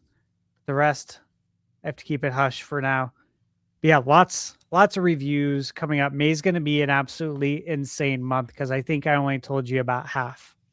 So look forward to that. And I also just posted a review for Shadows of the Afterland. And that came out yesterday.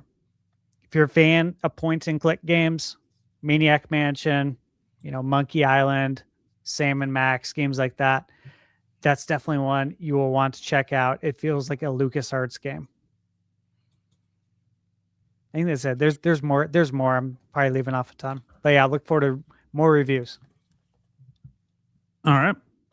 Well, you guys know what goes on. It's going to probably cover news. So whatever news happens between the last video and today, and tomorrow, will be the next video. Which there'll probably be some StarFox stuff in there. We have some official website stuff that, because I didn't live react, but technically we did this podcast episode. But I will talk about StarFox tomorrow just because I haven't made any content around it yet, and then we'll go over any of the new updates out there. There's as an example. There was just came across my feed. Some new plushies for StarFox have been announced.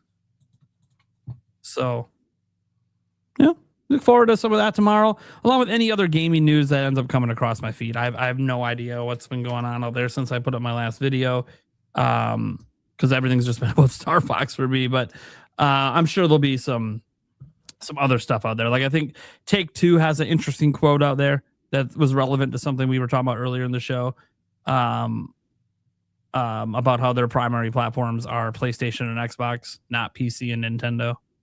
Oh, you're talking about that article that just got written by I just saw it. It was literally just I had the comments. The interview by Take-Two CEO Strauss Zelnick with GameFile, which I think is Stefan Totillo's. Yeah. What a shocker. So Stefan Totillo interviewed him, and in that interview is where he says that. Gotta love it. Gotta love some honesty from the partners every now and then. I mean, look, it's saying the quiet part out loud. It's not like we don't know.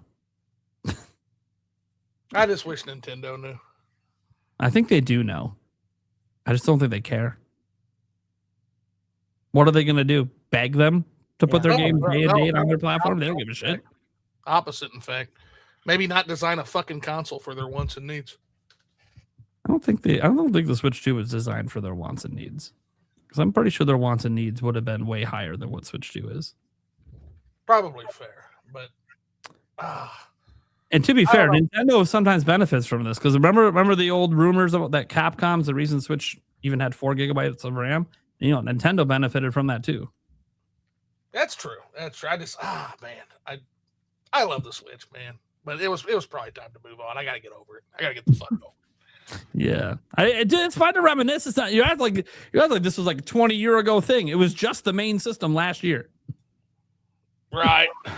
Like it's not that old. It's okay to still have fond thoughts about that generation, especially when you're on Switch 2, which can play that entire generation. I know, and play it, and sometimes play it better, and sometimes without even updates. Oh, crazy. Yeah, so same's true, by the way, guys, like PS5 and PS4 games as well. Even if they're not updated, most of them run better. Okay. Well, that's just an example of a piece of news that might make it in. I don't know that Take-Two saying that really matters. It's like the quiet part out loud. It's like a 3-second thing to cover, but it's just stuff like that. The HoloWare's example, we put that in today's video. There was more news on that. I'd cover it, stuff like that. So we'll see. Obviously, we know the investors meeting is happening Friday morning here in the U.S. Obviously, it's different in Japan, but you guys know I'll be covering that, and we'll be going over that on next week's episode of the podcast. Stash always likes to take on the big financial topics, so that'll be next week. So yeah, we got some stuff, but yeah, that's what I do. I cover news. Oh, shit. And do live streams. So hopefully, if you don't like the news because you find it dry, maybe you'll find the streams more your style. I have no idea. Did you like my crash out here on this podcast episode? Should tune into my daily live streams because there's lots of that on those live streams. And if you're wondering why there's lots of that, this is the thing. Like people sometimes worry, like Sash was about like a stroke, or whatever. Guys, a lot of this is played up for entertainment. Okay, like yeah, am I mad that I feel like Stash misrepresented what I said? Sure.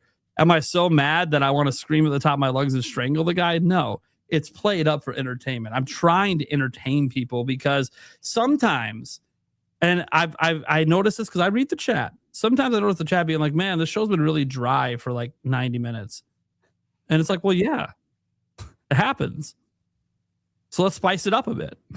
And I'm not saying that I planned to spice it up. I want to be very clear.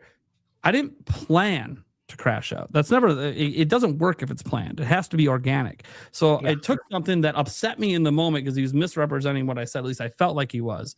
And in the moment that he's doing that, I'm like, okay, everything else he's saying is just piling on to the misrepresentation. And I have had this happen to me a lot where people will take something I said, make an argument I never made, and then prove themselves right off something I'm not even talking about.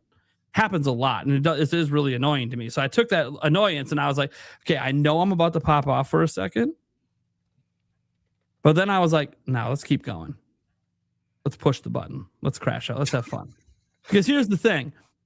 Crash outs suck when you're legitimately like just super fucking angry and can't let it go. And you're stuck in that anger for hours and hours. It just like ruins your whole fucking week sometimes. I'm sure some of you guys have experienced that. I don't know if you have. I know I have. I've been really, really upset over something in the past, and it's ruined my whole week. Yeah. Video games are not going to be that thing that's going to ruin my whole week to be upset over. I try not to let right now. stimulate, but definitely not from video games. Yeah, not from video games. So, yeah, so in that situation, it's just an in the moment thing.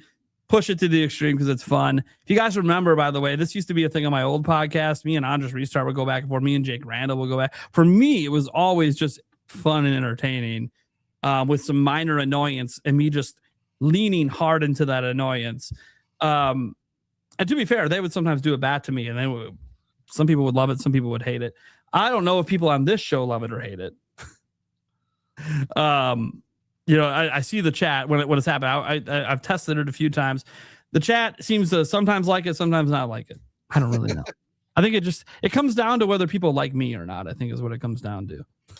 Well, there's also the pro wrestling kayfabe element to an extent. Oh, sure. I mean, look, I am a big WWE fan. You know, you got to play it up for the crowd. Hey, before you go, then, real quick, just got to ask: Roman Reigns back as champ? Yay or nay? Yay, but it's a nay. Okay, it's both, but I like that he's champ, but I hate that he has to be champ. And I feel like making new stars, man. Yeah, they're not.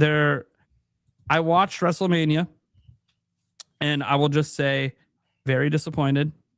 Almost the entire show. There's a few matches, but mostly disappointed in the whole show. And the only main event that even partially delivered was Roman Reigns. And why? Roman Reigns consistently puts on a good main event. So it's like, yeah, he's a part-timer. And yeah, you know, people get mad about that. But nobody else, Cody Rhodes can't put on the main event that he can. These other people, they just can't do it. They keep giving opportunities and they can't. So they got to give it back to Roman so they actually have a watchable main event that people don't feel like they got ripped off by spending $500 for a ticket. Well, I'll tell you, my buddy John Walsh, Eye Patch Wolf, he has a video about the Roman Reigns arc, and just the amount of level his craft has improved. Like the in-ring storytelling that guy can do is just second to none at this point. Oh, dude, like he's got this stuff going on with Jacob Fatu right now, and that's been going really well. Like look, guys, I would love a champion that's out around every single week and defends his title occasionally on normal stuff outside of the pay-per-view events, and that's all good. But in the end, WWE has a major problem. They have failed to develop superstars that could hit the level of Roman Reigns consistently, and so they're kind of stuck. Hey, our events are kind of getting kind of lame. We need Roman. It is what it is. He needs to be a champion to matter for our storylines, to matter for our audience. I mean, you look at his pop every time he walks in, the OTC, the ones up. Like, dude, people love it. He's got this aura about him that no one has been able to come close to. And that's on the WWE. Because maybe it's a talent issue too. You can argue that as well. But I mean, what do we have? We've got like Trick Williams and Oba Femi. They spent years building up Cody, right? They spent years and years building him up, and it was a great buildup. And to me, and other WWE fans might disagree, Cody is a way better underdog than he is a front runner. Yeah, he's better chaser. He's better at chasing a title. So he sucks as a champion. He's great to chase the title. But once he wins it, dude, you get that fucking belt off him. Right. Like his very next title match, he better lose.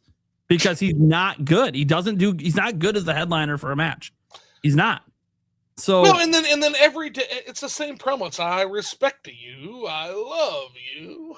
It's the same thing every time. What do you want to talk about? And it's like, okay, like pay attention to what Roman does. Now, Roman's kind of in a sweet spot right now. He was the villain for so long. He was a heel.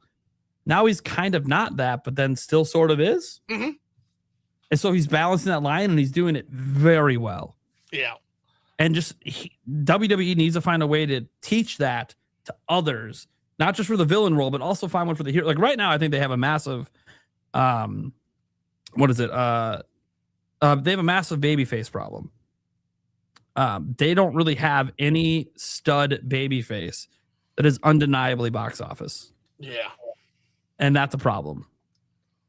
That's a huge problem to not have in that industry. It's all about storytelling and entertainment. Like, if you don't got a box office babyface, you are kind of stuck with Roman Reigns. He's the best thing you got going. You know, Oba Femi, cool. He conquered Brock. Now how are you going to build him up? Yeah, but now they've got him doing that. What is it? It's like open challenge to champion. He's doing the open challenge, which is good. The Oba Femi is maybe the one thing they've done lately that I've agreed with. But it's just, are they going to actually pay it off? Because they haven't. They need to give him an actual story. Like, again, like him coming in and squashing Otis and squashing a bunch of jobbers is not going to get him where he squashing the jobbers is fine. And then having him do the Beast. Okay, fine. He beats, and obviously I don't know if the retirement was planned. Doesn't really matter. He beats him and he retires. And this is the guy who obviously, destroyed John Cena last year. Right. So that's good, right? That's good. That's a good way to build up Oba as a super powerful thing. But the problem I have, and this is what I'm afraid of with how they're going to handle him moving forward, is the match itself. It was like fucking 3 seconds. Yeah. Like, can Oba not go for very long because he's so strong? He doesn't have stamina. That happens sometimes. You build up all that muscle and you don't got stamina. I mean, all the matches in WrestleMania were kind of short, but it does make you wonder. Yeah, that one was really short, though. It was like 3 moves in, match over. I'm like, what the fuck? It's WrestleMania. The product is nothing close to how it used to be. Attitude Era. No. Yeah, Attitude Era all day. Attitude Era had the perfect balance of heels and baby faces all kicking ass. It's like the NBA, though. Like 90s NBA versus today. Dude, I was actually thinking about you, Stash. I just finished The Last Dance documentary. Did you enjoy it? Oh my God, that is some of the best television. Yeah, so good. It was so good. I turned around and paid aftermarket, paid $130 fucking for the Blu-ray box set because I wanted. Oh, nice. That one's worth owning. It's good. It's really good. My dad will love it too, and he doesn't have any streaming shit. So. Yeah. Well, the Michael Jordan NBA stories are just great. Oh my God. It's just great. Yeah. With wrestling, though, some of the former players were a little upset with the doc, and they got their side of the story, I'm sure. With wrestling, with the amount of superstars, I mean, just watching the Hogan documentary on Netflix. Yeah, just watching that again, and I'm telling Michaela about all these guys, about all these wrestlers, and I was talking to her about the wars with Ted Turner, and then then he dies today. I'm like, oh man, I was just talking about this guy. That's weird. I don't like it when that happens. Yep. And I can go on about wrestling like I do about Nintendo because same, dude. Yeah, here's the thing. It's people are like, why? And it's like because it is a unique storytelling. It's happening in real time. It's a fake universe happening in real time with a story told with bodies instead of words. So just as Undertaker is aging 1 week in real time. The real person, Mr. Calloway, is also aging 1 week in real time. And so it's a long-term story over that both blends where reality influences the story and the story influences that wrestler's reality. And there's nothing else like it on earth when it's done perfectly. Yeah, absolutely. Yeah, it's interesting. You know, I don't for the WWE, I don't know what the path forward is for them to sort it. I think Oba is one of the most exciting things they have right now for the new ones. Trick Williams, I know has a nice pop, but when you watch him wrestle, he doesn't have a lot of moves. Also, he's got the trick shot, which my buddy literally kind of jokes. He's like, so the trick shot is this. He jumps up to do the trick shot, and if any part of his body touches the other wrestler, it's 1, 2, 3. Yep. And that made me laugh because it's like, that's kind of true. And I can't unsee that now, you fucker. And it's like, well, I mean, it is true, but I mean, that was true back in the day. Like you think about the people's elbow, like come the fuck on, that barely did shit. Or my favorite is Hulk Hogan's finger poke of doom. Yeah, the finger poke. Yeah. Here's the thing. Like you can explain it, it still won't make sense to people.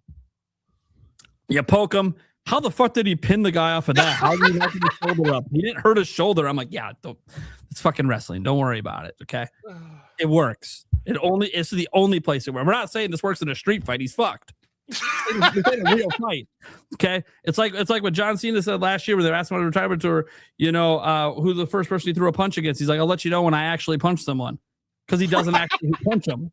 So it's just like these people can't actually fight for the most part, guys. They can get their ass kicked if they were in a real fight. But that's not the point. That's literally not the point.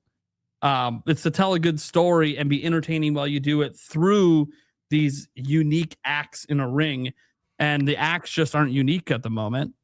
And that's causing the problem.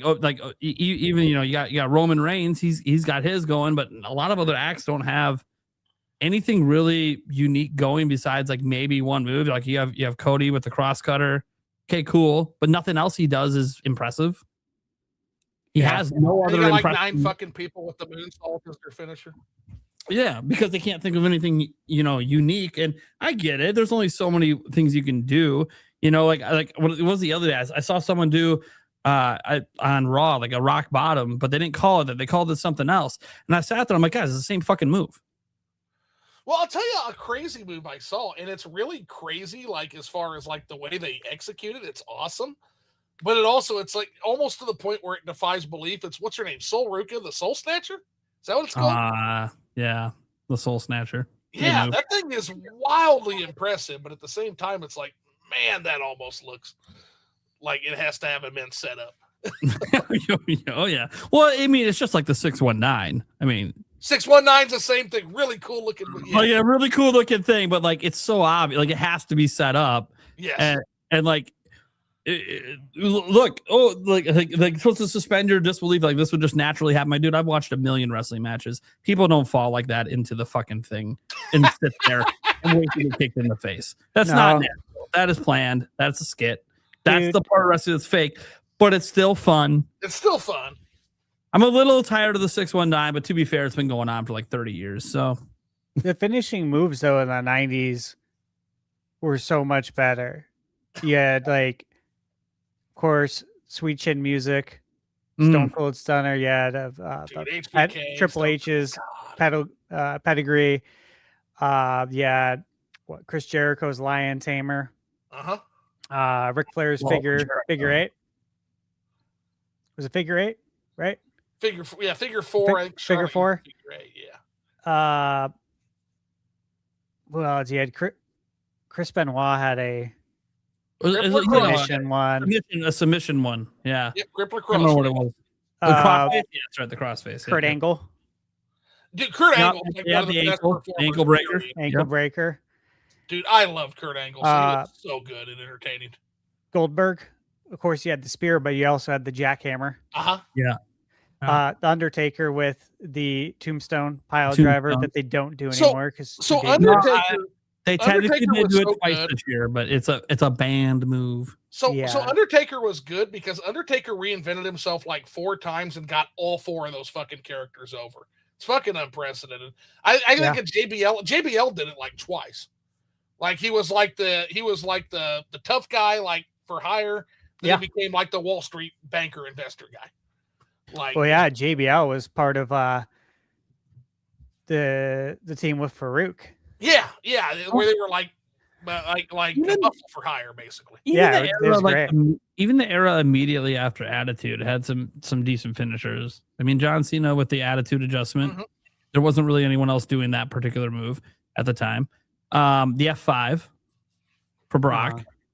So like there still were some decent ones. It just kind of seems the generation after those two, it's just nosedived. Like we all knew what to expect. Like we had Hogan, of course, with the guillotine leg drop, hulking up. Of course, you had Macho Man's flying elbow. Like everyone had like a signature move that you really appreciated. Who was it that did? It was Benoit too. Would do the consecutive over and over German suplexes. That was that was fun, because he wouldn't let go. It was fucking insane. Yeah. Like you could just go down the list probably of all the wrestlers we grew up with, and I bet between the three of us we could name all of their finishing moves. But today it's just like, you named them. I know them. But for everyone else, what is there? And Cena's done. I mean, he'll probably show up. Maybe he'll show up at some point later down the line and say he's come out of retirement. Who knows? I don't think he's going to wrestle again. I think he's probably done. He's pretty. It sounds like you've seen him walk. He said he's going to host Backlash. So maybe he's just going to be a host for the pay-per-views, which is fine. Yeah, whatever. They don't have the storylines for some of this stuff anymore either. Like Cena could be like a special guest referee for like a match if it meant something, to where like he gets into a little squabble, because we used to see that. Like I remember when Mike Tyson was a guest referee. Well, you have to do like one move. You don't have to actually like wrestle a match. You're not really that physically capable. But it's like you just don't have those like storylines where there's actual rivalries and there's like, bad blood between the two. You just don't have that much anymore. It's no, and you know what I'm thinking? They've done a lot of damage. The biggest one with the bad blood again involves Roman Reigns. Yeah. Yeah, again, nobody else has feuds. WrestleMania made him and Jacob Fatu become like mortal enemies, and I'm like, this is awesome. Why the fuck can't we do this with anybody else? Why is it only Roman? This is stupid. Yeah, like even with the tag teams back in the day, you had like the Nation of Domination. I used to care so much about tag team champs, and I don't give two shits anymore. Yeah, right. It was like the Dudley Boys and the Road Dogg, Jesse James, and the badass Billy Gunn, the New Age Outlaws taking on. Were all so good too. Even the mid card in the Attitude Era was insanely good. It was actually really good. Yeah. It's wild. A lot. I think about all those wrestlers, and of course with WCW as well. Who's the Monday Night Nitro? Who is the female wrestler where her finisher is like bouncing her ass on the opponent or whatever the fuck? Well, there's Rikishi, but Rikishi's old school. That's talking about the current wrestler. How about the current wrestler? There was a female that I've seen her and lost it. She lost to Liv at WrestleMania. Oh, what is her name? Stephanie something. Yeah, Stephanie Vacar or something. Yeah, Stephanie Vacar. Yeah. I don't know, but she did that move, and I was like, okay, that's actually one of the most unique female division moves I've seen in a while. It's actually kind of neat. And then it goes right into some other bullshit that I've seen a billion times. I'm like, all right, well. The moves also the actual in-ring wrestling has over the years become just so choreographed that I feel it looks like a dance. And I know that when it is a dance, that's good, but it can't look that way. Right. No, a lot of it comes down to acting. This is why some WWE superstars guys have been able to move on to become actors and actresses, because you have to act a little bit. Well, yeah. Once again, look at that main event with Roman Reigns and CM Punk. They told a whole ass fucking story arc in that whole thing. Like they're like looking at each other and talking about "I hate you" and like the trash talk in the middle of the match. And then at the very end, where CM Punk like goes to lift him for the second go to sleep, and he collapses. He can't do it because it's he's old storyline. And so it's Roman's words coming back at the end of that match with him. Yeah, well, how he's an old man, he can't do it. Yeah, like, they told a whole story in that fucking match. Yeah, and that's the way Roman's matches have been for a while. And I really think that, like, obviously, you know, Roman's kind of built a little bit from the old era, so he's been able to carry it forward. But it's, what are you going to do? The guy's 40. He's not going to be around forever. So you're going to. Hollywood's calling. You need to get some other stuff. Hollywood's calling. He's appearing in some upcoming movies. So I do think that the WWE is just in a really bad place right now. Not that they can't recover from it. They've been in bad places before and recovered. It's just a matter of, I don't know if they have the story writers and or the talent on the roster at the moment to pull it off. Because again, there was one match I really liked, but there's a move from it that happened towards the end. So it was that for the Intercontinental Championship, the ladder match. Those are always good, yeah. So it was really good. It had this really epic ending where the guy jumps off and basically Stone Cold stuns him off the top of the ladder, and it's just awesome. It's a cool looking move. But then when they show it on replay, and I'm like, oh, this guy sucked at selling that move because the guy didn't jump far enough to get to the ladder, so the guy jumped into the move, and it's like, well, now that I saw the replay, that's so unbelievable. Why would you jump into a move? You needed to come up with a more when you saw him midair, realizing he wasn't going to quite get all the way to the ladder. You got to have a better decision-making mind, acting-wise, to sell it. Such as I tripped. Such as I tried to reclimb the ladder and I tripped and I fell into it. That would have been believable, but you physically jumped off the ladder. And I'm like, I forgot about that. Yeah, he did. Yeah. Yeah, and I'm like, dude, you sucked at selling that. That was a sick moment that you fucked up because you didn't sell it very well. Yeah, I think it's missing personalities, the charisma. Oh, definitely missing the charisma. Yeah, like guys you could really get behind and buy into the characters. And I'll say this. Everyone is so samey now. One other person they have there that tends to do really well, and I don't know if it's just been lately because he got injured while he was champion and had to give it up, is Seth Rollins. He's actually been pretty good. And the only reason, like, he got injured. So he was the champ, and then he got hurt, so they took his title.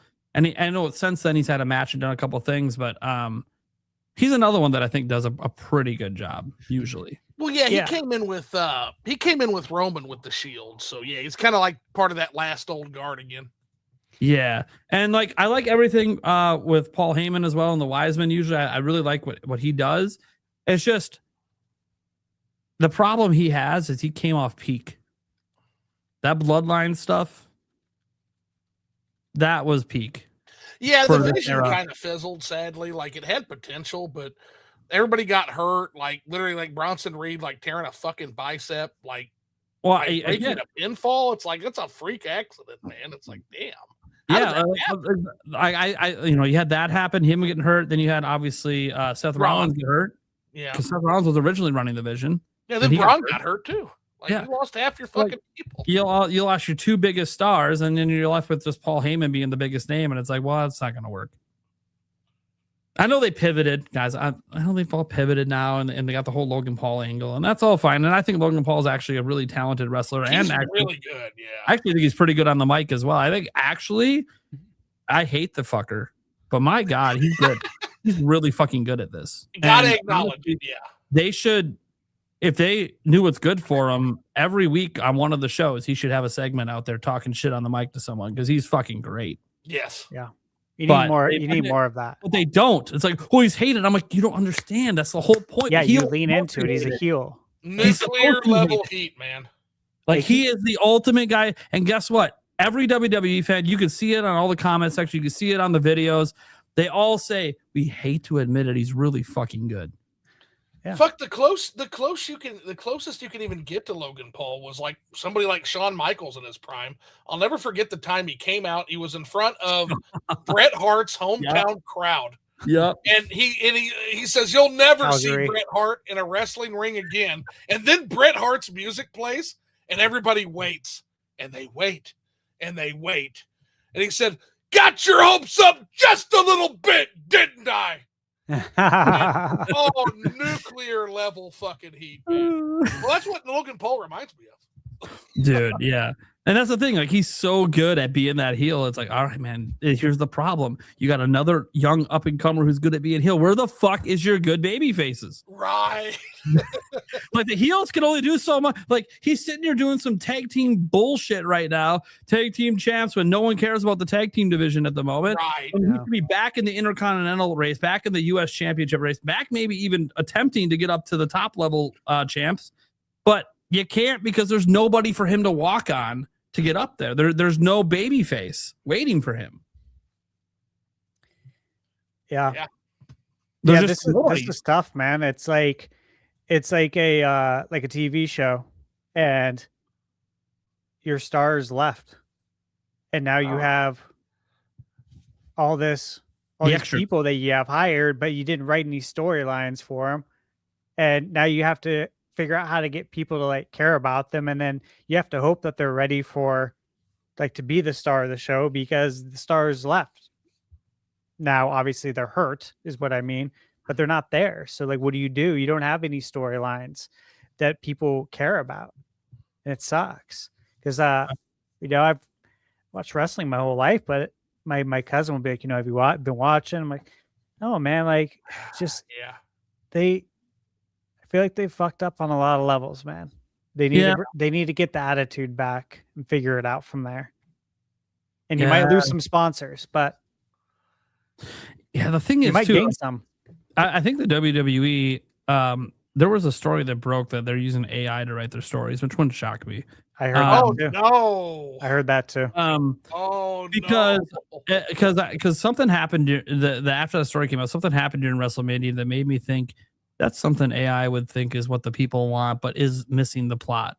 So last year, what was it last year? The year before, when Cody Rhodes defeated Roman Reigns to become champion, they had that whole storyline with The Rock, right? Yeah. And obviously, they did actually a pretty good pivot since The Rock was trying to push him versus Roman, and then they actually made they made the whole thing work pretty well. Even going into last year with John Cena and the heel turn, that was all really cool what they did with The Rock there for about a year. But what they like The Rock did that people were really liking was back when he was beating the fuck out of Cody with a belt. That was great. It reminded me of Hogan in NWO, whipping people with his blood, belt. wiping blood on shit, going up to his fucking mom in the audience to show him the blood on the fucking this is your son's blood. That was great.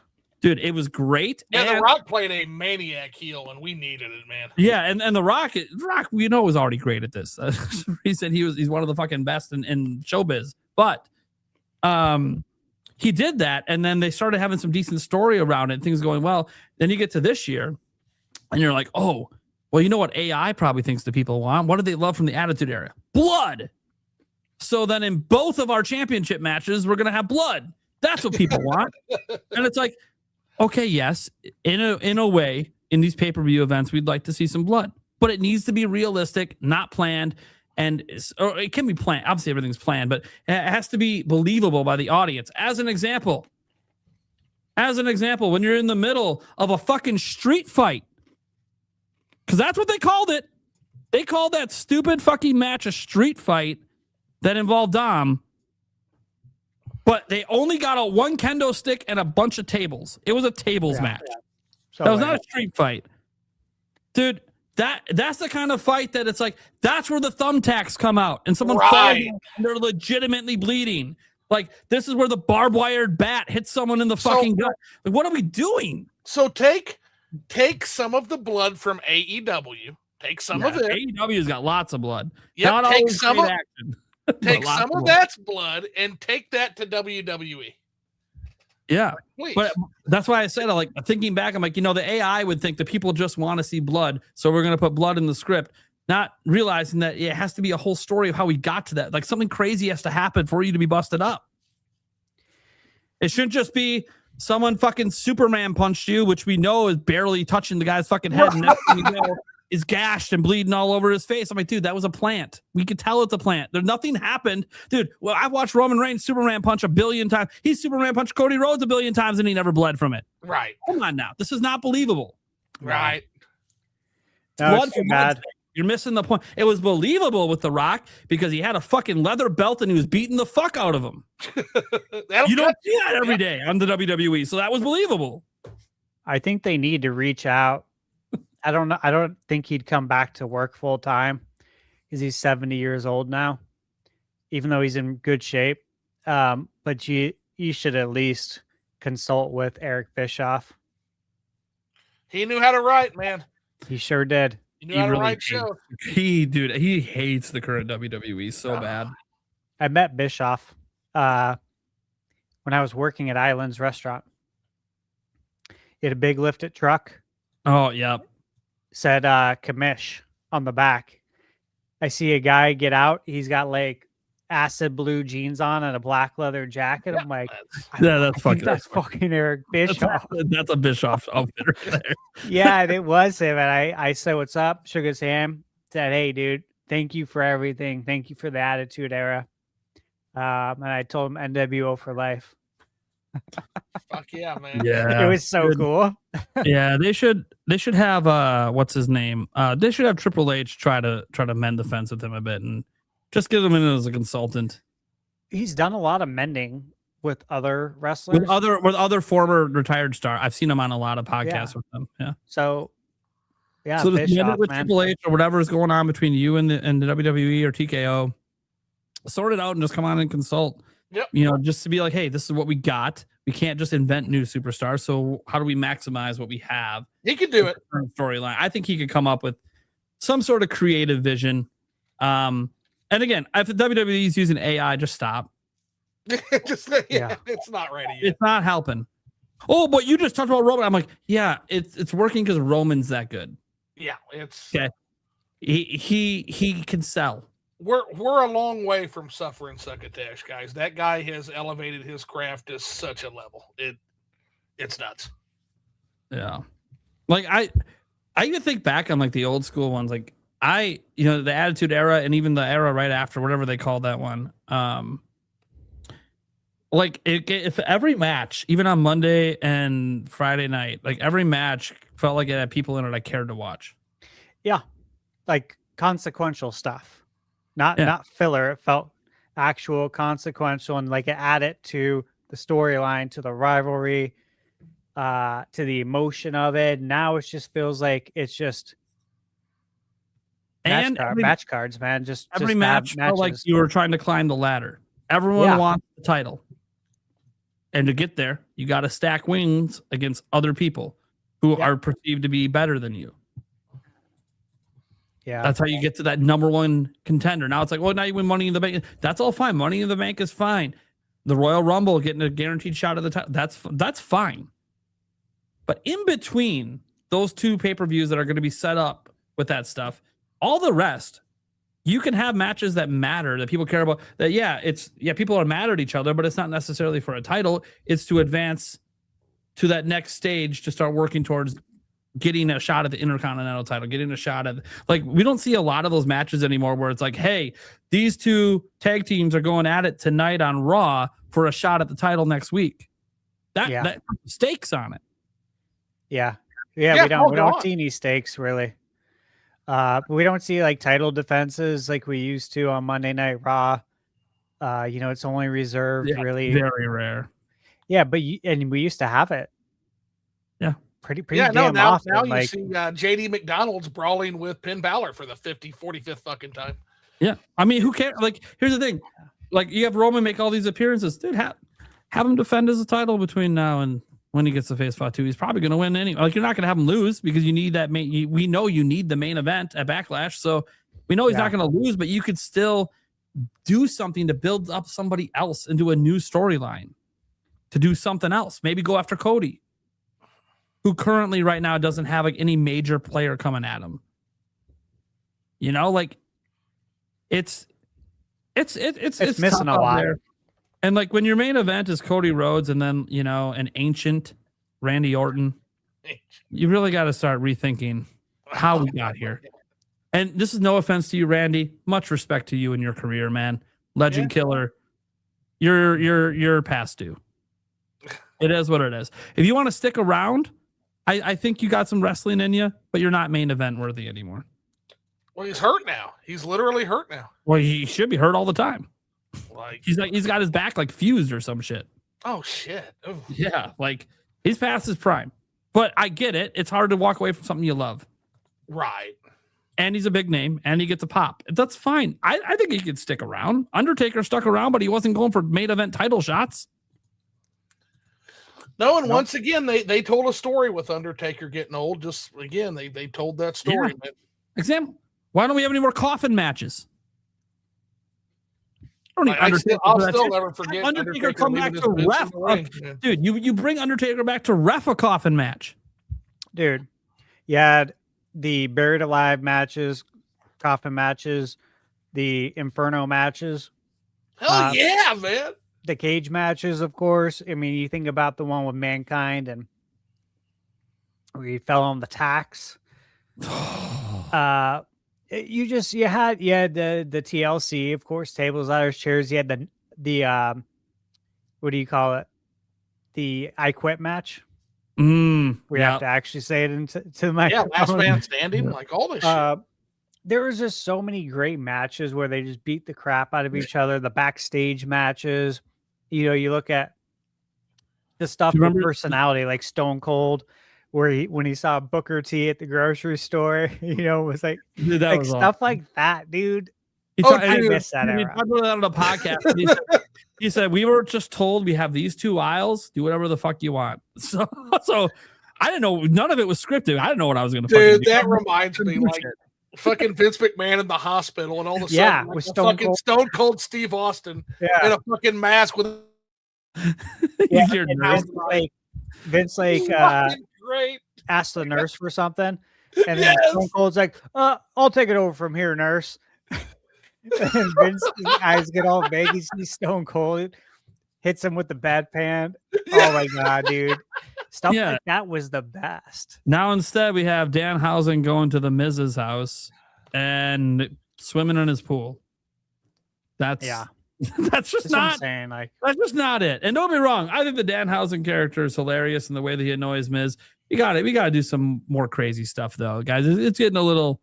Oh, the pyrotechnics messed up. Oh, he's at my house. Oh, Danhausen's just a dumb idiot. Who cares, man?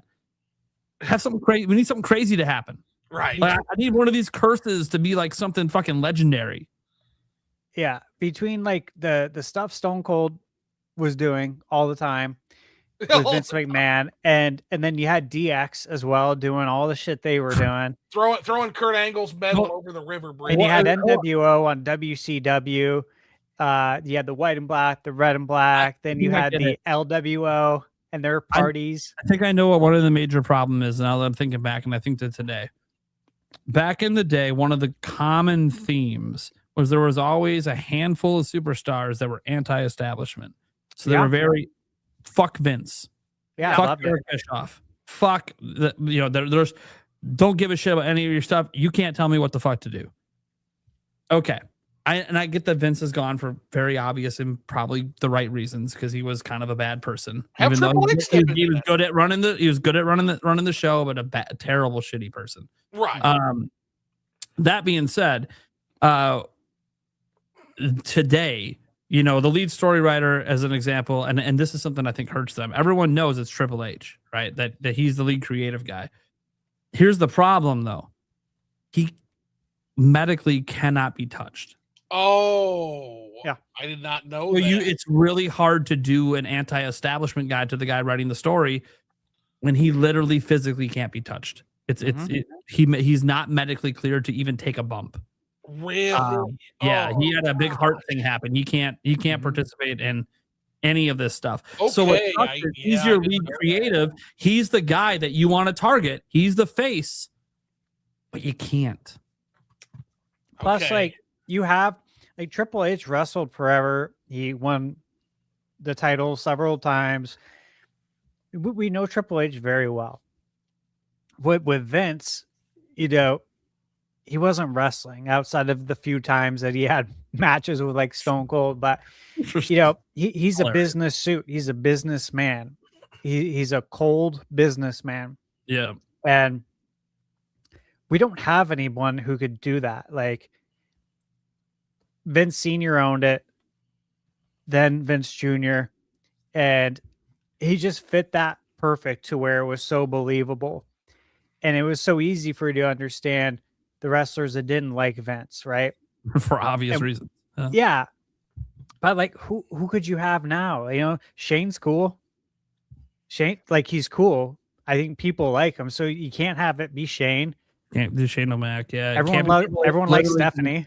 Because it has to be like people can get mad at Triple H, which people have as part of the script, but it has to be someone that can be touched. So you've got the Paul Rock, Heyman can be but touched. is the Paul final Heyman's not going to wrestle. but Paul Heyman can be touched. He can be put through a table. It's okay. He's fine. the Rock's not going to come back is the problem with that. Yeah, that's the thing. The Rock was almost starting to fill that role. That was the one thing I thought was exciting when he did the heel turn with John Cena. I was like, too much other shit going on. I sat there. I'm like, oh my God, The Rock's going to be the new Vince. That'd be amazing. I actually like this because The Rock can still take a hit and he can still give one if he needs to. He's probably not going to wrestle a full match anymore, but that doesn't matter. He's like the perfect guy, and he's played this heel role for a year. He's also above Triple H. He's on the fucking board. Yeah. And he owns his name. They gave him The Rock, and he writes to The Rock anymore. He owns all that now. So it's like he's the perfect guy to slot in, but he's just too fucking busy, to ever build around it. That'd be fun. That was fun when he was the final boss. Yeah, he would have to decide that he's done doing movies. He would have to decide that he's done doing movies for a few years to try to build anything with him. God, even those Instagram promos with the final boss were fucking amazing. It's like, what'd you do? You looked at The Rock like he ran over your goofy ass dog. Yeah, The Rock's great. Dude, The Rock's just he's really so fucking good at it. Okay?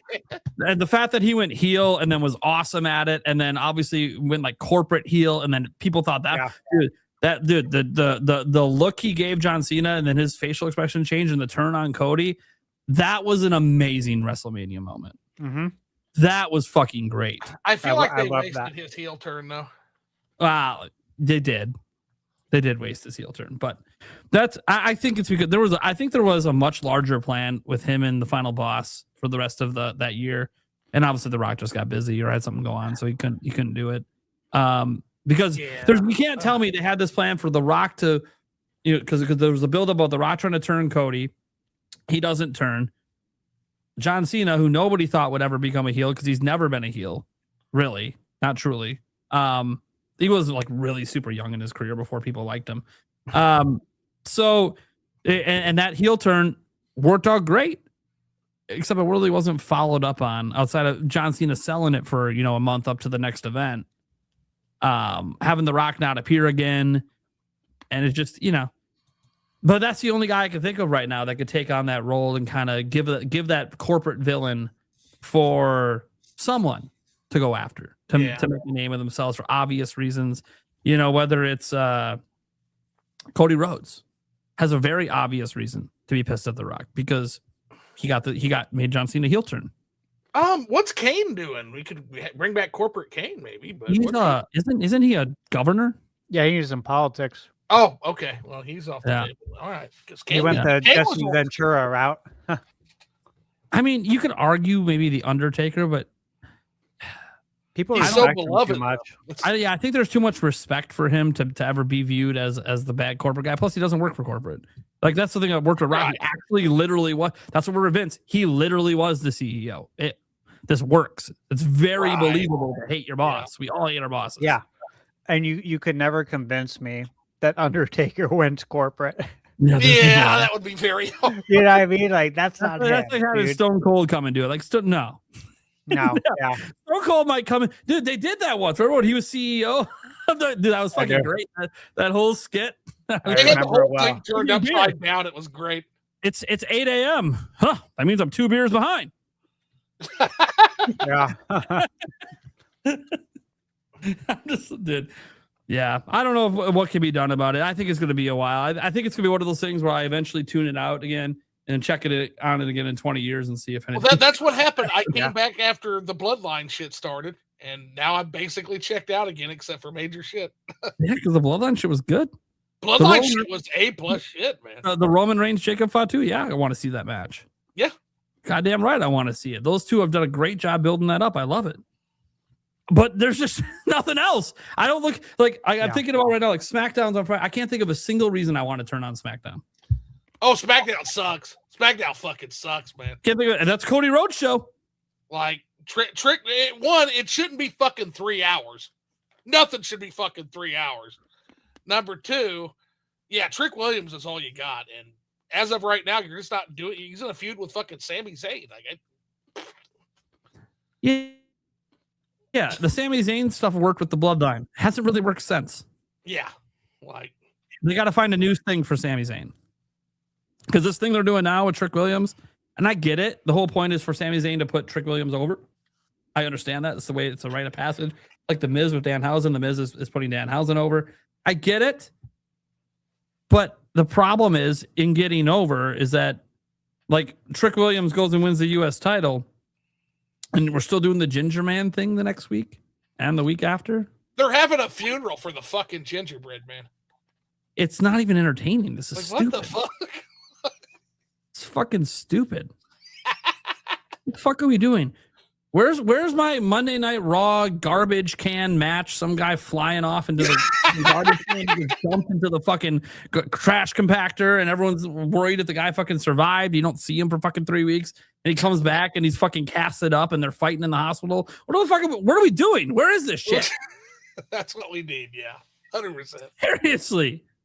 Seriously, you're gonna bring the gingerbread man in as your mascot that's involved in this three-way bullshit. And then you're gonna beat the shit out of the costume, not a person in the costume.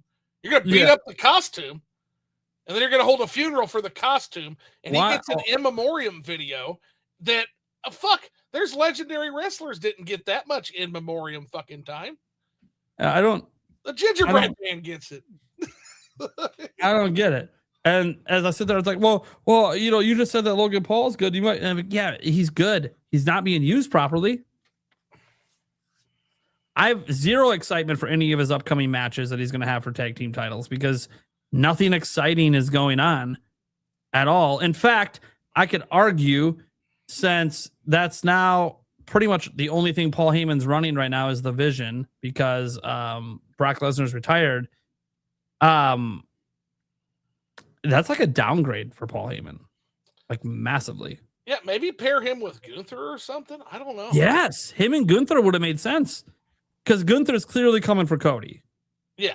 So like that would have made sense. Have him pair with Gunther because Paul Heyman's great at being with people you don't like. And Gunther is that other guy you kind of have that currently doesn't have a title, but at least has had a very consistent story arc of Gunther doesn't put on a bad match. Like I end careers. That's he's the new legend killer.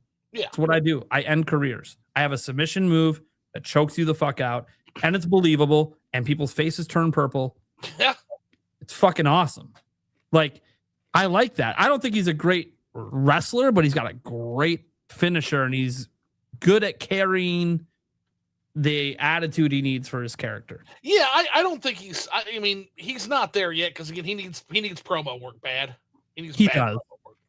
He does. They've done a good job promoting him as the guy who makes people retire, and that's fine. But that's why you pair him. That's why you pair him with a Paul Heyman, one of the most compelling talkers in the game. You pair him with Gunther. Yeah, you pair him with Gunther. They got a good talker. You pair with Gunther, who's got a good act. Yeah, that could have worked well.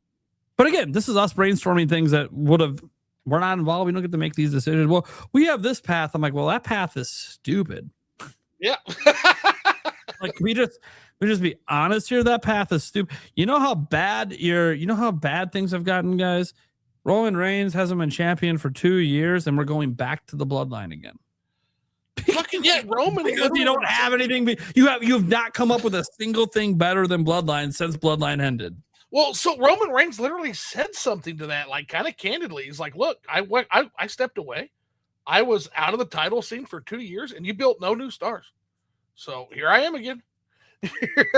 Basically the trash talk he was giving his fucking opponent, fucking CM Punk. You're old. It's kind of like You talk about I'm a part timer. Well, this part timer is required to be here to make you have a job. We're literally we've come full circle. Remember the John Cena slap down of Roman Reigns when he was young?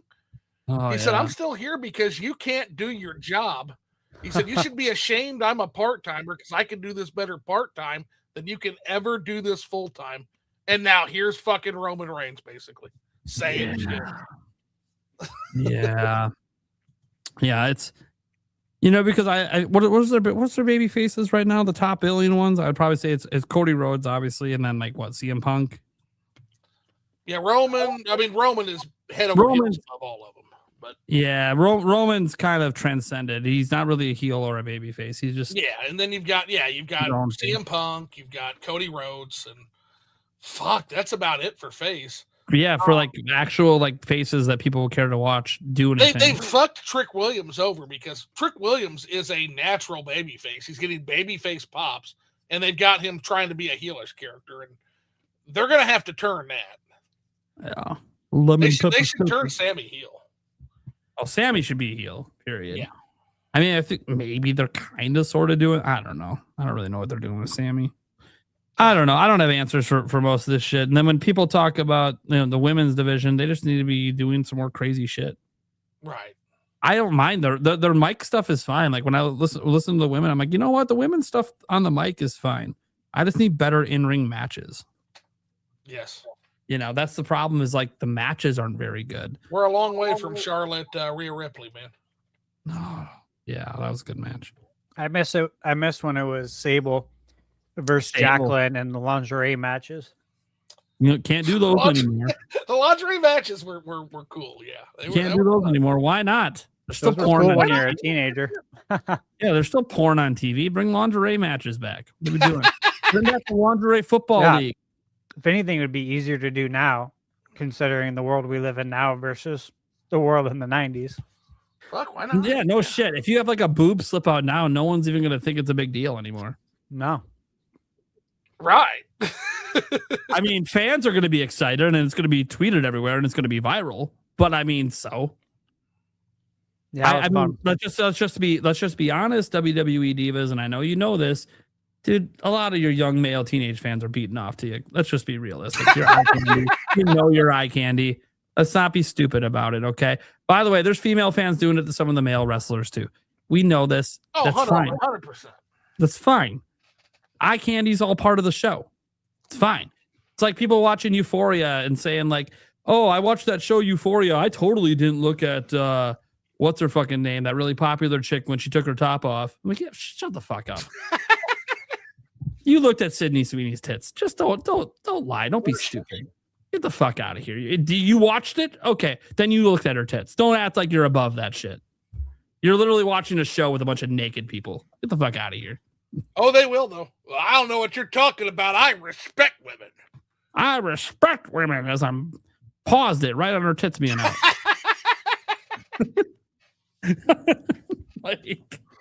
Jesus. All right, guys. We're going to call it there. We could reminisce on wrestling all night long. You tell us, obviously, just like when we get to going on sports, it can be hard to stop because we don't get a chance to chit chat a lot. So, it also kind of ends up being a hangout sesh for a bit. We have one last super chat came in here. StarFox team equals which in real life wrestling faction? Ooh.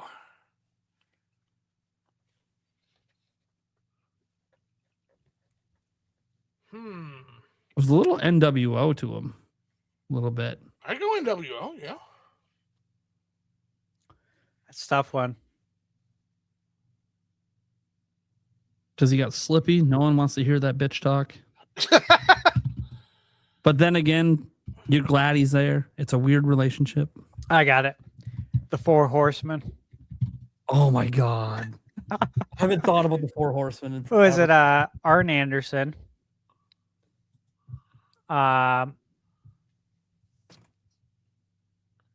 Double A Arn Anderson. What Flair was in it, right? I'm gonna go with the Shield. It was Ric Flair, Arn Anderson, Ole Anderson, and Tully Blanchard. The problem with the Shield is there's only three, but they're tactical. The Shield is, but managed by J.J. Dillon. Only three. How about J.J. Dillon? been a long time. The whole Four Horsemen. Four Horsemen's good. Yeah, Yep. they were great. They were good, man. That was Ric one of the Flair was the leader, baby. OGs. Somebody in chat says Wolfpack, but that'd be more like Wolf's stable. Yeah, I mean Wolfpack because Yeah. Yeah. Whatever happened to having a ladies' man on the roster too? By the way, Val Venus. So oh, Val Venus. Oh my God. Val Venus lives here in Phoenix, Arizona. Yeah. That's Yeah, fucking awesome. He That's- works in mortgage, so we had crossed shit. paths before. Yeah, pretty cool, huh? I follow him. I've chatted with him a little bit. That's awesome, man. That's Yeah, fucking he's great. really cool. And obviously, me growing up watching Val Venus, and I told him, I said, I still remember the match when you were fighting. What's his name? Name's on the tip of my tongue, but it was the Japanese guys. Remember, it went behind closed doors, and they were No, gonna cut it off. Oh yeah, You yeah, guys yeah. remember yeah, this? Yeah, yeah. Mhm. Yeah, and I told him, dude, when the episode ended right there, we were like, "What the hell just happened?" It was like the craziest thing ever, and he had like the craziest intro too, like his Titantron video. I'm like, as the Attitude Era summed up in a nutshell, right there. Yeah. It's funny too, guys, because if you are a fan of the WWE today, I want you to go back and watch like Attitude Era highlights You got to do it. and just see what you're missing out on compared to what it's like today. And I get that some of the stuff they did technically would probably be illegal and not allowed today, just in general for law purposes. But a lot of the stuff they did, they could still do. And I understand that they took a turn towards PG, I guess, because of networks Right. wanting them to tone it down. So I understand some of it is not their fault. Again, USA and other networks, Fox being like, hey, we need you to calm this stuff down. It's getting too high, too high of a rating maturity wise for the time slots that you're in. You're not late night TV. You're in a prime time slot. You can't be, an MA rated show on our network here. It's got to be PG. Yeah. Sucks. And my hope was, and maybe I don't know if I still have some hope. Now that Raw's on Netflix, I was like, can Raw get away from that, please? That was my hope too when it went to Netflix. That I was know SmackDown's 100% still my hope. USA, so like I get SmackDown still might be more toned down, and that's fine. But Raw should be ramping it the fuck up, man. You're on Netflix now. You're not on Good cable boy. TV. They have R-rated shit all over Netflix. Let's go fucking go. Yeah, I heard it had to do with sponsors. Like, you have contracts with sponsors that it stays within a certain, rating, and even yeah. And so for me, it was frustrating because it's like, look, you'll have a better product if you make the Attitude Era type content. Yes. And yeah, you might lose some sponsors along the way, and you have to be prepared for that. But you also should be preparing New for the fact games. that we're going to get new sponsors. 100%. I'm You know bigger what I than- mean? Sponsors that are more centered towards adults that are going to spend money. So it might work Same out sort of well. people that sponsor UFC and other violent sports. Yeah. And TKO should know that. Mm-hmm. It's Slap Battles has sponsors, and that's literally giving people concussions. Dude, slapping it's crazy that's even legal. That's so damaging. Well, it's because look, pretty much anything can be illegal if you sign away your rights. Right. So when they sign away their rights for the paycheck, Like you're just taking a full on the shit out of you for fucking you are taking a $500,000. full on Yeah. shot to the face, bro. If I was in my 20s, I'd say sure. Give me that one massive slap for $500K. Right now, I don't know that I'd be taking that slap for $500K today. No, we're going night, buddy. I might not get back up. Yeah, we're I'm going not, night. yeah. That's the problem. I literally might not get. My family might be well off. Good for them. I'm not going to be around to enjoy that. So that don't think I'm taking that slap. Not at this Yeah. age. In my early 20s, yeah, all right. I might have took one. That stuff's crazy. Because in my early 20s, I had that attitude. I'll do anything once. Who cares? Because you think you're invincible. You're really not. You Yeah, you're not. but You think you think you are. That's for the youth. Yep. 100%. Not for, All right, for guys. us. All right. We're going to call it there. Thank you guys so much for tuning in. You can check out our podcast everywhere podcasts are heard. Podcast Clips channel as well. Shout out to that and the work Eric's going to be doing there. Just because he's not here on this episode doesn't mean he's not doing work. Same with Gamebird. Wish him well. Hopefully he's feeling good and ready to go for next week because we have a big show next week with developers of Mina the Hollower coming on. It should be a good show. Guarantee you will not see me crashing out with them on. That no matter what happens, even if I get triggered, I'll just turn my camera off and walk away. Okay, there will be no crashing out while we have developers on the show. Obviously, we gotta be respectful. Right. And if me crashing out earlier with a Vlam and Zoo on means I don't respect them, well then all right, too fucking bad. I hate you guys. Fuck off. That was fine. Even though Stash is the one that Respect is overrated anyway. Yeah, right. All right, guys. Thank you so much for being here. We'll catch you same time next week on Wednesday. Bye, everyone. We're going, guys.